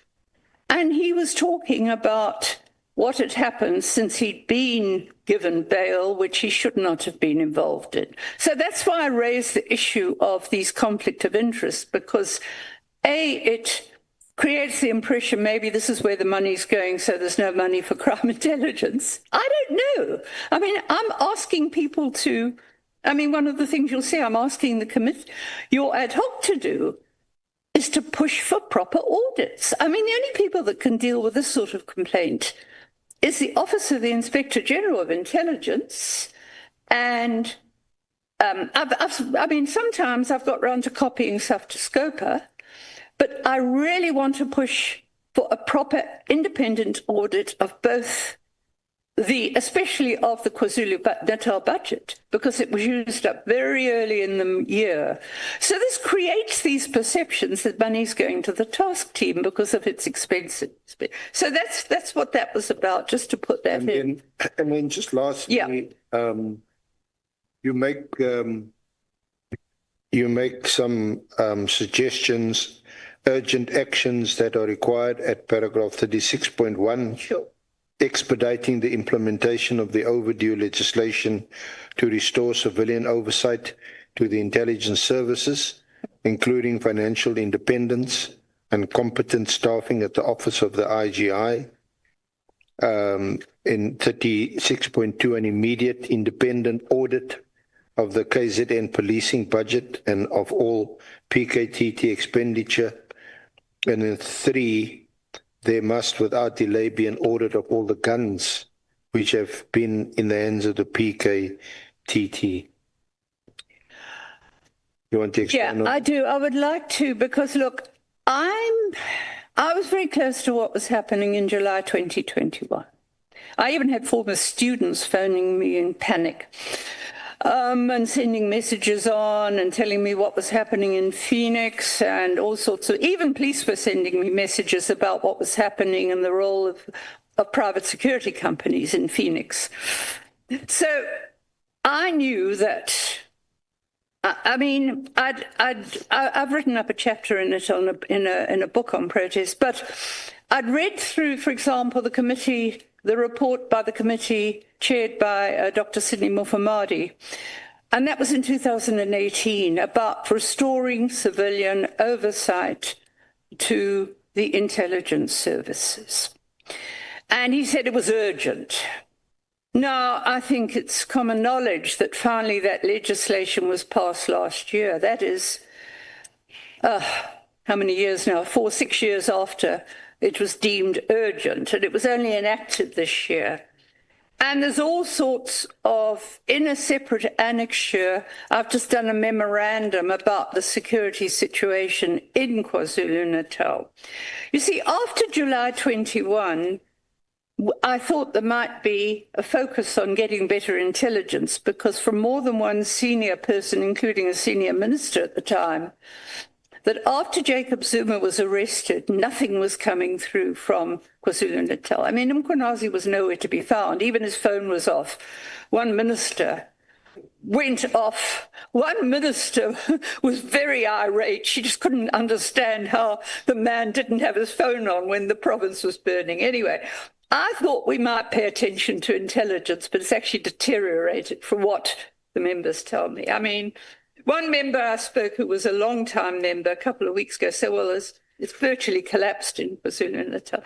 So I think there's an urgency here, and that brings me to the guns, because what I forgot to mention is, in one of the early reports from Minister Clearly, one of the very few, he was talking about, well, we've made all these arrests for guns and illegal guns and dockets and guns, and they were a range of very dangerous guns. But a senior provincial detective said, well, what happened is that actually, and again, as I said, I'm not mentioning these names because they are police members, and it would at least lose them their jobs, and it might even get them killed, some of them that are doing dangerous work right now. And he said to me, what happened is that apparently, and it's not confidential, the task team went to the different stations in the province where there were illegal guns taken in, and they took the dockets and they took the guns. That's why this massive amount of information, see how well the task team is doing. Someone told me along the way, I think it was a prosecutor, who was also very concerned about it, said, but you know, they say they do their own ballistics. Well, I mean, what does that mean? They are police members. You've got to use police ballistics. So I would really like, I mean, the crime problem in KwaZulu-Natal is out of control at the moment. And we've got to deal with the gun problem. And I think if Parliament could press for some sort of audit of all the guns that have been in the hands, well, even the guns in the hands of the police. I mean, because they do go missing from the police. I know that from firsthand. But I don't know where all these guns are. What happened to them? Were people actually convicted? What happened to the guns? Were they bona fide police ballistics people that tested them? It's unknown. I think an audit of the guns by, I don't know by who, but there must be some way of doing it. These are things that, what I said to you earlier, you know, the things Parliament can do. The Madanga Commission will take a long time to get round to doing investigations, but Parliament can do things as soon as it's reached its ad hoc conclusions. Thank you. Thank you. And there's longer term stuff. You know, I, as a social scientist, am very concerned about a creeping culture of secrecy. I gave evidence here against the secrecy bill years ago. But there's a creeping culture of secrecy. We've had problems even getting PIA applications without having to go to court. And there's an increasing use of slap suits, defamation actions by the police at our expense, I think, to try and stop people telling the truth, basically.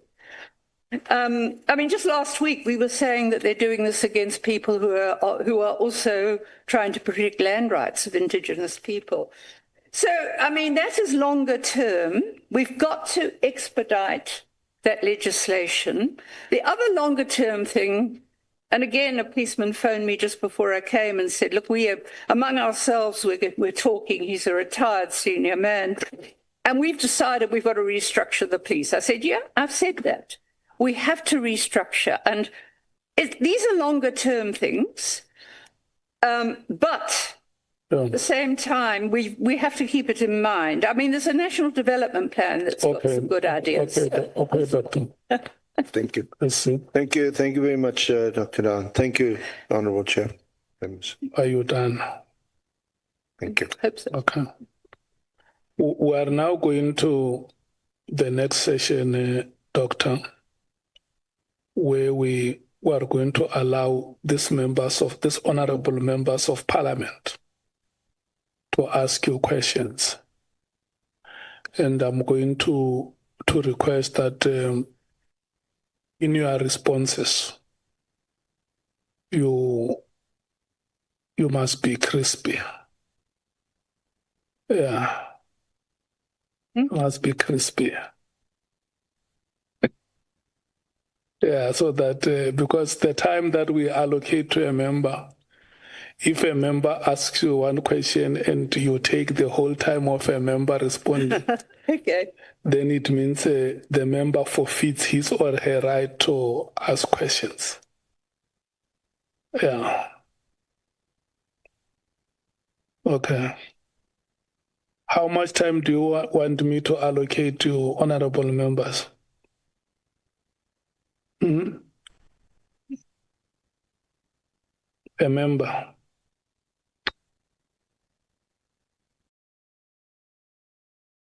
15. 15. Okay. We are going to do like this, honorable members. Today, because our guest today is a senior citizen, and I want you to enjoy the luxury of being with the senior citizens. I allocate each one of you 20 minutes across, full members and alternates. Each one of you today will have 20 minutes. I will exercise some flexibility where I see that you have not exhausted your list. I may give some 5 minutes extra, but I won't go beyond 30 minutes with every member. Yeah. Yes. Are you ready, Honorable Ngola? We are all ready. You are all ready. Okay. Let me check the time. It's now 15:42. At 15:02, your time will expire, Honorable Ngola. 16:02. Your time will expire, and then the time of Honorable Sokanyile will expire at 16:22. Donate. Yeah.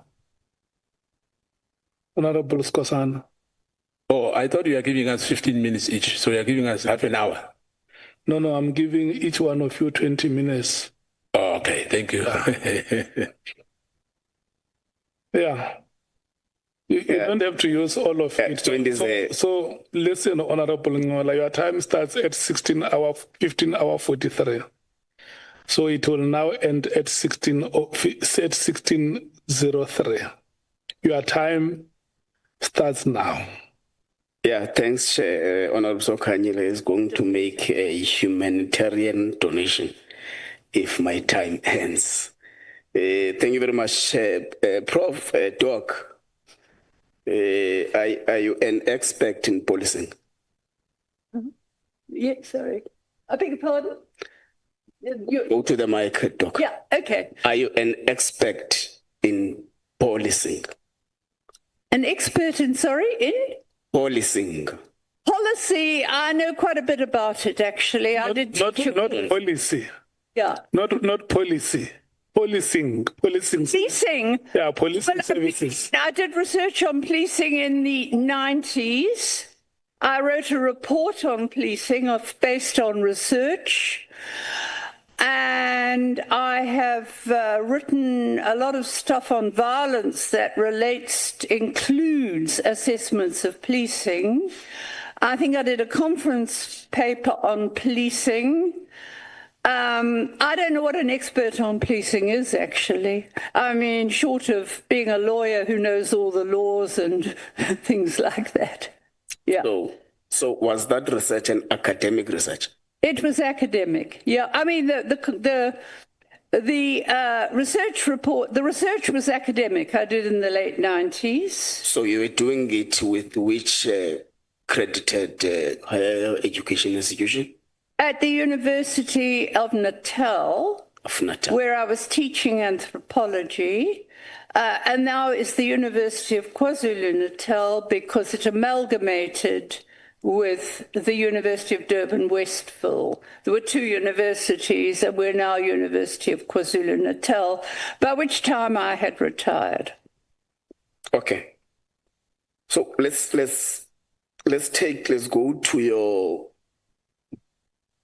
deposed affidavit. Mm-hmm. It looks like it largely relies on hearsay.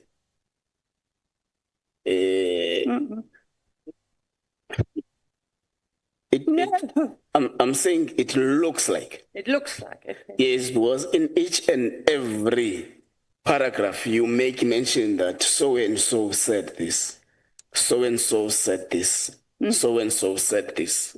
What is your comment on that? No, it's okay. It wasn't hearsay to me. It was direct communication with people. Most of it is there, apart from where I say, as we have discussed at length, that I have to protect especially, it's mainly the police that talk to me, whose identities I cannot reveal.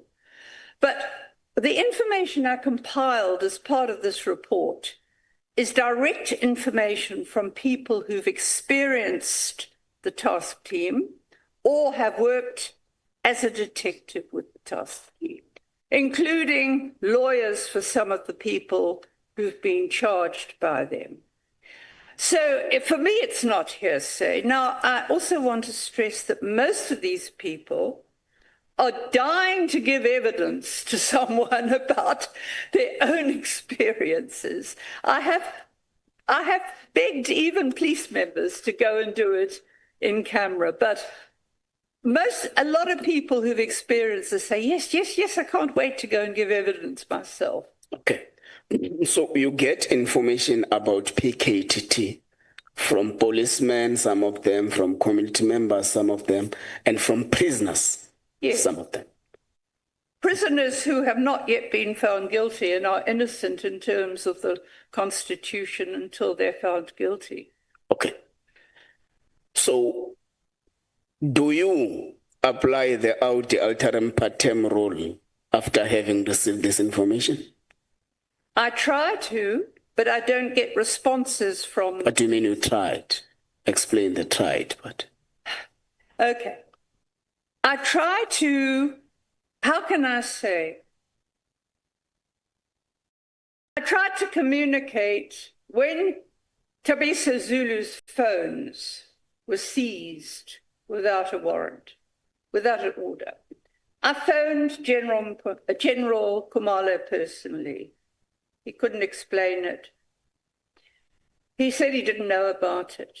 He never followed it up, did he? Because I did write to Mkhwanazi and I wrote to Parliament and nobody followed it up. What can I do?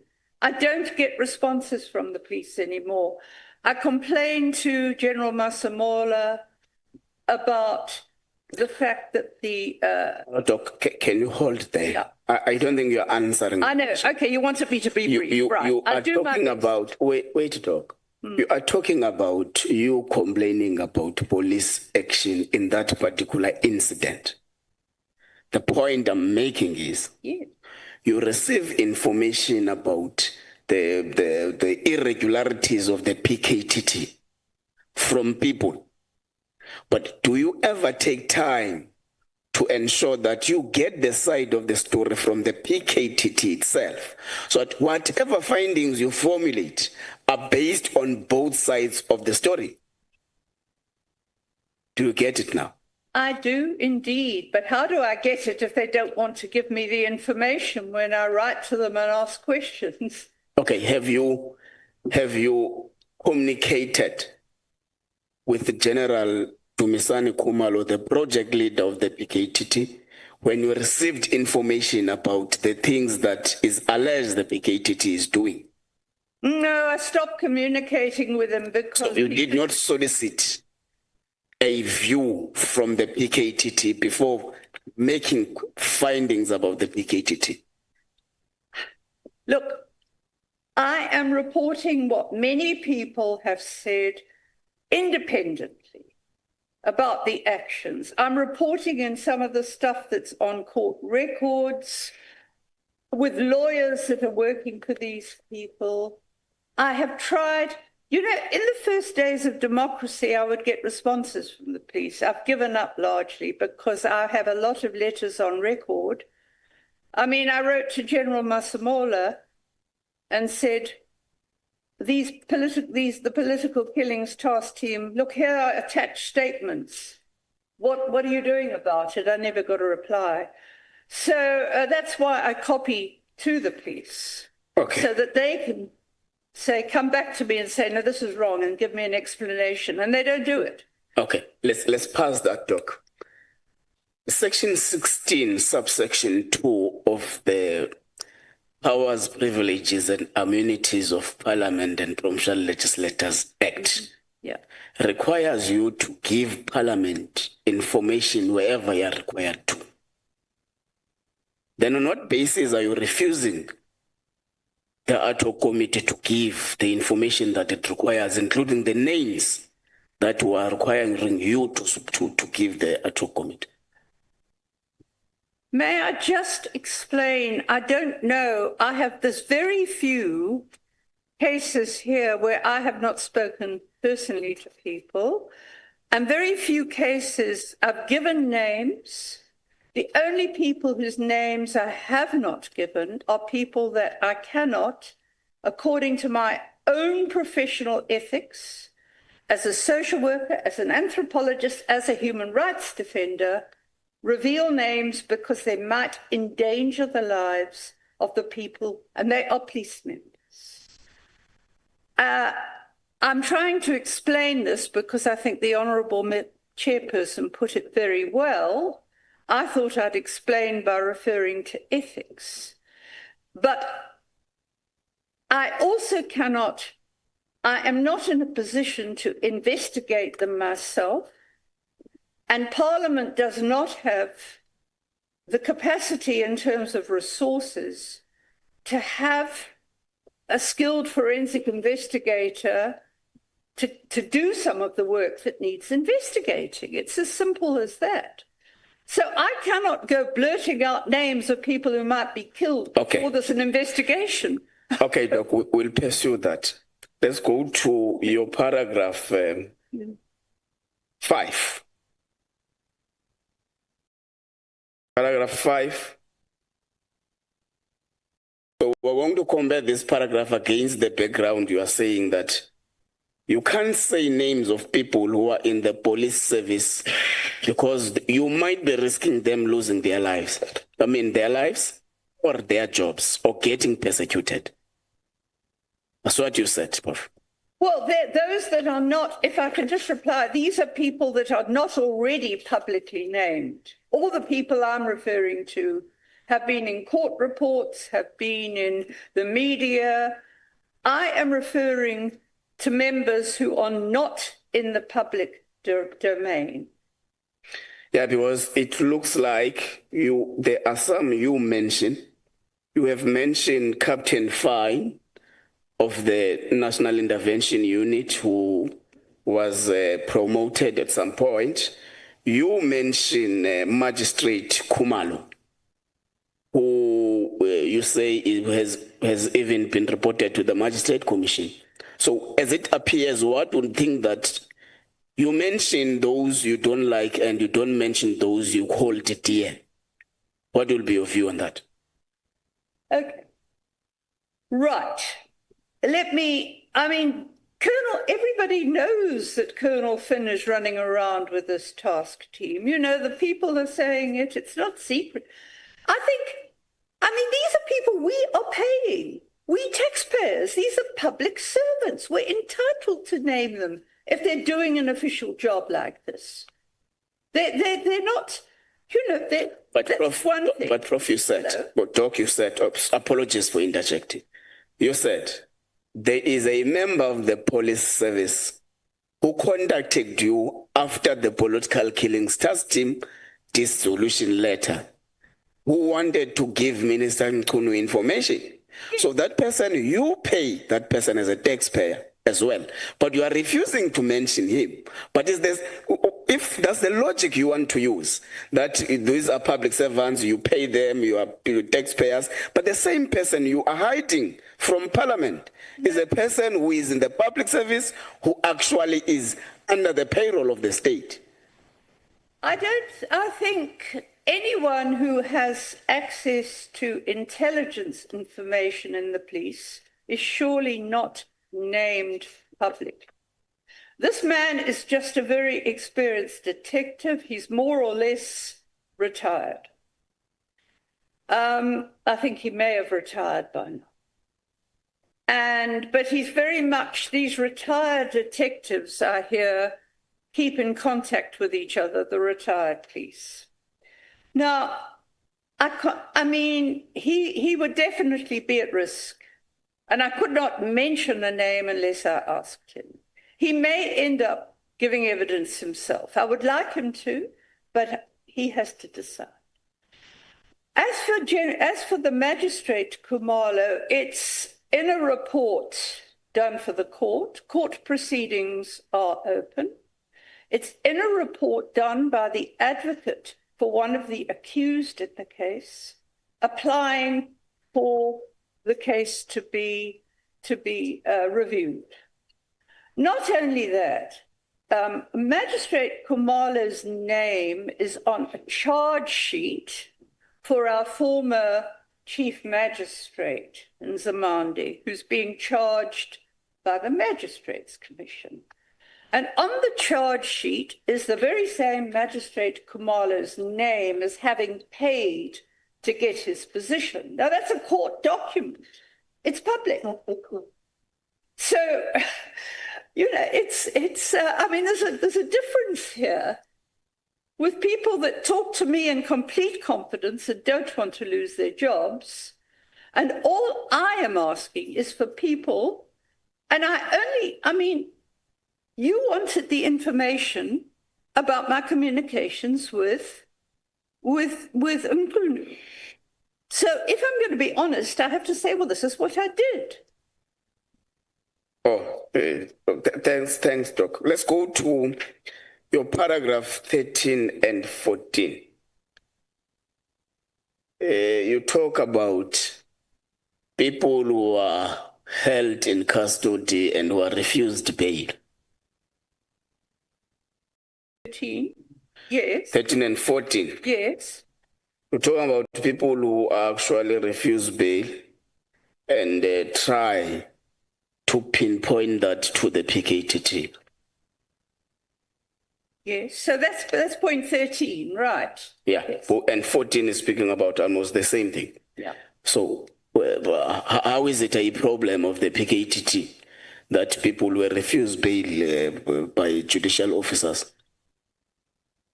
Because in one case, the charges should have been withdrawn immediately.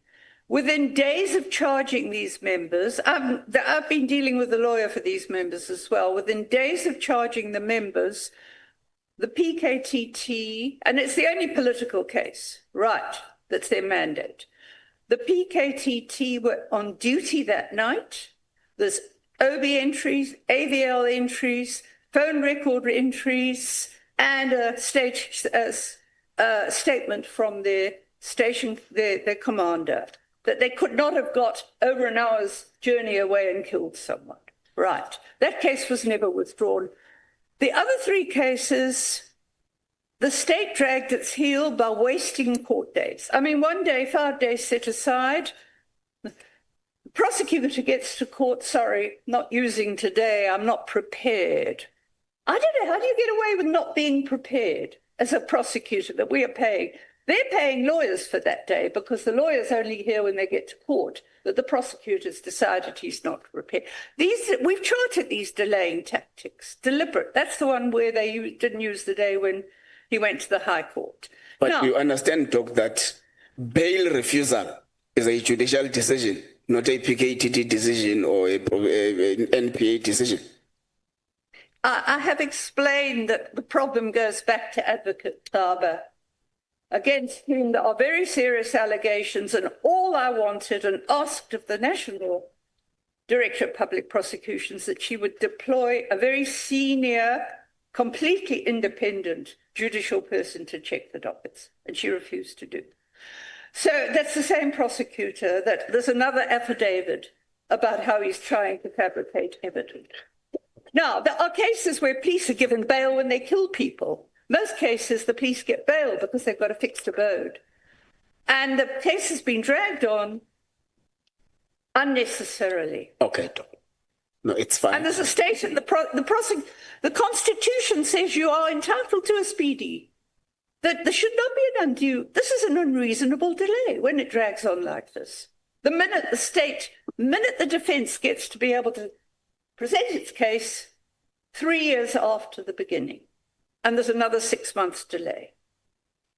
Okay, let's pass that part. You reckon that it was completely unnecessary for the PKTT to be established? Yes. Do you know the process leading to the PKTT establishment? Only from what I've been, I know the process very well. I was part and parcel of the Marani Commission. They relied on me for information. I gave them evidence. I've got their report. I also know the political situation in KZN very, very well. I mean, I know there's all sorts of factions in politics. I know, the same everywhere. Anyway, I know it's very dangerous because we are the hitmen. Honorable Nduli is disturbing my witness. Yeah. Sorry, point of order, Chair. Can she speak to the mic, please? Because she's... Sorry. Yeah, I don't know whether I'm supposed... Must I address the chairperson with this or with the question, Chair? Still look at him, because I see that both of you are enjoying the eye contact. Okay. No, look. Okay, let me get back to... It's a whole vibe happening there, Chair. We don't know. All we can say is these people are in politics and the motive may or may not have been political. We had a very good, I'm saying because I can speak from experience, that the provincial team was doing a good job. Now, you asked about the... Doc, the process leading to the establishment. The process. I know that Mr. Clearly, former Minister Clearly, or whatever he wants to be called, because he loves his uniforms and being called a general, I know that he's a very powerful politician. He's a populist. He's got a lot of... He was on the national executive, I think, at that stage. So he's got a lot of sway in politics, right? Doc. And I think that the process leading to the... Yeah, I think that he drove it. That's what I'm saying. I think he drove it without a doubt. And I think, let's say this, let me put it in academic terms. Suppose they didn't like what came out at the Morani Commission, and suppose they didn't like the fact that a lot of arrests had been made that were going to lead to some pretty senior politicians. And that was the case in two of the cases. Let's do like that, Doc. Let's talk. Okay. So for all we know, they could have deliberately set up a team to sabotage. Just a moment, Honorable Ngwan. You went to testify at the Morani Commission. Yes. And when was it? 2017. And the report was released in the middle of 2018, around the time the task team was established. Okay. And then it is your submission here that the PKTT is as a result of the Morani Commission. Well, yes, that's common knowledge. They say it was because of the Morani Commission it was actually set up. That's what the official explanation was. Okay. And then the honorable member, when he asked you, you said that you were actively involved in the process. Yes. Leading to the formation of the PKTT. No, I was involved in the process involving the Morani Commission. The evidence leader came to me wanting lists of people killed. Okay. Which I gave him, and I gave evidence to the commission. So the process leading to the PKTT, you were not actively involved. No, I wasn't. But I mean, I looked as far as I could when I was asked to write that article. I don't know whether there was as far as I know, there was no official notice of establishing it. It was obviously an interministerial decision. Yes, you can go ahead and let's have a team. That's the way I read it. Okay. But I do know that it was the minister communicated to the National Commissioner at the time who established a structure for the team. It's fine. I want to hand back to Honorable Ngola to continue. Okay. Thanks, Chair. Doc, it does appear that you really do not know how the PKTT was established. This is what happened. This is what happened, Doc. There was a person who was murdered in KwaZulu-Natal. Then President Cyril Ramaphosa visited the home of that person and later established an interministerial committee, which is a subcommittee of cabinet, which has actually made recommendations that a task team be established to deal with political killings in KwaZulu-Natal. Now, let's leave it now. The second question would be, you reckon that those who were there before the establishment of the PKTT were actually doing the job greater than this.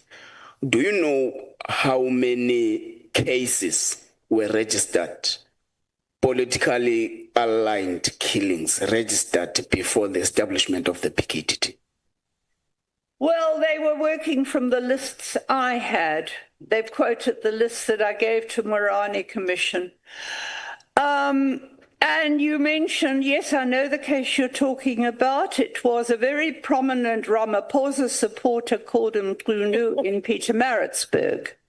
He was murdered, and the provincial detectives had arrested and charged people. And the task team came in and withdrew the charges. Yeah, that's what happened. Doc, I am looking for stats. I'm saying, how many politically related killings cases were registered before the establishment of the political killings task team?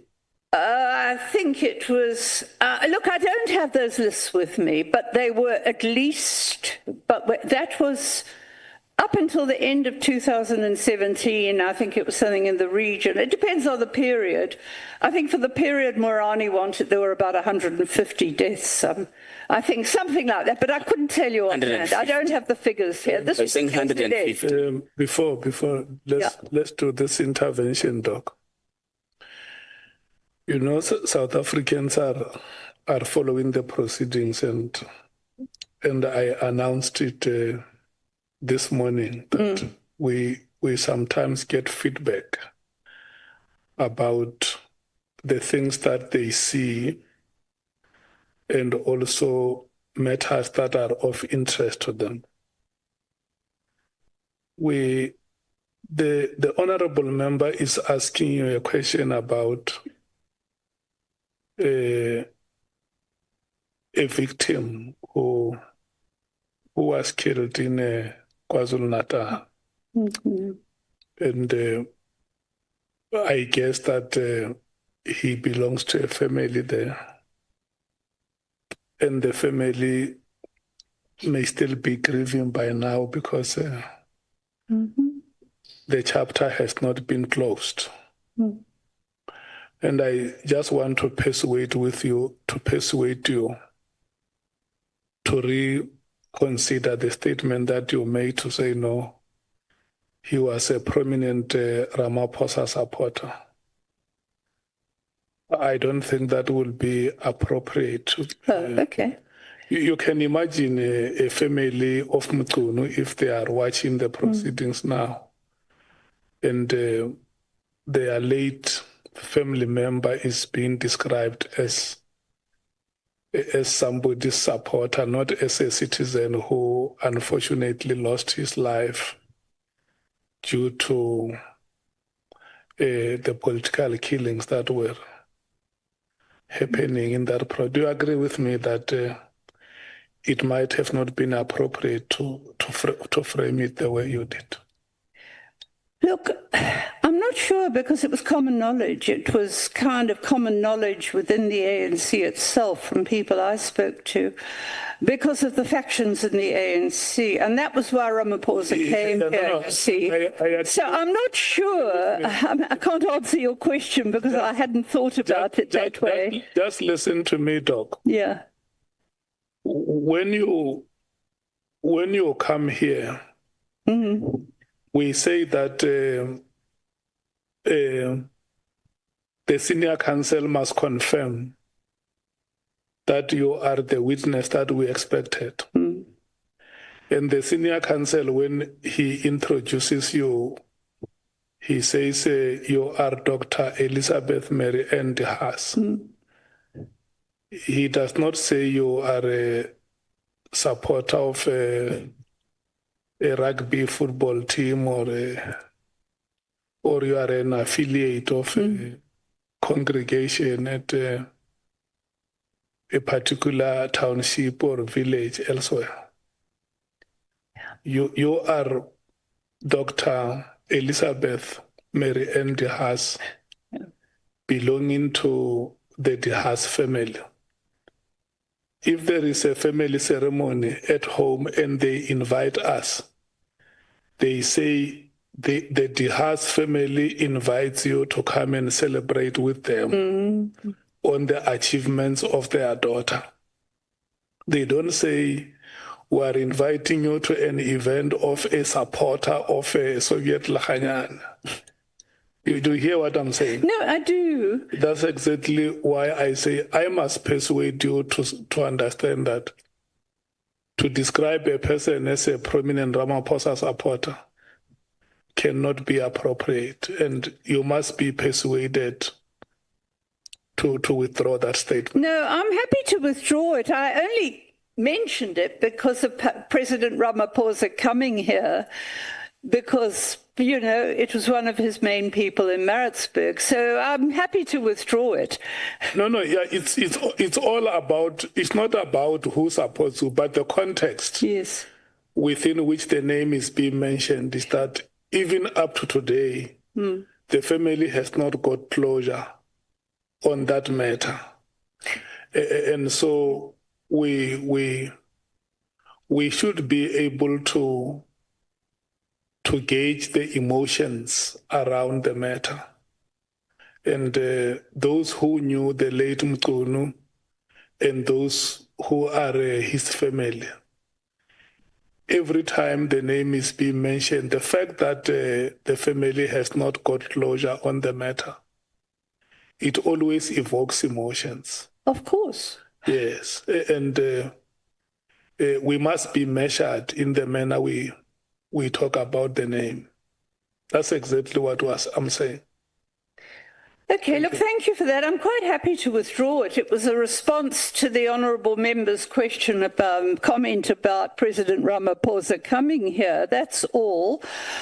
But the family were quoted after the charges were withdrawn by the political killings task team. The important charges, the murder charges, after they were withdrawn, the family were quoted publicly as being very upset about it. So, yeah, I mean, as I said, I'm quite happy to strike that off the record, or whatever you do, that he was a Ramaphosa supporter. I was trying to explain why it was important at that point in time for Ramaphosa to show his full support for the family. That's all. Because the subject came up, but it doesn't have to be part of it at all. I mean, to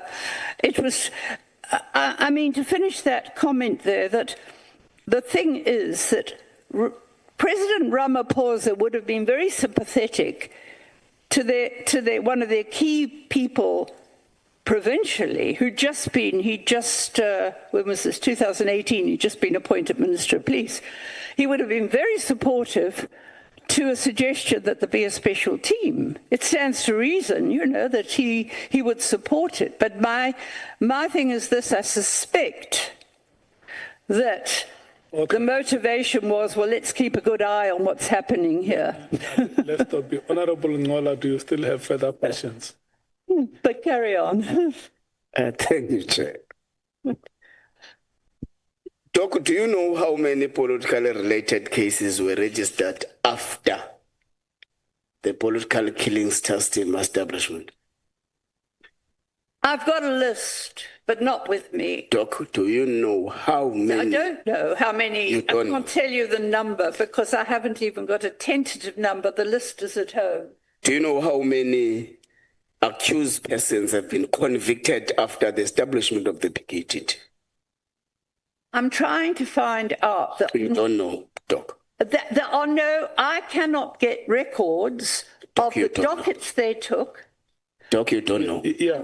I don't know what dockets they took. I know that some of them aren't even. The answer that says I don't know is enough, Doc. Dr. De Haas. That's my answer. I don't. It's enough, Doc. You're saying...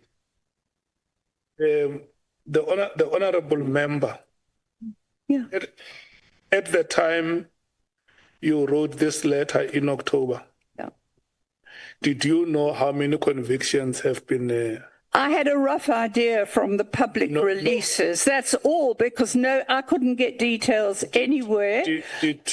I am still looking for them, and I will certainly... Did you know at the time? Did you know or didn't you know? I had a rough idea, but I didn't know for sure because I didn't have the statistics and the breakdowns. That's the reason. He did not know, Honorable Member. Can we move to the next question? Yes, Chair. I'm quickly moving.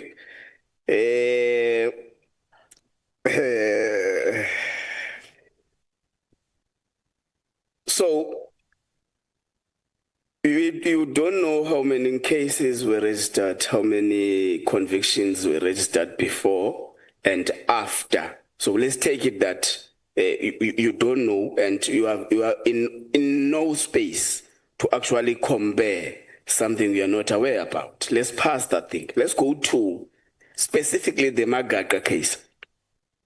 The Cindy Magaga case. Yes. Yeah, you make mention of it on paragraph 15 of your it's paragraph 17.1. Yeah, you make mention of the Magaga case. Do you know who was the detective who was leading the case? The provincial team were investigating the case. That's why the docket was transferred to the political killings team. In fact, the imprisoned Dlamini was one of the investigators. Okay. Who made a breakthrough in the case? Who? Who made the breakthrough? Yes, in relation the team made the breakthrough, yeah. Who arrested the mayor and the other accused? Yeah. They were they got the information together, which led to them being charged. What was the role of General Dumisani Khumalo in that investigation? I don't know where he was then, quite honestly, because he was, as I said, he was floating around doing all the arrangements, the project arrangements, and then he figured at some stages in alleged instructions to some of the members. Did General Khumalo not lead the breakthrough in the case? In that, as far as I know. General Khumalo was not involved? Well, certainly not in any of the investigations. We have got a different evidence in front of us, but it's fine, let's pass. You speak about organizational structures. Particularly, you speak about an organizational structure of the PKTT. And we are comparing that with an E2 of 1990, that it had a better organizational structure compared to the PKTT. The structure, can I answer that? The structure in the 90s was the typical type of structure that had been set up for short-term task investigations for political killings. So did you consciously compare apartheid police to a democratic dispensation? It was democratic. It was the Mandela government and Favers was the national commissioner. This was the late 90s. Okay. Do you perhaps know that the more the population grows, the more the needs of society actually change? In some respects, yes. But, I mean, policing, it stands to reason that if you have a task team, it's for a specific purpose and it is controlled by senior detectives. Okay. You speak about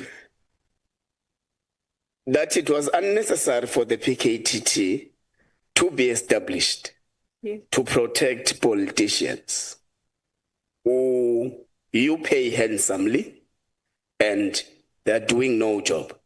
Some are, some aren't. Do you know how much a ward councillor of a grade 3 municipality earns? Have you made a research to that effect? Let me just explain this. I deal with poor people who don't even have jobs, or they're informal sector, they get no protection. When someone's killed, the cases seldom get to court. So we're talking relative here, relative to that. I also know that some councillors wouldn't be there if they had to apply in the open market for a job. And a lot of these councillors have protection. Remember, they can draw on... Doc. Yeah.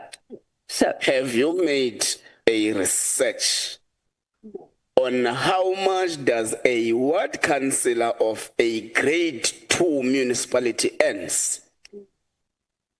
no, I haven't. You haven't. I'll tell you why. Because it wasn't a paid job in the past. That response of you haven't is enough. With what authority do you think that these politicians, you pay them handsomely? And you'll recall that we talk about mostly councillors here. It was these councillors who are mostly affected by the political killings.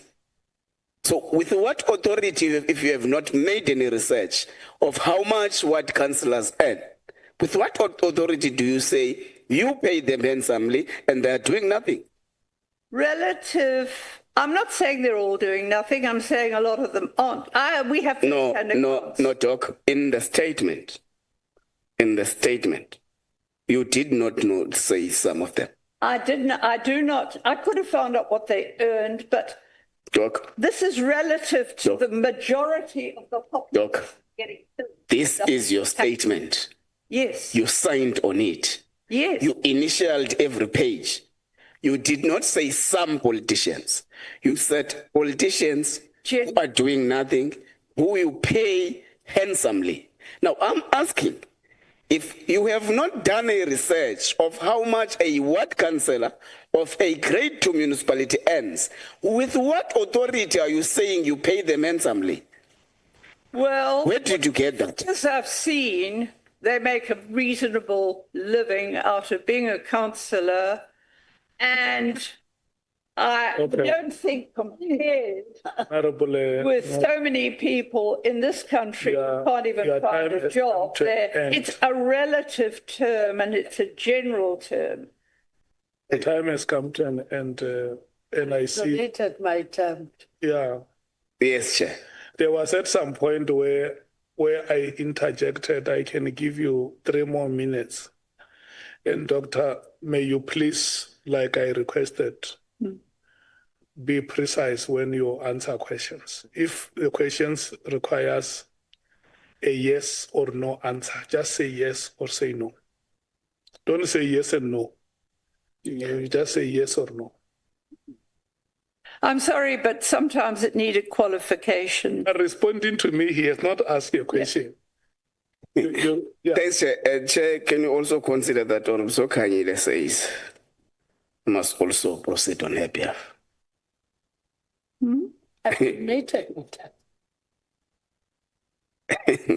Okay. Doc, do you believe on the principle of governing on the will of the people? Yes, I do. And again, I could qualify that. Anyway, carry on. Okay. Do you not think that the perpetual killing of public representatives is actually silencing the will of the people? No. You wouldn't get such competition to be a councillor if people felt threatened by being a councillor. No. Still you don't get me. I'm saying you have got councillors elected by communities whom are ascending to be councillors on the basis of being voted by the majority in a ward. Isn't that the will of the people? Yeah, that's a subject that we need a lot longer to discuss, because what I find is that we haven't done nearly enough voter education about why people vote for people when they never ever get to see their councillors. The why is a different discussion. Yeah. But the point is, those elected public representatives elected on the basis of the will of the people, and those that which perpetually continue to kill them are actually silencing the will of the people. Isn't that true? No, I don't agree, because, I mean, what about, I mean, it's superficially maybe, but what about all the other important people that are working in the community that are getting... You are focusing on a different subject. I'm saying, Yeah, but we're talking. we agree, me and you now, that those who are elected ward councillors, for example, are elected on the basis of the will of the people. Then if there is a grouping that perpetually seek to murder or unalive those who are elected, that is actually silencing the will of the people of that community. Do you agree? Can I just explain? You would need. No, don't explain. Don't explain, Doc. The chair is on my neck. Don't explain. But councillors are generally at risk. They're not. A lot of councillors just get on with doing their jobs and they're not. No, Doc, still you're not answering me. I've answered you. We have not. We have not, Doc. Is killing a person who is as a result of the will of the people, not silencing the will of those people? It is. Do you agree that if we elect you as our ward councillor, as the people of this parliament community, is our will as the people, then those who will come and kill you are actually silencing our will, which is the people. Well, what if the councillor was corrupt? You might be doing. No, let's leave that. No, but Doctor. Let's leave that. No, Doctor. Even if a person is corrupt, the person does not deserve to be killed. No, nobody deserves to be killed. Nobody, no matter how crooked or corrupt, nobody. Honorable Ngola, your time has come to an end, unfortunately. Thank you. We are going to move to the MKP. Yeah, I wanted us to explore the reason for the establishment. Is it yourself, Honorable Nomvalo, and who? Yes, myself and I will taking us all together. We allocate 20 minutes per speaker. We're taking 2 from you now. 2. Who is speaking? Who are the 2 speakers now from you? Myself and comrades Kosana. Listen, your time starts now. I'm listening, Chair. Yeah, it's going to end. I'm listening. Yeah, it's going to end at 10 minutes past. But I'm being disturbed here. I'm saying that your time, both of you, is going to end at 10 minutes past 5. Okay, plus the discretionary 5 minutes of the chair. Discretionary. Yeah. So we appreciate in advance, Chair. Doc, how are you? Okay. Are you okay, Doc? Do you understand how the South African justice system operates? Sorry, do I understand how South Africans? Justice system. Do you know how the justice cluster is designed? The South African justice cluster. I know how the justice is supposed to work. I have the basic outline of it, and I know that for most people it doesn't work. Do you understand the role of each and every component in a justice cluster? The justice cluster, well, I know what the NPA, what the police, what the various security industries are supposed to do, and I know there's a military, and I know there's a correctional services. But the question is, do you understand each role of each cluster? I mean, of each component? Yeah, it's in the Constitution. Of each entity, rather, do you understand? Well, more or less. I mean, I can't give you chapter and verse, but I check the Constitution regularly to see what they're supposed to be doing. Do you understand the work of the NPA? I do, yes. Do you understand the work of the police? Yes, I mean, I understand the role of the police, the SAPS Act, the constitutional provisions about ministers and what they should do. Yeah, before I go to my ultimate question, because these are just questions leading to an ultimate question. The problem with you is that you, in your evidence, largely that you have tendered so far, you keep on saying you don't know. And when we were intervening here, when you were being evasive, when you were evasive, I said to you, largely you are relying on hearsay. And the unfortunate part is that the hearsay evidence is evidence whose credibility relies on a person other than the person giving evidence. So the evidence that you are giving here, its credibility doesn't rely on you because you distance yourself from it while you are the one who gave it here. That is my problem. And I don't have a problem with that. I have a problem with the fact that your evidence or your perspective on the PKTT influenced an executive decision. That's why I have a problem. I don't have a problem with you damsacking. That is none of my business. But the problem here is that you have damsacked at the expense of South Africans. That is my biggest problem with you. Now, if you say you understand the role of the NPA versus the role of the SAPS, why would you blame the police for bail applications and for the withdrawal of cases? How do they feature? I've made it perfectly clear that the decision is with the NPA and that we have a problem with the NPA because I have worked with prosecutors from the 90s. I know what they're supposed to do, and I know that we have a problem with prosecutors themselves, especially the one, how come that we had things going well with good prosecutors in the province, both at Cleveland's, even with the Magaka case, until they were removed, and we get a man who's against whom there are very serious complaints being made in Gauteng. Is it just a coincidence? Right. So I've said it, informally, we have more of a problem with the NPA than we do with the police because they're supposed to be the people that are saying, go back and get more evidence.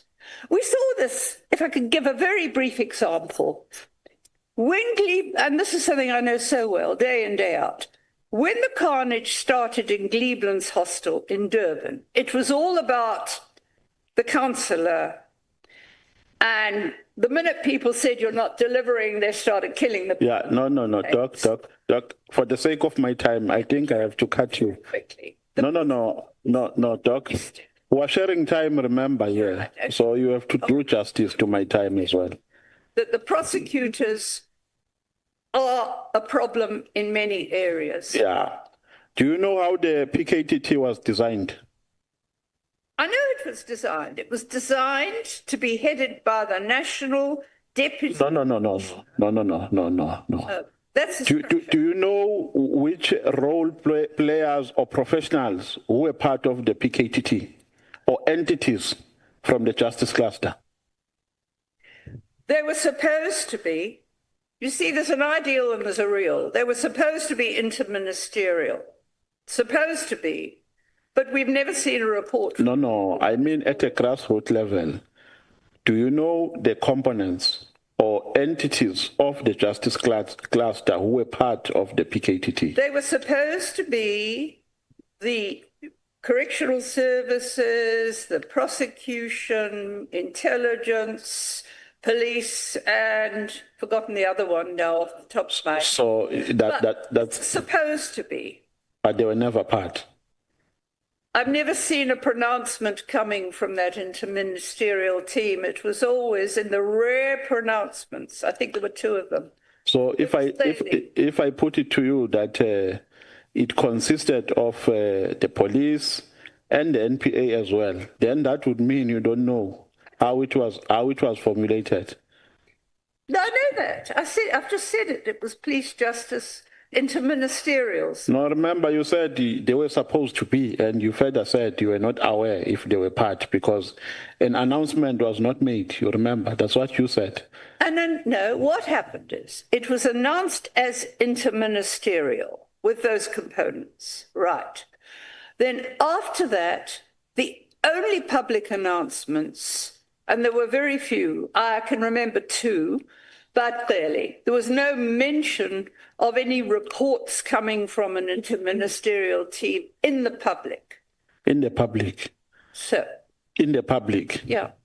So you analyzed it at a first value When you say in the public, because you don't know if such reports were given in internal meetings. Because there was a reporting mechanism, remember?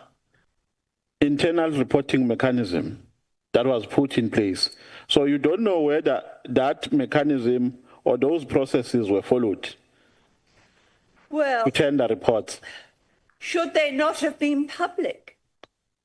Or your expectation was that maybe a media briefing should be called and they are made available to the public. Is that what you are saying? It was clearly who called the media briefing. Okay.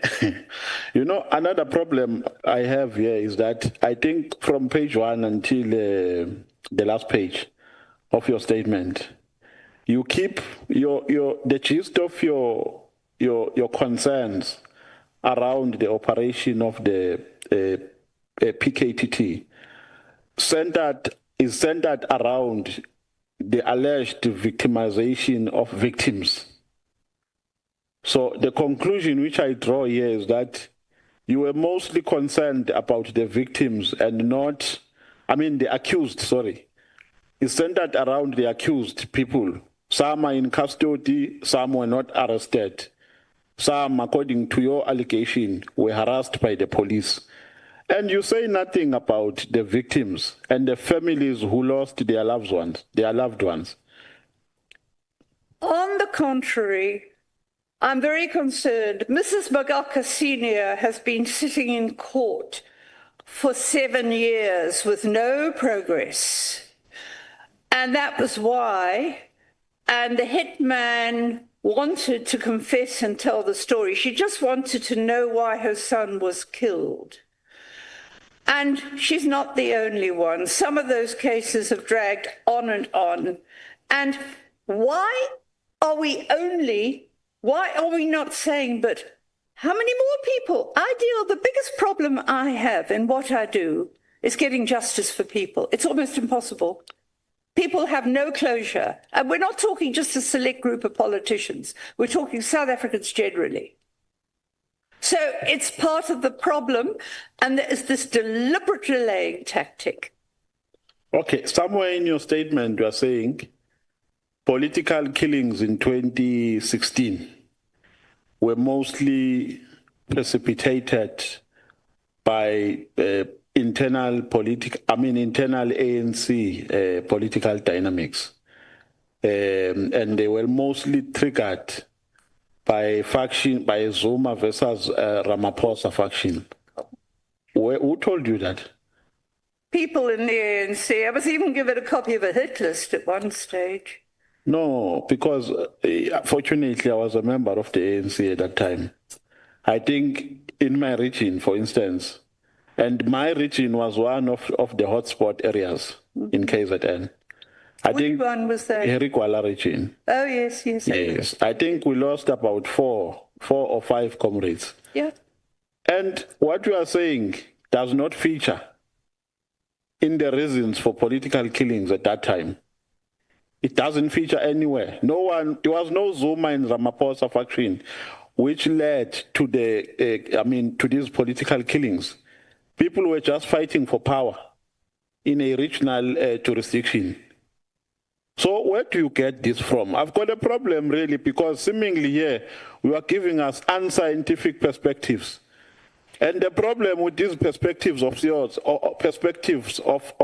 is that they influenced an executive decision. And you come here, you tell us, I don't know, and you are thumb-sucking. You never engaged in any scientific process.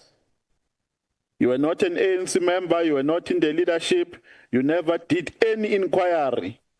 Oh, I did. In the ANC to establish the reasons for these political killings. I did speak to people in the ANC, and we picked up a lot about the conflict over what was happening, even in Cleveland's hostel, and in different places. So, it matters not at all. It's a minor detail about the politics of all this. The deaths are the deaths, whether they're Ramaphosa, whether they're Zuma, whether they're any other supporter. it's not a major thing in the disbandment of the task team. I'm saying that when the task team was disbanded, there was already a conviction for one of those pre-election deaths. And there were other investigations. Yeah, but I'm saying to you, Doc, you are wrong to say that the political killings in KZN around 2016 were precipitated by the prevalence of the Zuma and Ramaphosa factions, respectively, in the province. You are wrong. That is unscientific. Well, are you able to be objective if you're a member? I told you, I just gave you a scenario of my region. I told you that in my region, none of what you are saying transpired. In my region, 5 comrades died. It's all known, it's there in the public domain that, for instance, the prominent murder of Cindy Zomakaka was as a result of corruption allegations. Really. So there was no Zuma and Ramaphosa factionalism there. That was after the elections, the death of Magaka. No, but I'm saying what you are saying is unscientific. Where did it happen? Who belonged to a Zuma faction who was killed? Or who belonged to a Ramaphosa faction who was killed? Joe Dlamini, who was in the Ramaphosa faction, who was the top of the hit list, who got killed. You want to write it down? Who? He was called Joe Dlamini. He was a traffic officer. I think he was Joe Dlamini. It's in that article. He was Joe Dlamini from which region? Pietermaritzburg. Pietermaritzburg. Yeah. From which branch? Oh gosh, as if I can remember that now. He was on the hit list. He was number 1 on the hit list, and there was a conviction. He was number 1 of? On the hit list that was going around at the time before the election. Were the perpetrators arrested? Yes, by the provincial team. And were they sentenced? Yes. Under which charge? Murder. Under murder. Yeah. Were the reasons were they established for that murder? Were reasons established? I haven't looked. Look, I know there was a conviction. I only use that to illustrate the fact that the provincial team was doing convictions. He was murdered. He was a politician. Right. Yeah, I'm not. I think we're off the topic here. I'm not saying one other faction is involved. Doctor, yeah. What the honourable member wants to ask you is, after the conviction was made, did you get hold of the judgment? No, because it was in progress at the time I wrote. I got that information from sources within the ANC, including one man whose name was, or at least one that was on the hit list. But there are grounds on which the presiding officer arrives at the conclusion, at the conviction. I know. That is what he wants to know. Yeah. No, it didn't concern me afterwards. I was only looking at who got convicted and who didn't want. And I agree with you, because it's exactly what happened in the Ntuli case that they boast about. Yeah, let's allow the honourable member to proceed with his line of questioning. Yeah, you are also saying, Doc, in your statement that the establishment of the PKTT was unnecessary. And that is your reason. I'm quoting you verbatim. In that it was led by General Mkhwanazi, General Kumalo, and Captain, I think it's flying from the NIU. So is that your only reason?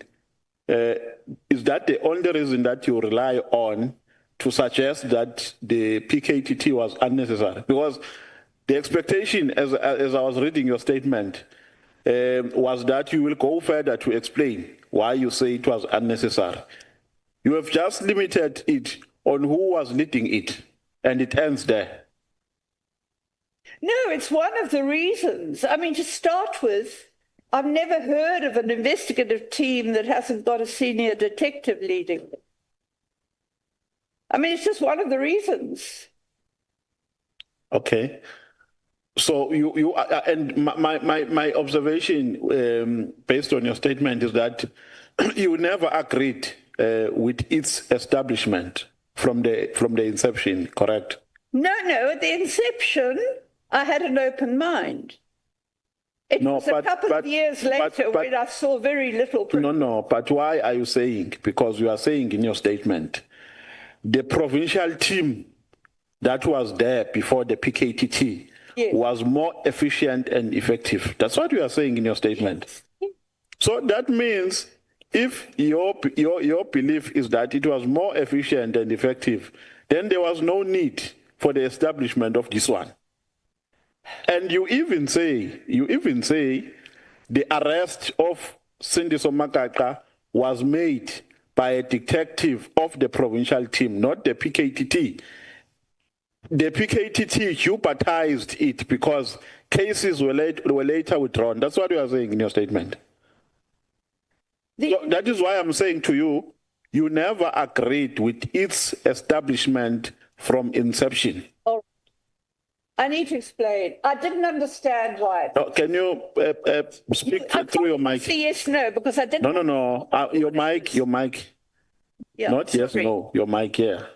I didn't understand why it should be established, but we had all this going on about, well, the Morani Commission said it should be. I thought, well, let's see what it does. And then I couldn't actually find out much about it, what it does. And 2 years later, it didn't seem to have done much at all.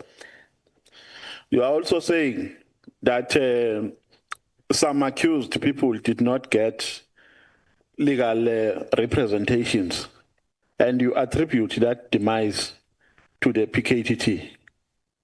No. I'm not saying it's because of the PKTT. It's much wider than that. People are being let down. The PKTT victims, like the let's use the hitman because it's such a Mkhwanazi. I mean, they're getting legal advice, but not. The lawyers are often, the legal aid offers are often inexperienced, and the prosecution is quite intimidating, and various people independently have given information about bribery being fairly common. So I don't know who is getting bribed and who isn't. But no, but do you know that because you have made that criticism under your criticism or within the criticism of the PKTT, the issue of legal representation. Do you know that it's a responsibility of the Legal Aid Board to give legal representation to people who qualify to get it? I know that. So the police enter nowhere in that space. If people who deserve to get free legal representation through legal aid don't get it, then a blame can be attributed to the legal aid, not to the PKTT. I didn't blame the PKTT for it. These victims are like other victims. You know, if I say to them, but did you ask your lawyer to do this? I asked him and he didn't do it. Or what is your lawyer? Well, the lawyer doesn't listen to me. Now, these are, this is a comment generally I'm talking about. And because of the PKTT having this prosecutor that is widely accused of bringing cases that are fabricated, if that's the case, then people suffer even more if they haven't got a very smart lawyer.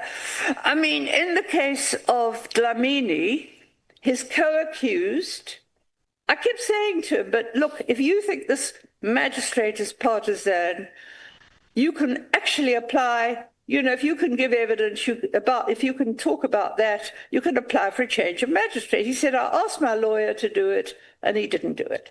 Then along comes an advocate for the co-accused, and he's quite sharp.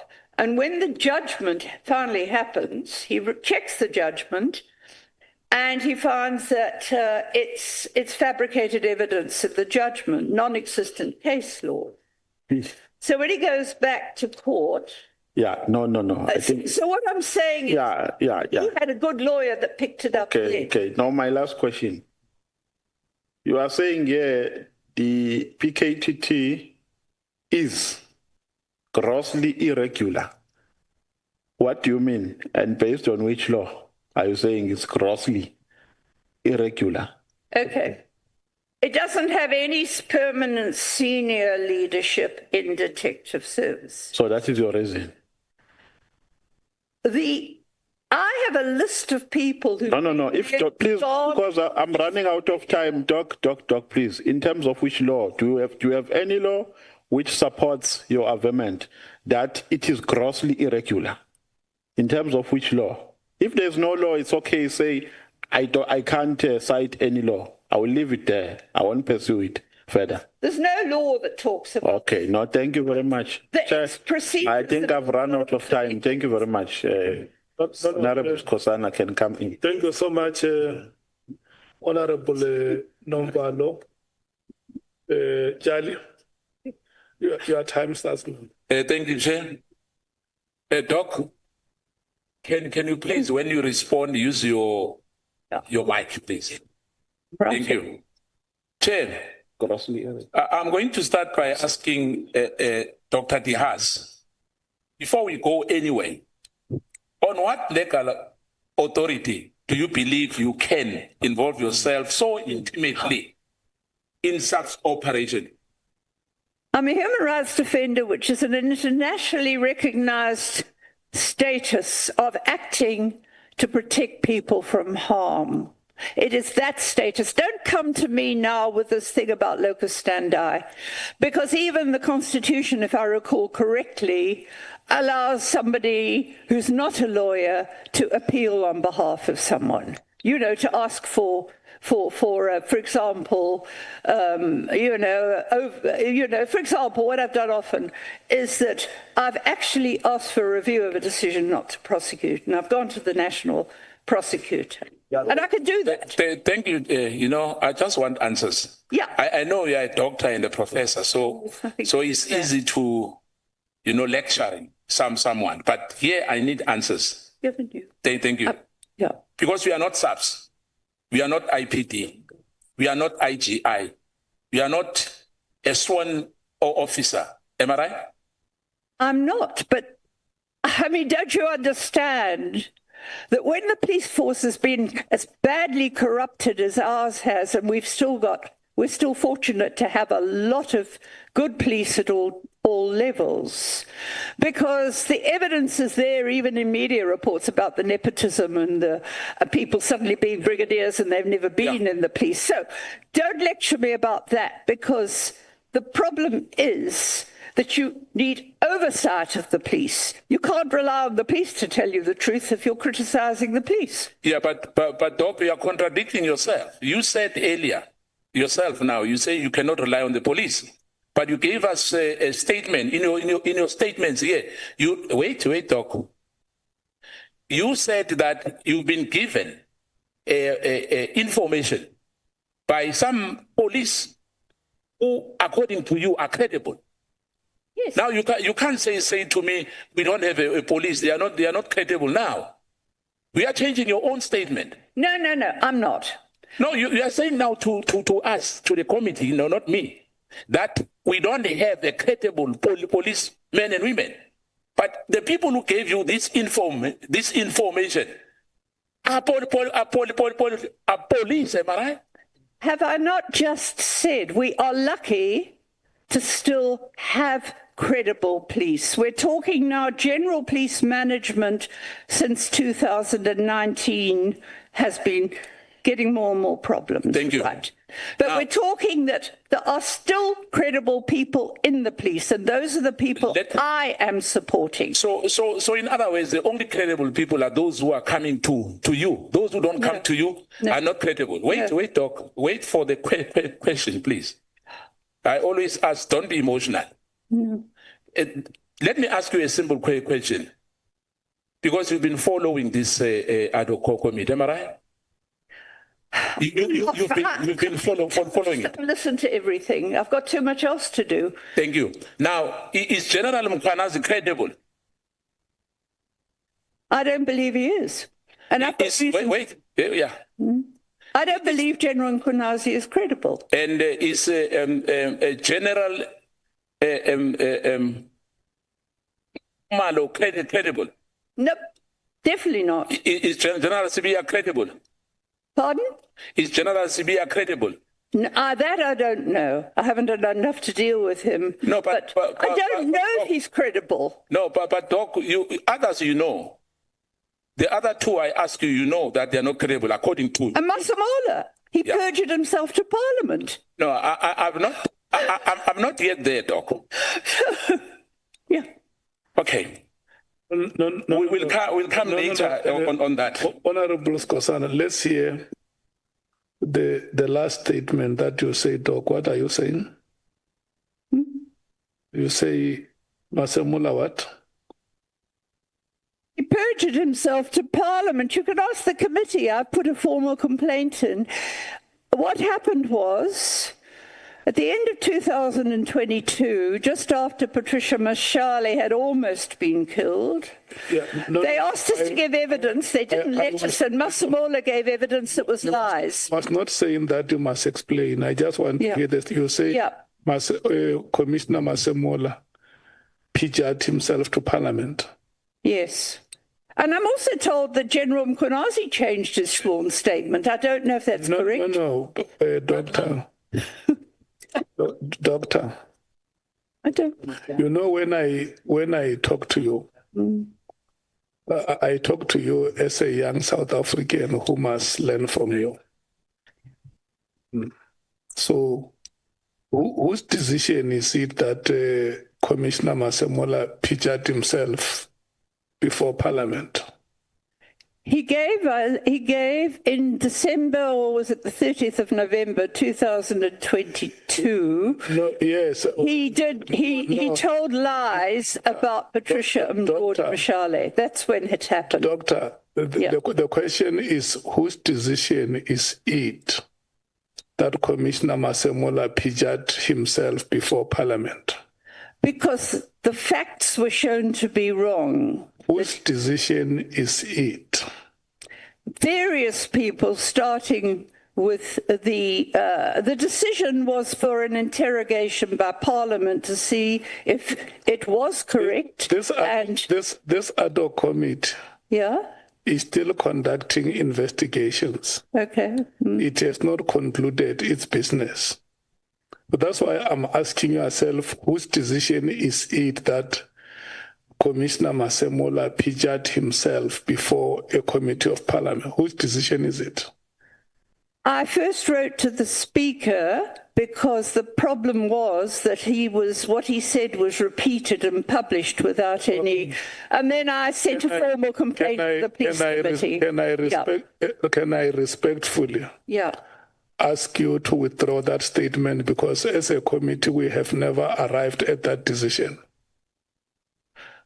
As the chairperson of this committee, the committee you speak about is chaired by me sitting here. Okay. We haven't arrived at any decision that Commissioner Masemola perjured himself before Parliament. May you please withdraw that? Well, can I say he allegedly perjured himself because... No. Dr. De Haas, there is no other way to say it. There is only one way. All right. The one way is the one that I'm saying to say. You can withdraw it. I'm fine with that. May you respectfully say I withdraw the statement because the committee has not arrived at that decision. Please do that. Yes. I would appreciate it. Can you do that? Please do it, I want to hear you saying that I withdraw. I withdraw that because the committee is not dealing with it and has, as far as I know, not dealing with it. I answered a question. Yes. May you say, I withdraw the statement I made about Commissioner Masemola. I withdraw the statement I made about Commissioner Masemola. Thank you so much, Jali. May you proceed. Thank you, Chair. You know, it's only 3 questions in 10 minutes. It's disappointing, but be that as it may, can you please explain, Doc, because you are a private individual, how did you come to a position to position yourself as an oversight mechanism over detectives, prosecutors, and intelligence structures? It's part of my position as a human rights defender to help people who are at risk and who are being harassed, persecuted for what they, and apparently, I mean, you know, let me just say I'm quite astonished because I don't know, I reported 4 years ago to Parliament that General Khumalo's members were seizing phones without a court order. Now, I would have thought that Parliament would have said, but hang on a sec, let's just check this out and see if it's really happening. Chair, I sit in the police portfolio committee you are talking about. I sit in that committee for your information, Doc. In paragraph 2, you base your assertions on official you spoke to, which are, you don't want to give us names as we speak. And I'm not sure who authorized them. And how do you come to a conclusion that what they gave you, because there's no OD here, you don't know the other side of the story. In my view, I'll be honest and frank to you. Your hate towards General Khumalo. I don't hate it. No, wait, Doc. Wait, Doc. Because your statement here before us, like many others, like Sibia who came here to say what General Mkhwanazi was talking about is a dream. But we know now, the country as well knows today that his bravery. We are not taking sides. Remember, we are still probing here. You are giving us, what you gave us here are allegation as well. Do you agree with that? Please don't explain. Do you agree that what you are telling us, like any other witness, are still allegation before us? Look, when you speak to somebody that you know very well, and somebody who's always been very honest, and the phones have gone, and when the phones come back, one is damaged. The person knows the law. All they had to do was come back and say, well, here's the order. And they didn't. Doc, are you sure that those phones were damaged by the police? Are you sure of that? Am I sure? Sorry? Are you sure that those gadgets you are talking about were damaged by the police? One was, apparently. The owner told me that. The phone was damaged when he got it. So I'm not supposed to believe people that I know very well that have always told the truth. Doc, you say you know these people very well. That's you who are telling us that. Must we believe you? That you know them very, very well. Are those your informers? No, this is Tabisa Zulu. No. I'm saying, are those your informers? Because you know them very well. I told you that the informers that I won't mention names of are police members. So why should this committee rely on hearsay obtained throughout irregular means? Because what you are telling us, the police can go as well. They know where to go. There's IPIT. The police can, sorry, what did you say about the police can also do this? I said to you, why should this committee rely on a hearsay obtained through irregular means? What do you mean irregular means? If I've made an affidavit about it, about what I was told, what I asked Khumalo, what I asked Mkhwanazi. If I don't get feedback from them, how can I prove whether it's true or false? I expect Parliament to question them or to get it investigated. Okay, let's go to, because I know I'm not going to win on this one. But the fact remains that the statement which you gave us is allegation, is not facts. Until we finish this probe. Now I'm going to go to your political narratives vis-a-vis evidence. In paragraph 4, you claim that there was an obvious attempt by certain ANC factions to secure municipal control. Who told you that? Oh, gosh, we were hearing it all over the place, including in eThekwini especially, where Sorry, Chair. Reported in the media. Chair. Who you, Chair? let me repeat my question again. In paragraph 4, you claim that there was a obvious attempt by certain ANC faction to secure municipal control. My question is, who told you that? People, or unless you are an intelligent analyst. well, it was almost common knowledge, and certainly people in the ANC told me that. Well, this one supports this one supports that one supports this one. And we were looking at the councillors in the Tekwini particularly. You had no access to classified briefings, am I right? No. I don't personally have any access to anything classified. I think there's much too much classification. We've got to get oversight going. So what gives you the certainty to declare political motives? Sorry, what classification are you talking about? What gives you the certainty to declare political motives?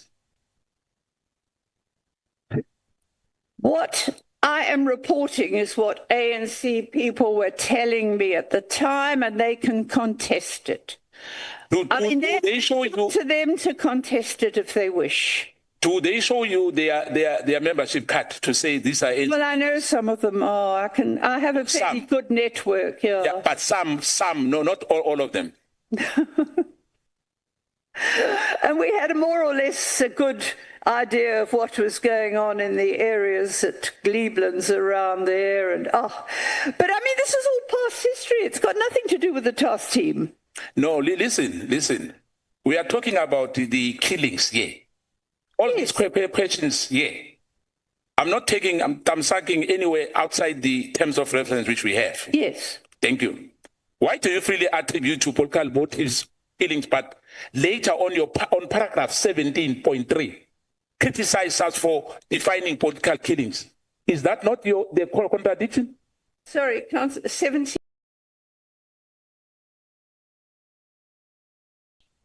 In 1990, we're not transformed in this country during those years. And I want to put it to you that those issues which you are really familiar with invoke the pains of South Africans. If you are talking about Judge Goldstone as if he's an angel, with me, you are completely wrong. But be that as it may, let's go further because there's no time now. In paragraph 7, you allege that Minister Kele went behind their backs. That's what police told me. Yeah. And yep. Were you present, or is it hearsay as well? Were you present, or is it a hearsay? I said this was what they were saying. I didn't say I was present. So you agree with me that almost what you gave us on your statement is hearsay? No. It's hearsay. No, it's not. I know a lot of this to be as factual as can be. I mean, tell me, have any of you asked whether it's true that Mkhwanazi went and stopped the arrest of a human trafficker on the instructions of Clearly? This is a police note. Has anyone asked that? Because I don't know if it's true. Let's not off-ramp talk. Intelligence claim without verification is false. Look, that's a whole subject in itself. I just want to say one thing in my own defense. Do you know, in the middle of the 80s, when this violence broke out, I quoted a line from Bob Dylan's song. Yeah, wait, deaths will it take till we know how many people have died? Look, and that was I was blaming the white government. Look at the people who are dying now. And a black government, and nobody cares about them, but they care about politicians dying. I mean, this is what bugs me. I'm dealing with poor people getting killed, no justice. Let me tell you, Doc. Everyone does anything with money spent on the task team. Dr. De Haas. Yeah. If you want to, I think we Dr. De Haas. Yeah. Dr. De Haas. Honorable Skosana is a young South African. And when a young South African appeals to the chair to say he needs protection from a senior citizen, I get worried because, you know, I have respectfully requested you that sitting here as young South Africans, we want to tap wisdom from you. And I want him to tap wisdom from you. Honorable Skosan. Yes, before I conclude, because I know the chair will be saying to me, it's time up. Let me say this quickly. Yeah. In paragraph 30 to 32, you present extremely a serious intelligence allegation. You then admit in your own way, I have no way of confirming any of these allegations. If you cannot confirm them yourself, why are you presenting them as evidence to Parliament? No. Did you at any point verify these claims with intelligence, with the Inspector General of Intelligence? And what statutory authority do you have to receive crime intelligence information? Your contradiction about sense of Mkhunu leaves much to be desired. Can you respond on that before I give you my last question? All I can say is I wanted to make it clear I was asked what I knew about intelligence. I gave a very general report about what I had heard, not specifics, allegations, and I said I have no way of knowing whether these allegations are true. I would not have even included that had I not been asked to do it. In fact, you said in your own way that you expected Minister Mkhunu to do nothing. But there's a claim that you wrote a letter to Minister Mkhunu to disband PKTT. Am I right? Yes, I think that's not disputed. It's there. Lastly, Chair,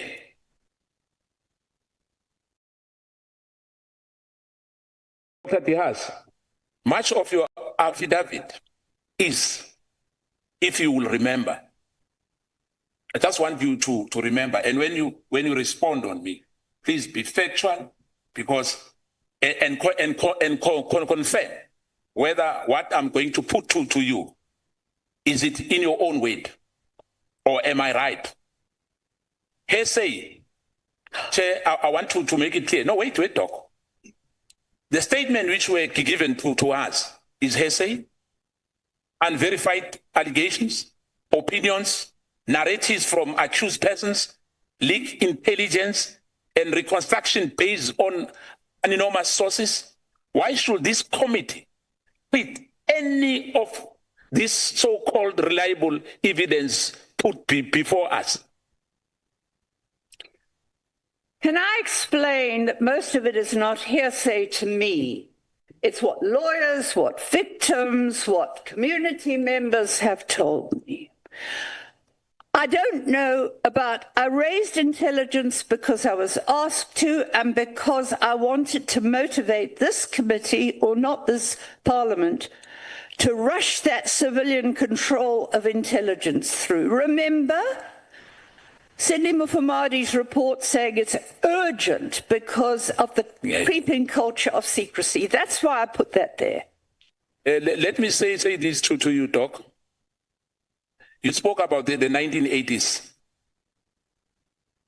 The national commissioner, then he was working for the special branch. Wait, no, I haven't finished.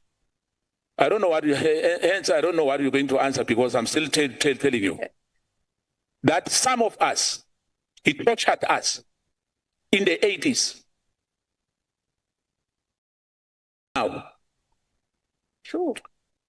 I want to put it to you, Doc, that your statements as well, as I said when we started, some of the journalists, not all of them, I gave names some times ago. You know, Karen Morgan, Anden Passon.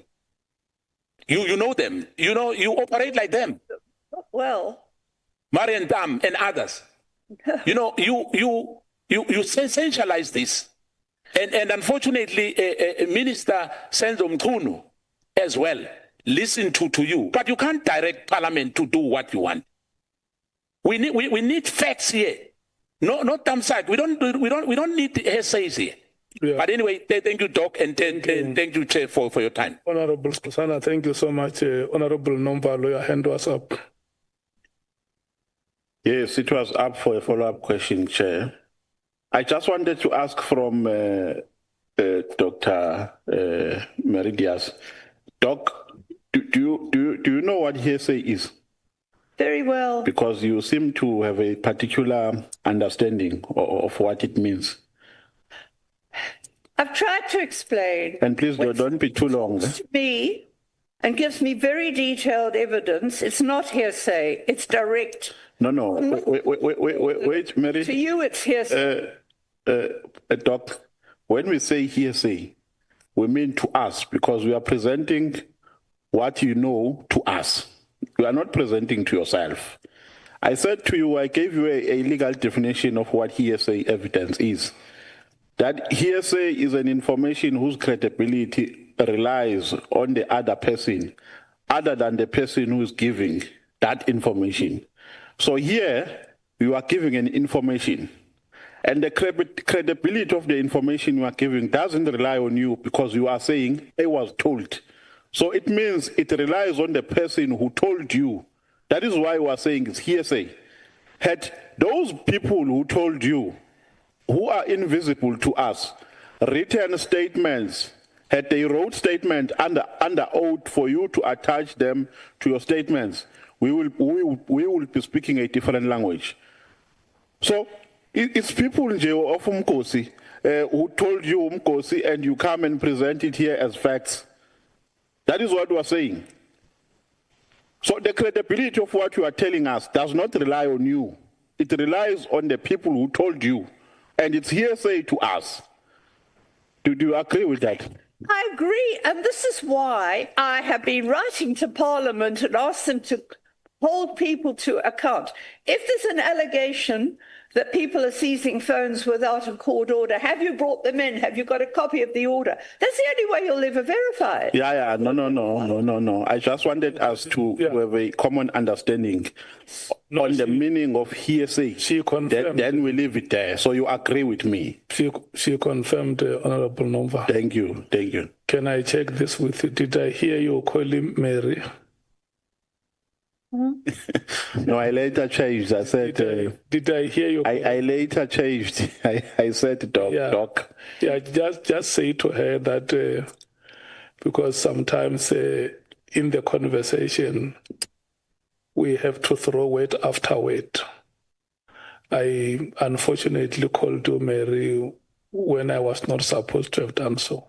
But I corrected it, and she did not raise any discomfort. I corrected it immediately. I realized that I made a mistake. I heard it from where I'm sitting. That is why. And it was corrected. It means the only part you missed is a correction because I corrected. No, because I know you to always be a person of good intentions. Exactly. That is why she must not live here with a wrong impression about you. No, but it was corrected, Doc.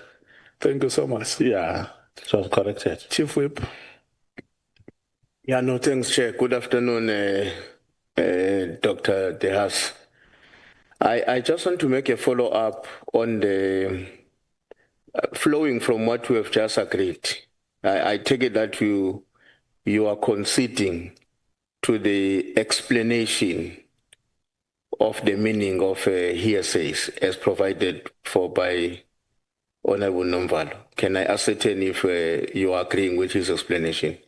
Well, technically, perhaps, but I mean, can I explain? If I get somebody telling me something and I can verify it from somebody else, as with some of what's in these letters, I am leaving it to somebody else to interrogate it further. That's why I report to the police. That's why I report to Parliament. I'm asking them to take what I'm giving them to verify it. Okay. So therefore, In that context, should we therefore conclude that all your unverified allegations are not the basis upon which we can depend on as we prepare our report as a committee? May I ask if you have asked General Mkhwanazi and General Khumalo for verification of everything they've said? Okay, I'll answer your question, but you please answer mine first, because I asked her first. Look, I am reporting what I believe is true from different sources about the political killings team. That's not an answer to my... If you say it's hearsay, well, that's your opinion. To me, it's not. To me, it's empirical, factual information. Okay, let me explain. I thought we are logical people. And so, because we are logical people who are following a particular rationality in our conversation, that is why I said it therefore flows from what Honorable Nomvalo has said, that therefore it would be rational for us as a Committee of Parliament to treat your evidence before us to a larger extent as he has said, because it's until there's a verification about it. Well, as long as you treat everybody else's evidence in the same way, I wouldn't have a problem.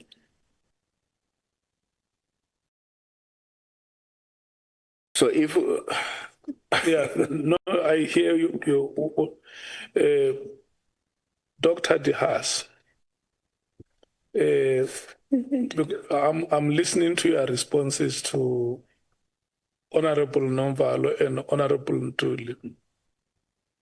And you are saying these matters came to my attention. That's what you are saying. Yes. And I'm considering the information that I have gathered in serious light.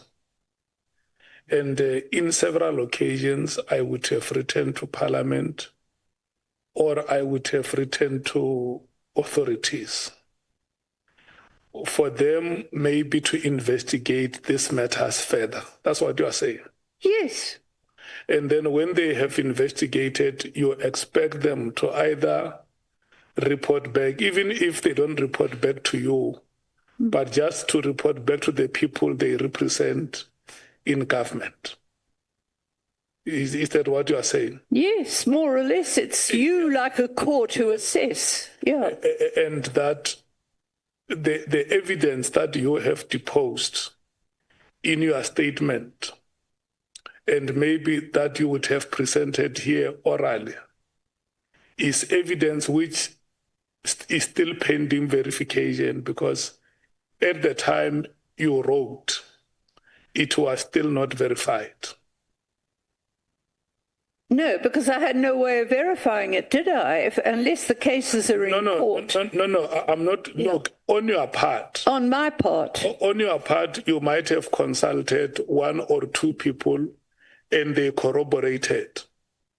But on the part of the authorities, let's say the police commissioner, the minister, or the chairperson of a portfolio committee in Parliament, or a speaker of Parliament, have not returned back to you to say, the information that you gave us, we investigated it, and now we are satisfied that it holds true. The cases that you make reference to here, most of them are, in fact, not most of them, all of them are cases of murder. So yeah, these are very, very complex investigations. And some of the allegations that you make, they go beyond superficial statements. They have to be intensively investigated, and some even scientifically. So you are saying before this committee that some of the information deposed here still has to be verified. Well, if the cases are in court, I mean, the court will assess in due course, and maybe there'll be an appeal, and you know how it goes. And that most of the information that you have, you got it from people who are working in the police services. There are medical certificates about abuse. Yes. Yeah. And some information you might have got from community members. Yes. And those, quite a lot. And those are the people that you have said here, for ethical reasons, you may not mention their names. Yes. Those are your sources. Yeah. And that the members, Honorable Nomvalo and Honorable Ntuli, when they say there is evidence that you presented here, which is hearsay, it is not hearsay to you in this context because people might have confided with you and even shown you some material evidence. That is why, from your point, you may argue that is not hearsay. But here, before this committee, because that confidential information is not brought forth, it becomes hearsay. Do you agree? Well, like the other evidence that hasn't been corroborated, I guess any of the evidence that's not watered, surely, am I right to say? Listen to what I'm saying. To you as a researcher, yeah, the information has been corroborated because people might have shown you material evidence on which you can rely. Let's say somebody says, I want to show you a medical report. And then they produce the medical report to you. It does no longer become a hearsay to you. But when you appear before a committee of parliament, you appear before a court of law, you make a statement and say, Soviet was suffering from this kind of illness. And they ask you, where is the medical report? You say, no, I can't produce it because it's a confidential matter. It becomes hearsay. Do you agree with me? That is exactly the point that the two honorable members were probing for you to through your wisdom, come to a point where you say, yes, I agree with you that because I would have confirmed the information myself and it's confidential, I would not be able to bring any evidence before you unless my sources volunteer to come and present it before you. For me, it might not be hearsay because I have confirmed it. But before the committee, in the absence of any evidence, even if I, as Dr. Haas, might have seen it, but when I appear before you without any material evidence, you rightfully consider that as a hearsay evidence. Yes, although, can I just make one point? You must remember that in two of the cases that the task team did, let's take Mzinti case because that's well documented. The case was withdrawn by the court. So I presume they found too that there was no evidence in terms of the section of the CPA. Yes, it's true. They will find, even if you have the evidence, the court will find that there is no evidence because it has not been presented before court. You get it? Yes. Yeah, it was a court outcome. So you agree with what you are saying that you might have confirmed, you might have seen documents, you might have seen this and that. But if that information never appears before any competent authority, it will remain hearsay regardless of how truthful that information is. And that is why in your own word of mouth, you have also said, I have written to several authorities because I wanted them to further investigate these allegations. Thank you so much. The Democratic Alliance. Oh, Chief Whip, are you satisfied? Okay. The Democratic Alliance. Thank you, Chair. Is it you and Honorable Kolabanat? That's correct, yes, Chair. You will tell me when you are done. Thank you so much. Yes, Chair. I just want to confirm we have half an hour to split between the two of us, correct? We have half an hour between the two of us. You have 40 minutes. 40 minutes. Okay. 2020, so it means at 6:10, yeah. When we break, you are the ones who will take us to break. Okay. Because we can't go beyond 3 hours in a session.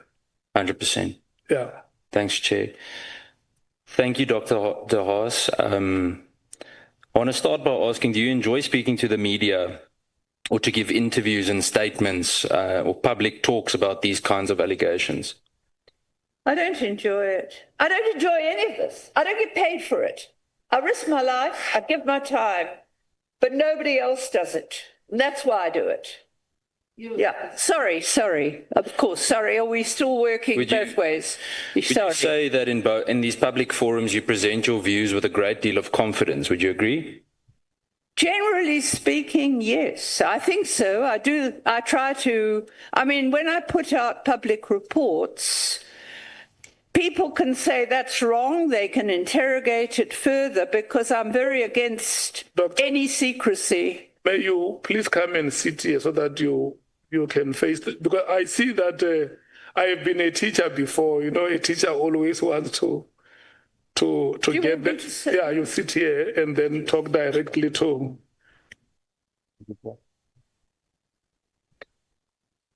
Okay.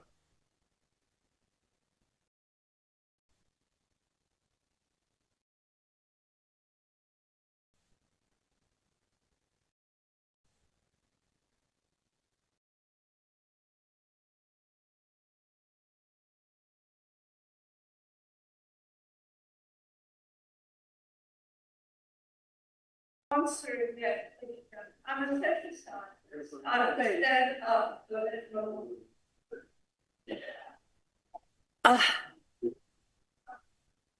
I've got quite a loud voice anyway. Oh gosh. Where do you want to go? The chair to go up a bit. Yeah. Thanks. So you can sit down.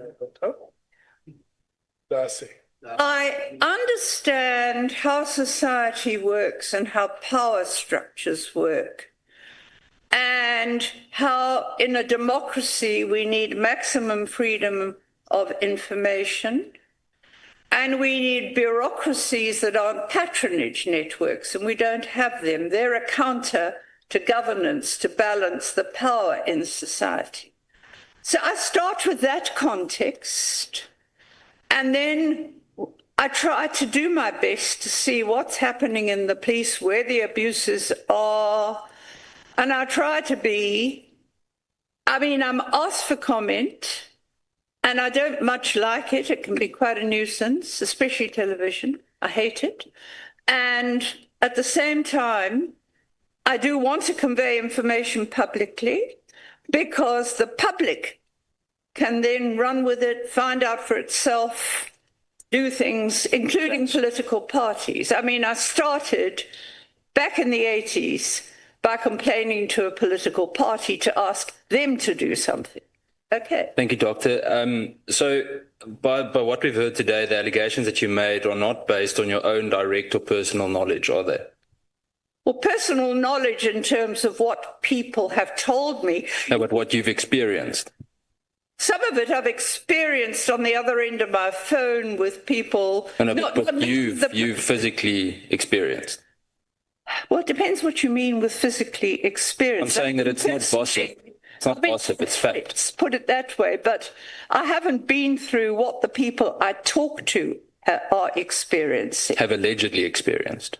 Well, they tell me are experiencing. Of course, it's all alleged until I see sometimes you have the medical evidence in these things, or sometimes people are threatened and they get killed, and that's evidence. Respectfully, Doctor, we don't have the luxury of saying that and just saying we report something for someone else to deal with. I'm going to come to that now in my next few questions, but I want to use an example for you. Were you present in the events that you previously accused General Johan Boysen of? I think it was just before 2018, around there, regarding the Cato Manor Squad. Did you experience any of the things that you accused them of? Well, okay. Let's look at that. I don't know why you're bringing this in. No, it's very relevant. I'll show you now. It's very relevant. I was getting complaints from taxi operators about members of his unit taking kickbacks and working with one faction in the taxis. But did you see evidence of that? Well, there's a person who wanted desperately to give evidence who was working with them. Respectfully, Doctor, did you or did you not see evidence? I've seen the videos of it. No, but did you see evidence, yes or no? Okay. There was one man who was killed by the unit. The police told me what had happened because the networks, a man who'd witnessed it, and he had no vested interest. He was a white guy, he was horrified. He told me exactly what they'd done. The lawyer himself, a lawyer had also phoned me and said, what was Boyson doing there? Now, I don't know why you're bringing this up. I'll show you now. I'll show you now, but that's not, you don't have to question that. I'll show you why. There's a run-up in this because I'm concerned about the lack of evidence. Despite all your public statements, not one of the things you've said so far, you keep on saying you wrote to Parliament. Trust me, I know. I've got an entire folder with letters, but very few case numbers where you made statements with specific cases, with specific evidence, where you were able to literally go and open a docket at a police station. So my questions regarding that, have you ever gone to the police, let's say in the last 5 years, for a formal sworn statement? Yes. Where are they? Why haven't you? No, hang on a sec. Depends what you're asking. No, regarding any of the allegations that you've made in your statement. Similar to with Johan Boyson, let's talk about the statement that you've submitted to us. Have you done anything to lay charges at the police? Now, hang on a sec. This is not quite the same thing. I never opened. I wrote to the organised crime unit. It was not up to me. People I worked with opened cases, not me. I just wrote and asked questions. I did not personally ever, until what happened then was, before the Sunday Times, I think, wrote that article, they were looking at taxi violence, and I put them in touch with taxi members. Right. There was I don't know, you may not have seen this. A taxi driver whose members had all been shot dead got an interdict to stop him being killed. And it was against Clearly as MEC, against Boyson, against the minister. And the evidence was there, torture, this, that. He got the interdict. And a few weeks later, he was shot dead by the very people that he got the interdict against. Now, I mean, I wasn't do you know that? Do you have evidence for that? Do you have evidence for that? Or is it just hearsay? Well, it's a court finding that it was serious and that there was an interdict. No, but was there evidence that was the reason for him being shot? Well, it was linked to the taxi conflict in the area. No, but you see, this. What I'm saying, okay. I'm going to come back. Let me give you one case where the evidence is crystal clear. A 16-year-old child. No, but is this relevant to this, to what I've asked you? Well, I'm talking about evidence. I'm saying in some of these cases there's evidence. And this is not about the case. No, but any of the questions I've asked you now, do you have evidence for any of those? What do you mean? The question about what I wrote to the task team about, what I wrote about the task team.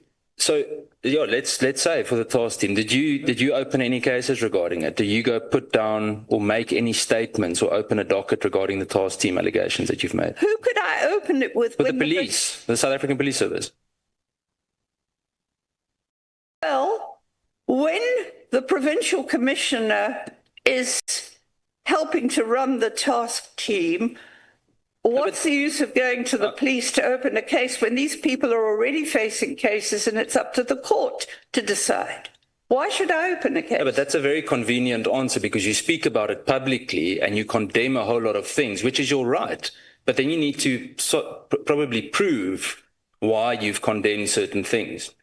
I might even agree with you on certain things. The point is just that you can't just haphazardly say these things in the media as though it is fact when we actually don't know if it is fact. Have you ever submitted any kind of an affidavit to any court or possibly to the MPA or let's say to IDAC regarding any of the allegations that you've made in your statement? Well, as I've explained, I didn't know that IDAC would I didn't know that I could go to IDACT. I think I have sent it to some judicial bodies and got nowhere to ask, what do I do about this? But you see, what you are saying is, I can't do much until these cases proceed in court. But when there are common themes about abuse, about acting unlawfully, and when there's no need whatsoever for this team, the only people I can go to are the minister and the parliament to try and take it further. Isn't it a fact that by speaking publicly but not officially, you avoid any legal consequences for your words? No, not at all. I mean, but you said you make it public while you leave it for someone else to verify. So that means I can go on any platform and I can say what I like, and Honourable Ngola or Honourable Matthys, any one of them would need to go and verify it. I do it because I've been doing it for 40 years and I've been proven right, including by charges against hitmen brought on my evidence. But on 2018 with Voisin, you were found to be wrong. High Court overturned it. There was an interdict and the court made it very clear that what you had said was not accurate. I'd said, I didn't make statements against Voisin, I challenged. No, I've got the article in front of me, News 24, I'll send you the link. The next one, you will agree that such a possibility exists. Let me start with this one maybe. No, I'm confused now because I wrote to I believe that if you want to focus on Voisin, I believe the racketeering charges were wrong. There was no evidence, but I believe that in some of those cases, like the taxi driver, there was independent police. Let me refresh your memory, Doctor. You said that the original report on the Cato Manor squad, you couldn't see why anything would be wrong in it. That's what you said, despite the fact that court later proved the relevant. I did not approve of the charging. I never said that the racketeering charges. I did say that I realized that there were charges that should have been brought. In fact, Advocate Batoy sent the dockets back and told the advocate in KZN so you to can see there was a mistake in what you said. There was a mistake in what you said. Mistake. What was I talking about? Well, I'm telling you now that regarding today and the questions we've asked or I've asked you regarding General Boyson, is that I would not go as far as even saying, yes, I hear what some of my colleagues say. I would sue you for defamation. You just haphazardly say things about people. We don't have that luxury because if we do that, we get ethics complaints against us. And I can refresh your memory on that as well. Yeah, are you aware that General Boyson took your allegations to High Court? Are you aware of that? Yeah, and have you? And you're aware that the High Court ruled? Are you aware that the High Court ruled in his favour, finding the allegations to be baseless? Are you aware of that? They found the allegations against racketeering were based. The cases dragged on. They were withdrawn. They were sent back to the provincial DPP for an individual assessment, which I think should have happened. They should have been. But you are aware, the point is you are aware that High Court ruled in General Boyson's favour, finding that the allegations were baseless. When was that? That they ruled that it was baseless? 2018. I'll send you that link as well. The court, after examining the actual evidence, disproved the very gossip you have been spreading. Your campaign against General Boyson, in fact, has been legally discredited by a judge. And you've previously justified your refusal to name names by citing a right to remain silent. Am I correct? Hang on. Is this when the charges... I'm confused. Is this when the charges against all of them were withdrawn after years and years of the carrying on? Because the Boyson charges had been withdrawn before that, as I remember. And I think the Boyson charges were completely out of order. There was at that stage, no evidence for racketeering. Dr. De Haas, let's clear the slate, because I think we're speaking past each other. In terms of what was said today, you have previously, or you said today, that the right to remain silent is a protection for an accused person facing criminal charges, isn't it? Well, that is part of what's allowed. You're not the accused here. You're a witness, or at least you are posing as one. Do you understand the difference? Well, I was called because I'm a witness, I take it, or no, I was called to give evidence. I'm not a witness to any. But what I don't understand is I don't know what this has all got to do with what is happening with the task team, because it's a very different situation. Well, it's quite simple. You made certain allegations. You don't have evidence to back it up. We need to see the evidence in order for us to write a report, to make recommendations to Parliament. So you're not the accuser, you're a witness. A witness has a moral duty to come forward with evidence, not to hide behind the rights of the accused. So do you understand that?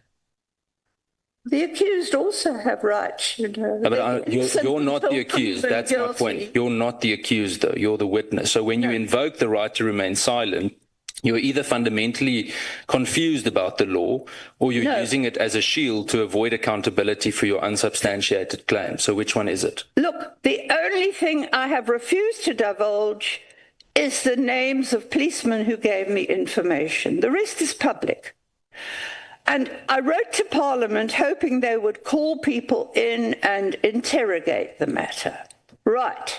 You know, did you get orders? Tell us. Show us the orders you got. Did you get this, that, the other? Now, I have a duty as a human rights defender to report abuses. I have got nowhere, I'm afraid, and I mean, that's another whole story, that IPID itself is not functioning properly. There's a whole story there. But and let's pause. So what I could do is go to Parliament and say, will you just call the minister in and ask him these questions and see if... You just said you have a duty to protect people's rights, correct? Yes. Don't you have the same duty to not defame people or to not make wild accusations without evidence? Wild allegations. I'm making allegations. So everything in your statement you've got evidence for. Look, and don't get me wrong. Know that sometimes we have to join the evidence. dots. In this statement, I'm reporting very clearly what people told me and what appears to be credible information that I want investigated. That's why I wrote what this. Appears to be. How do you know? You can't say it. You just said it. I'm just quoting you. But I'm just saying, it seems very likely when different people say the same things quite independently, when they talk about the torture, when they talk about the seizures, when they talk about this, there's a parallel, different people who don't even know each other. I have a duty to say this is a pattern. It's a pattern that's that's emerging. And that's what I'm saying, and I want it investigated. You are 100% correct that you need to report those things.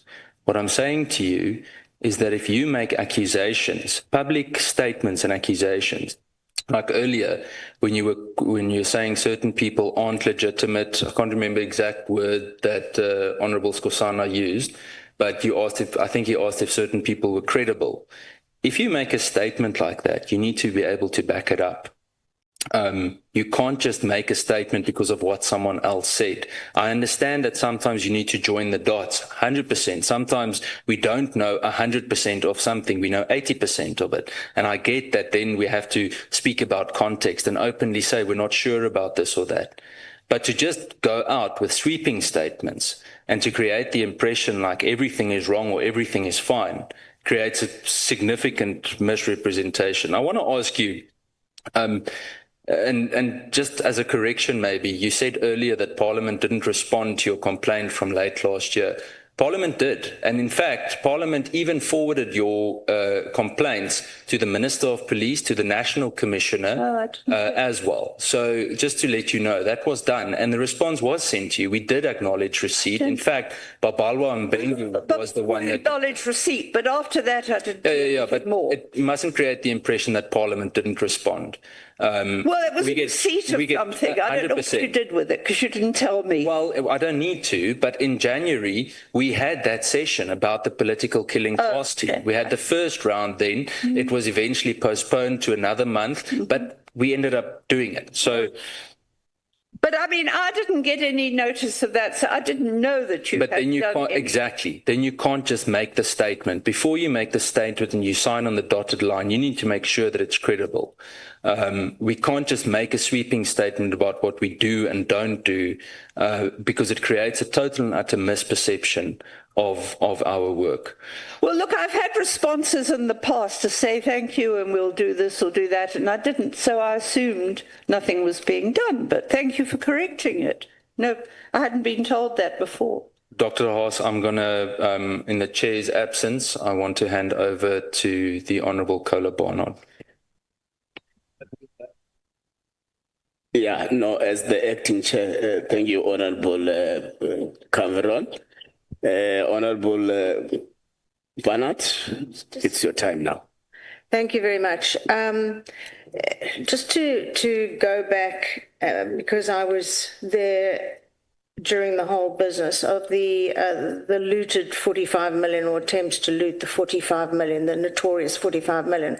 It seems there were many careers destroyed by that revelation of that 45 million. The then Crime Intelligence Financial Officer, Brigadier Tiani Hlangwane, stopped the money and the purchase of the notorious grabbers and was immediately facing disciplinary hearing and was eventually dismissed. Robert McBride, as head of the IPID, was very vocal about it, spoke very openly about it in the Police Portfolio Committee, and he was then promptly suspended and had to go to court. The courts cleared him, and the upshot of all of that was he was refused a second term. What confused me was when we were listening to Cedric Nkabinda, who I gather is coming back, that the decision to prevent Robert McBride as then head of IPID for standing for a second term was taken elsewhere, not in Parliament, before the committee even sat to take the decision, which it seems, and indeed seemed very obvious to me during the meeting, that it was all predetermined. It was a hatchet job of note. In fact, I think I walked out in utter horror at what was going on. And it seemed to me that at that stage, Parliament was just being treated as a rubber stamp organisation. The decision's already taken, there's the rubber stamp, just click it, tick the box, move on. Is this perhaps an example of the political interference that has been so much spoken about of late? I'm sure it was. I'm sure it was because, I mean, my feeling is, and it's not, it's peripheral to what you've said. I mean, I think, and your committee, if I remember rightly, was a good committee. Were you on the committee before Beckman or after, during Beckman? He was a very good chair, yes. And I mean, if you look back, going right back to after Zuma became president, there was a gradual, more and more interference in government institutions by ministers. And I mean, there's that, like, for example, yeah. And at that time, it must, I mean, as I said, I can't comment, but I would agree with you that it seems to have been all arranged beforehand, before the, you know, that McBride couldn't come back. But what I do know is that, I mean, an IPID itself became very polarized, very, very polarized. After that, I think it was, I got the most awful letter from them where they were all fighting among themselves. And the other thing was that the person that was appointed to head IPID, I don't think had the competence to do it, because I'd worked with the police reporting officer, which became something else, and then IPID Portfolio Committee in the last Parliament, and gave evidence about why there had to be completely independent oversight of IPID. And I drew on a whole range of information from European countries where the ministers don't come near it, or if people have been in the police for a while. I remember saying to Berkman, we've got a head of IPID in KZN who was a police general. How can we have that? We've got policemen who were working in an area that are now in IPID. You've got to have independence. And that's in my submission. And I think the DA also agreed that the legislation that was passed, I think you opposed it. I think the DA opposed it. But the majority won the day, and I believe, and I'm saying this because I think, bear it in mind, I believe that new legislation does not give sufficient independence to IPID because it still allows the minister to have a hand in it. That was what I think. And I think there was probably intervention by ministers then. Certainly, I know from people in KwaZulu-Natal, clearly was everywhere and doing everything himself instead, you know. And of course, he wanted Sithole out. And I mean, yeah, but I'm sure there's political interference all over the place. You know, you can't get prosecutions of people like clearly. You refer on page 100 of your additional documents to what that pack, to what you call malicious arrests, this in relation to the PKTT. Please expound on that claim. They appear to be malicious. They certainly do. I mean, you know, it's, I mean, the fact that charges were completely withdrawn against Mzindli on fairly minor stuff for which he'd been refused bail, and against another man too, Vete, they were withdrawn. I mean, Dlamini, why on earth is he being charged and refused bail for allegedly defeating the ends of justice? And he told me that in the disciplinary case, the one witness they relied on had admitted that he'd been told to sign the statement. So I don't, you know, that appears malicious. I can't speak about the Cater Manor people, but there is a consensus out there in the community, but hey, they didn't do it. And even a policeman told me that the other day. They're not the people who did it. And I've traced it back again to factual disparities in Tekwini that are likely. But my problem, I mean, with I mean, it's not just the task team doing this. In Glebelands, they went in and they kept charging people because they were they were opposing the councillor. And I went in, one of them was charged. He was badly tortured. I mean, limping. He'd been really abused. I went into his hearing and I was sitting there. And one after the other was getting up and charges were being withdrawn. And the charges were withdrawn against the abused guy. He lost his job in the meantime. And it became a common thing to deal with political enemies. They brought malicious charges in the 90s against Vilagazi, who was arresting IFP wards. They then brought malicious charges against the top investigator who was getting to the root of the intra-ANC violence in Richmond. And they were maliciously charged. So I've seen this happening, and I'm wondering if it's a way of kind of discouraging. I mean, nothing's proof until you get everything out in the open in a court case, and people can go along and give their evidence. But what I am concerned about is this creeping culture of secrecy, and this is why I will defend myself about giving the only opinions I give to the media. It's sending people off to do their own work that I'm hoping to do when I go public. But I'm really concerned. I'd also given evidence about that secrecy bill. Very alarmed. There was a creeping culture of secrecy. The Mkhwanazi report said 6 years ago it is urgent to get civilian control back. And it hasn't happened yet because, as you know, the Honourable Kola Barnard, as you know, that report was driven through Parliament last year. The law was, and only enacted this year. So we've lost 6 years.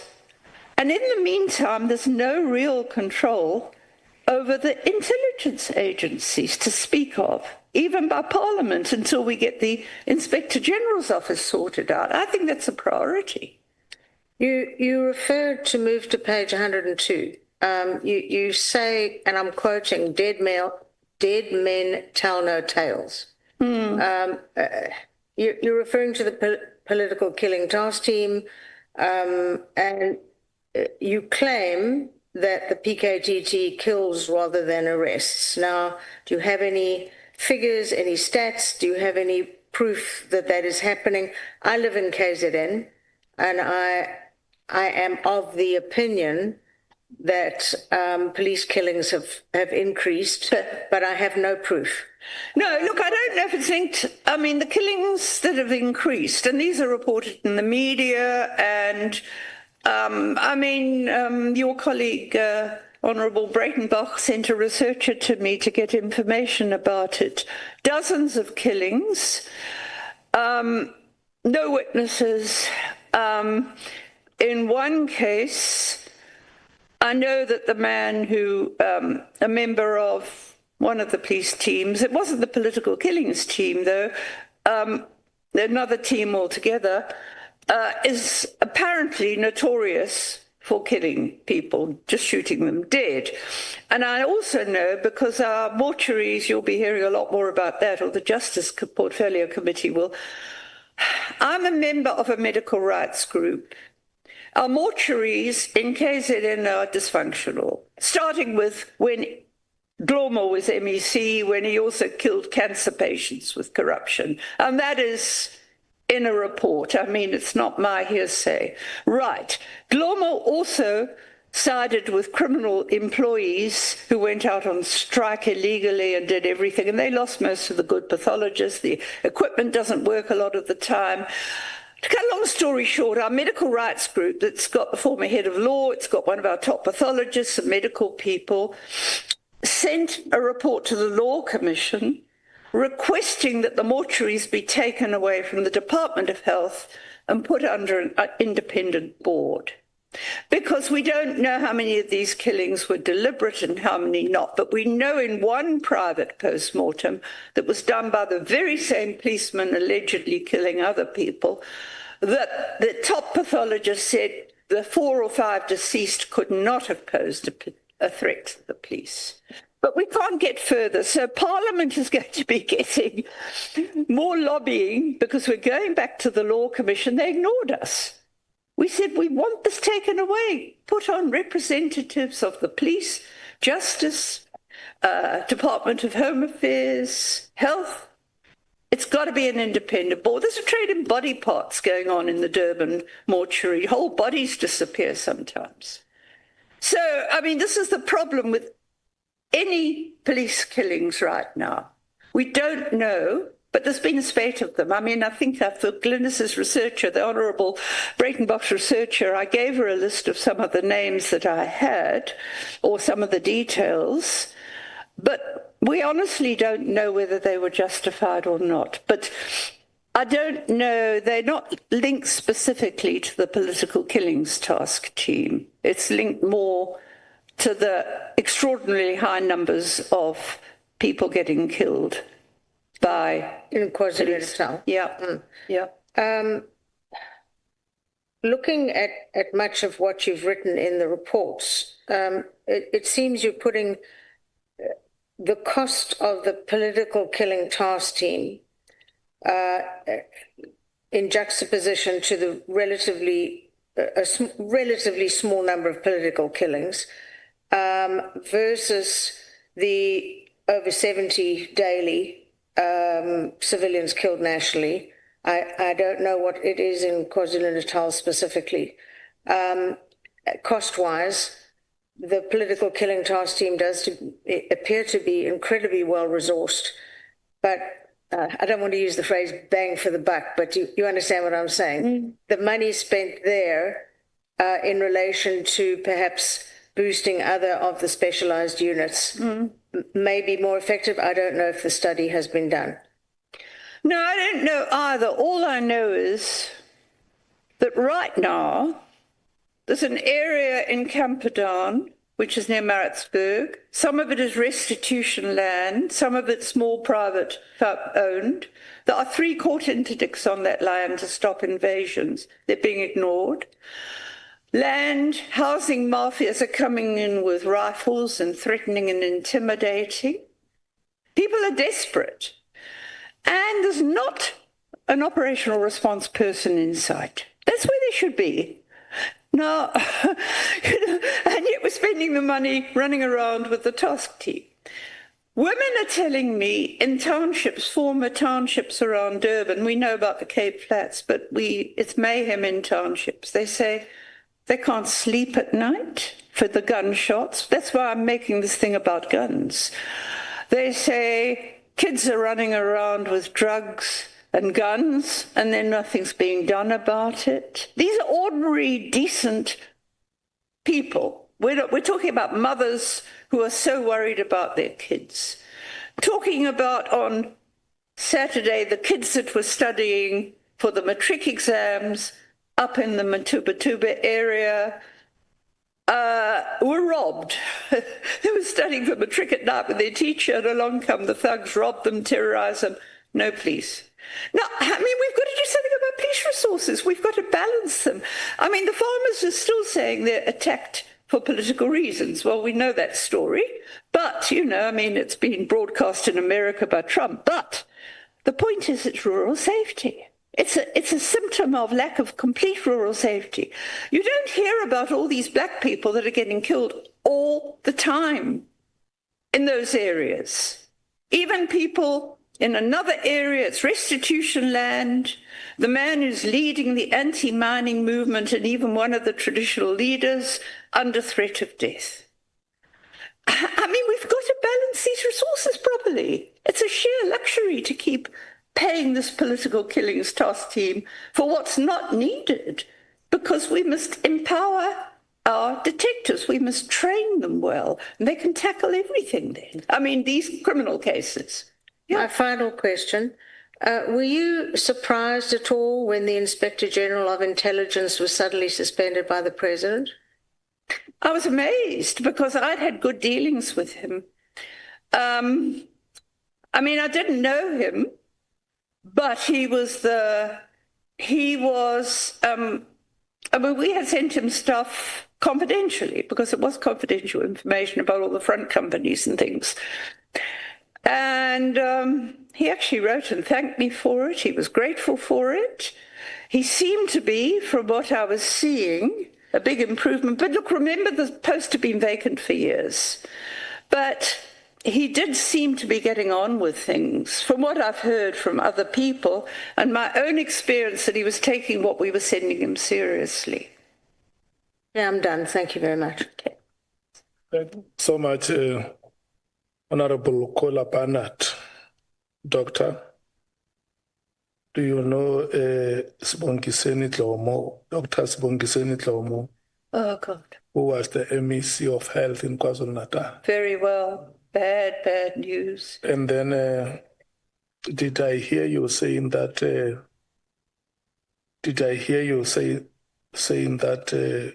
Dlomo killed a cancer patient? Indirectly, because what happened was we had almost brand new, there's a 50-page report we sent to everybody, the Human Rights Commission, nobody did. And it was, what happened was that the new cancer machines weren't serviced. Listen to me, doctor. The new cancer machines were not serviced, and cancer patients who were treatable died. Listen to me, doctor. Dlomo killed cancer patients with his corruption. Is that what the statement you want to put here? No, okay. Sorry. There was a report from there was a very good investigative journalist who was following it up. I think it embarrassed people, and there was a very good DA MP, Dr. Kika, who was also involved. What happened was this, that the Office of the Treasury in KZN did a report that showed the corruption, that the money had been siphoned off irregularly, that was destined. There's also a letter I have from the head of the department saying, yes, we gave this report to Dr. Dlomo. So he did something, he did nothing, he had the report. Now that's corruption in terms of anti-corruption legislation, if you know something. Anyway, so the cancer patients died because the money to service the machines had just disappeared. Okay.